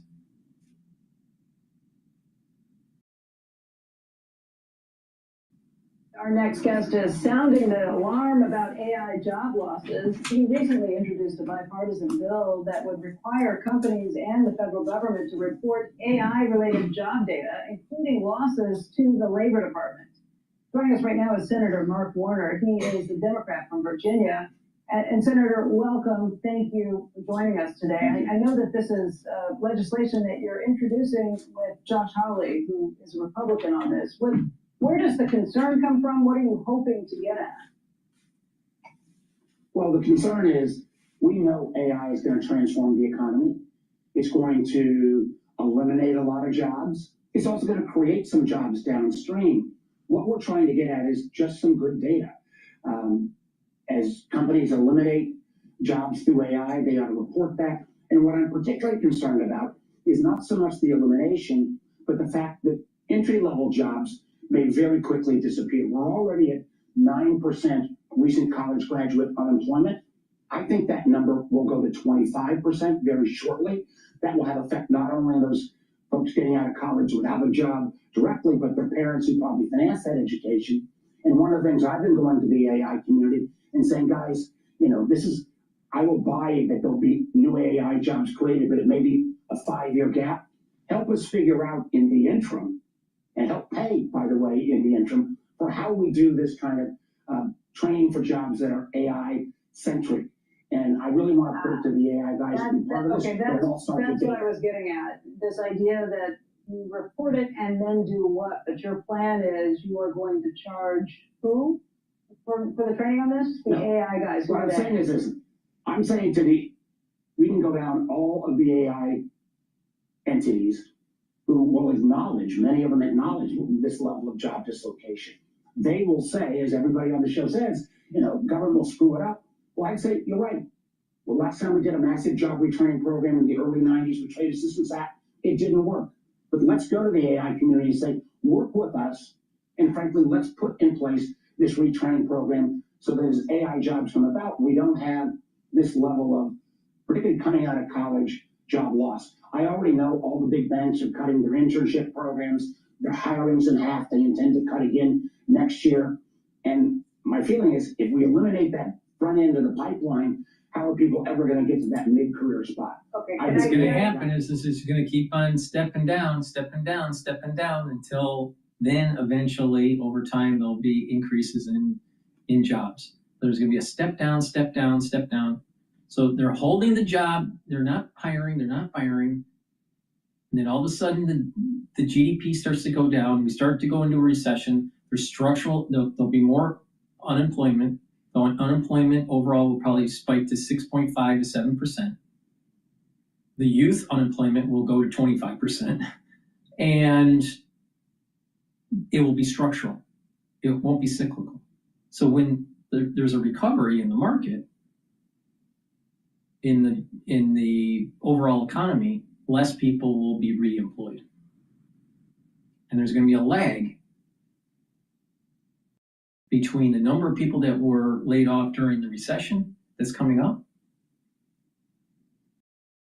Maybe only 65% of those individuals that were laid off will be reemployed. So 35% are going to be dislocated. What are you going to do?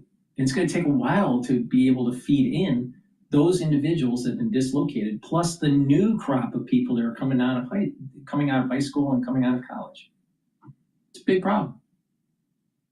It's a big problem. And everyone that's using their AI, they're feeding the system. They're feeding the system that is leading to the destruction of their job.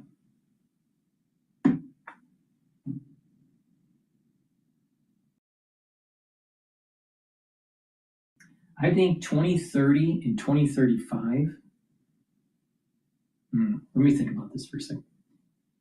2027, 2028, and 2029 is probably, those are years that are probably going to be very problematic. You start to see a little bit of this new renaissance in an AI economy to start having green shoots for new employment probably in 2030, 2031, 2032. So in the next, it's around the corner, we're going to start seeing structural problems in the economy. And it's going to happen to everybody. This is just AI, desktop or laptop based or even mobile based. You add in when Tesla starts to sell robots. Well, wait a minute here. There'll be a lot of people dislocated from the job market. This is what I call where labor and capital they decouple. Capitalism works because there are people that are investing into production, and you have a labor force earning a wage.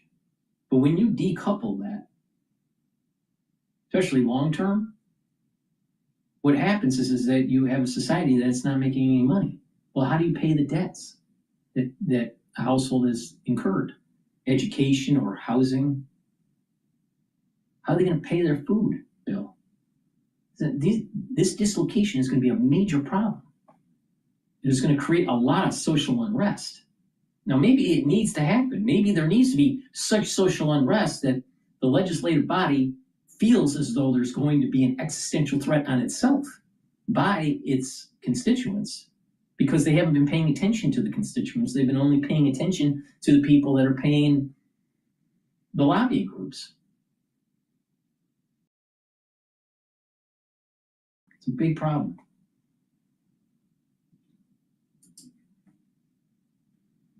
I agree with you on your concern about what happens to entry-level jobs, 100%, but you're already wrapping it up with this idea that, and we're going to make you pay to retrain. That makes me think you are, instead of going to be shining light on what's happening with this situation, you are only going to encourage companies to be less honest and less open about what's happening, when the answer is, you're going to pay, we're going to tax you, we're going to come at you to make sure we fix it. No.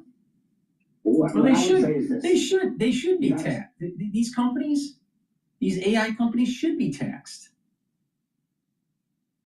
If they're dislocating jobs, why shouldn't they? They're destroying the social contract. Why not? Their shareholders are making a ton of money. So why doesn't the company have some sort of additional AI implementation tax if they're killing the job market? Because you got to remember, the jobs pay the taxes. The ones that are working pay the taxes. If they aren't employed, they don't pay taxes. So someone's going to have to pick it up. You can't tax people that are unemployed.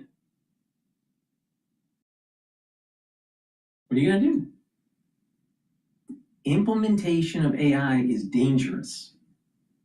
And it's not so much the AI being implemented, it's the speed of the adoption in the workforce that's dangerous.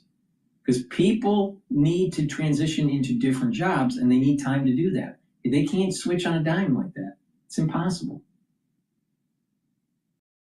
The human conditioning is not that fast, especially at a societal level. To be a big problem.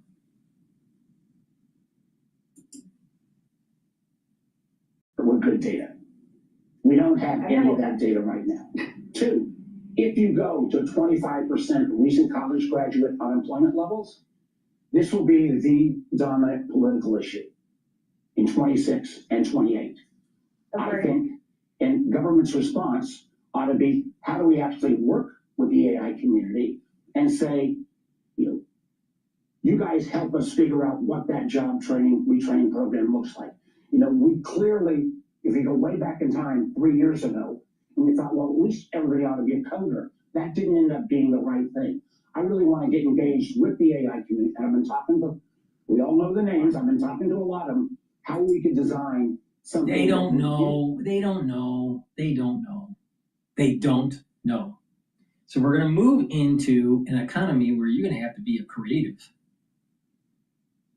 Kind of like an artist and an engineer at the same time. And we're going to be going back to a time period where you're going to have to build a network of clients, a network of people that almost like a guild or you know, like a cottage industry kind of thing, where it's doing things and providing services to a smaller crowd, and the idea of working for a big corporation is going to die. Something different is happening. There's a creative, something creative, and you have to build your own thing. If you need something, you're going to have to build it. You're going to have skills to be able to imagine and design, but also to build.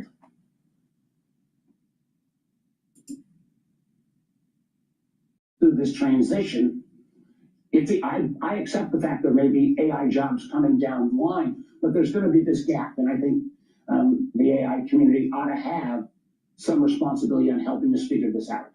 Senator, I think the question that Becky's got into in a very good way is, it would be one thing if you said, look, we just need to understand the data and we need everybody to report. And then there's a question of how everyone's going to report, what that's going to look like, who's actually going to track all of this and that and the like.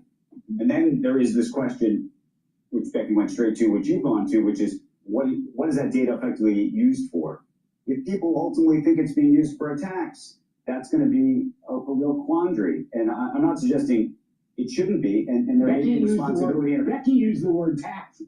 Becky used the word tax. I didn't. I said, you used the word pay. I said the word, there ought to be a contribution.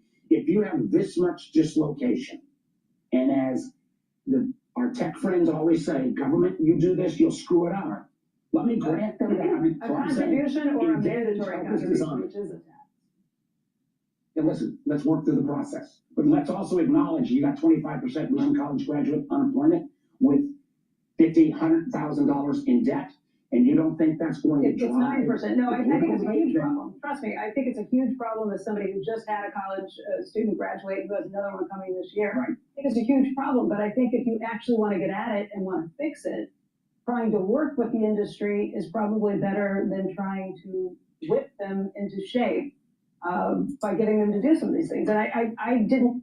The AI companies are benefiting a lot from it. They need to pay their share of disrupting the social contract and the dislocation of many people in the job market. This is not going to be an easy transition. It's not going to be an easy transition. There are many people that are Ivy League educated that are STEM degrees, not humanities, STEM degrees. They're having problems getting employed. Elite education, having problems because the jobs aren't there, because companies don't need them.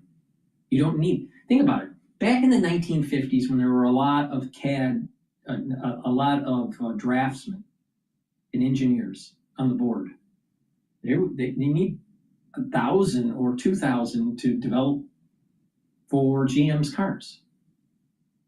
All right? 2,000 draftsmen and engineers. Then all of a sudden you start doing CAD, which is computerized drafting and engineering, right? And now you don't need the 2,000, you only need about 800. And eventually you don't need 800, you only need 400. All right? So you could do more with less people. Same thing's going to happen. GM doesn't need to hire as many engineers anymore. GM doesn't need to hire as many line workers anymore once humanoid robots are sold by Tesla, which is going to happen. That's going to happen either in 2026 or 2027. That's around the corner. That's in a year or a year and a half away. And it's going to be slow at first, but once there's mass adoption, it's going to speed this whole problem up.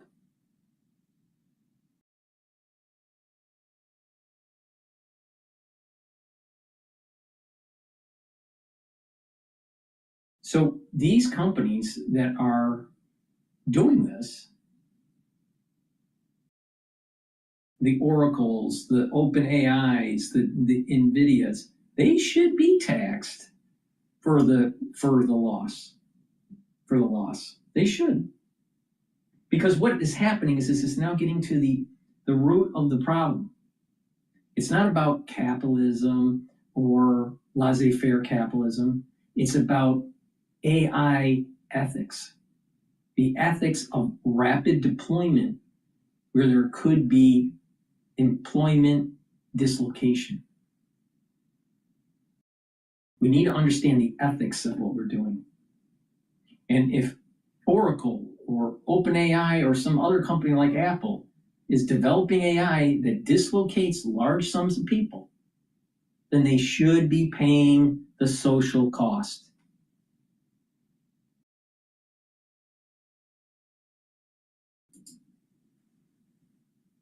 Oh, about the idea of making them pay for this. That was news to me when you just said it. My sense is this.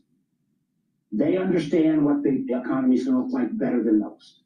If you don't think they should make some contribution, if they could help design the program, I think it actually, what I'm talking about is a public-private initiative. And frankly, if we go back historically and simply say we're going to have this massive job dislocation and we're going to go back to 1990s solutions, and I think most everybody would acknowledge the Trade Assistance Act grants really didn't work. I'm saying at the front end of this transformation, let's actually engage with the community and see if we can create something together. So, Senator, yes, I think they should chip in. Yes. Senator, how should it work? And by the way, in truth, whether the AI community, where a lot of the benefit is ultimately going to go in terms of the profits and things to them, and maybe they should contribute. The reporting requirement that you're talking about is not just from tech itself, it's from everybody who's engaged in AI. So actually from their incentive perspective, their incentive actually probably is to report this across the board. Would you go after the big banks if they are not, like you mentioned the big banks and said that they are cutting their internship programs. If the big banks and some of the other big companies are doing that, do you think they should also contribute to training?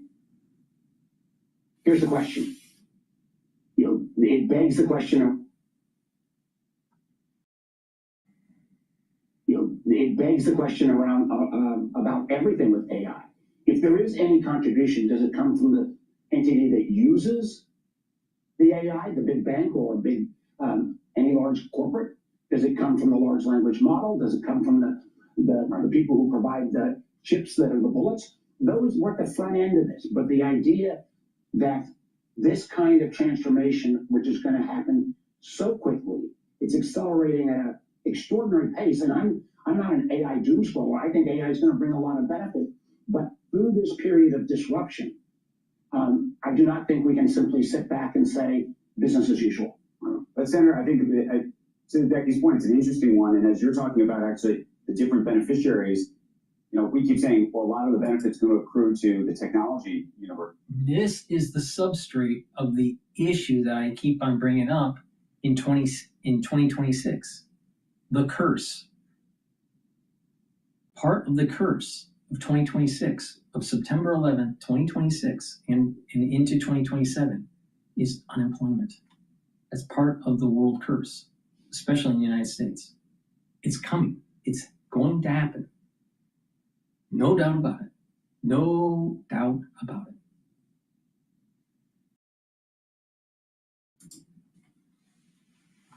That's true, perhaps, but if it works the way it's supposed to, it actually should accrue to all of industry, and you should see a sort of huge productivity boom. And if you're a bank, and imagine when there's so much dislocation, what's going to happen is so many people are going to start canceling out their 401k. They're going to pull their funds out.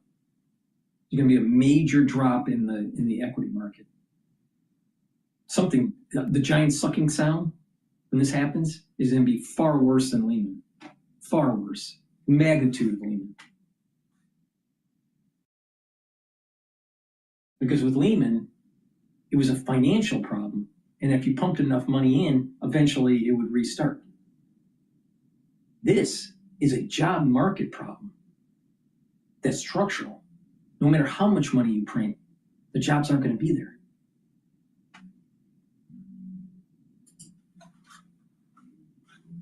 a pharmaceutical company or what have you, you would like to think that their profits and their profit margins should go up materially, right? So that's what we're talking about. And then the question is, and this gets to the tax issue of how that then gets effectively redistributed, if that's what we're talking about. What we're talking about is, can we, What we're talking about is the beginnings of French Revolution, where the aristocracy is going to be killed off. the tail end of this, go to the tech community. And again, I've started these conversations and say, if we accept the premise that if we simply do another government program, it may not work. Is there a way for us to jointly work on creating how we get through this transition, which again, and Becky, as you pointed out, we're at 9% right now, recent college graduate unemployment. I'll take the bet with you if you don't think within 2 years, if we do nothing, we'll be at 25%. And I think that's a big deal. And I think we ought to, not pull our hair out of the end, but actually go to the entities that are creating these new tools and say, how do we make that recent finance grad or even more English grad able to be actually competitive in an AI-driven economy? Senator, we have to go, but I do have to ask you about the president's executive order overnight saying that he is going to instruct the Justice Department to go after states that are creating their own rules for AI because he thinks it interferes with interstate commerce. Do you agree? I don't agree. I do think we ought to have a single national with preemption around AI. But if we take away the pressure from the states, Congress will never act. Let's look at the fact we never did anything on social media. If we make that same response on AI and don't put guardrails, I think we'll come to rule that day.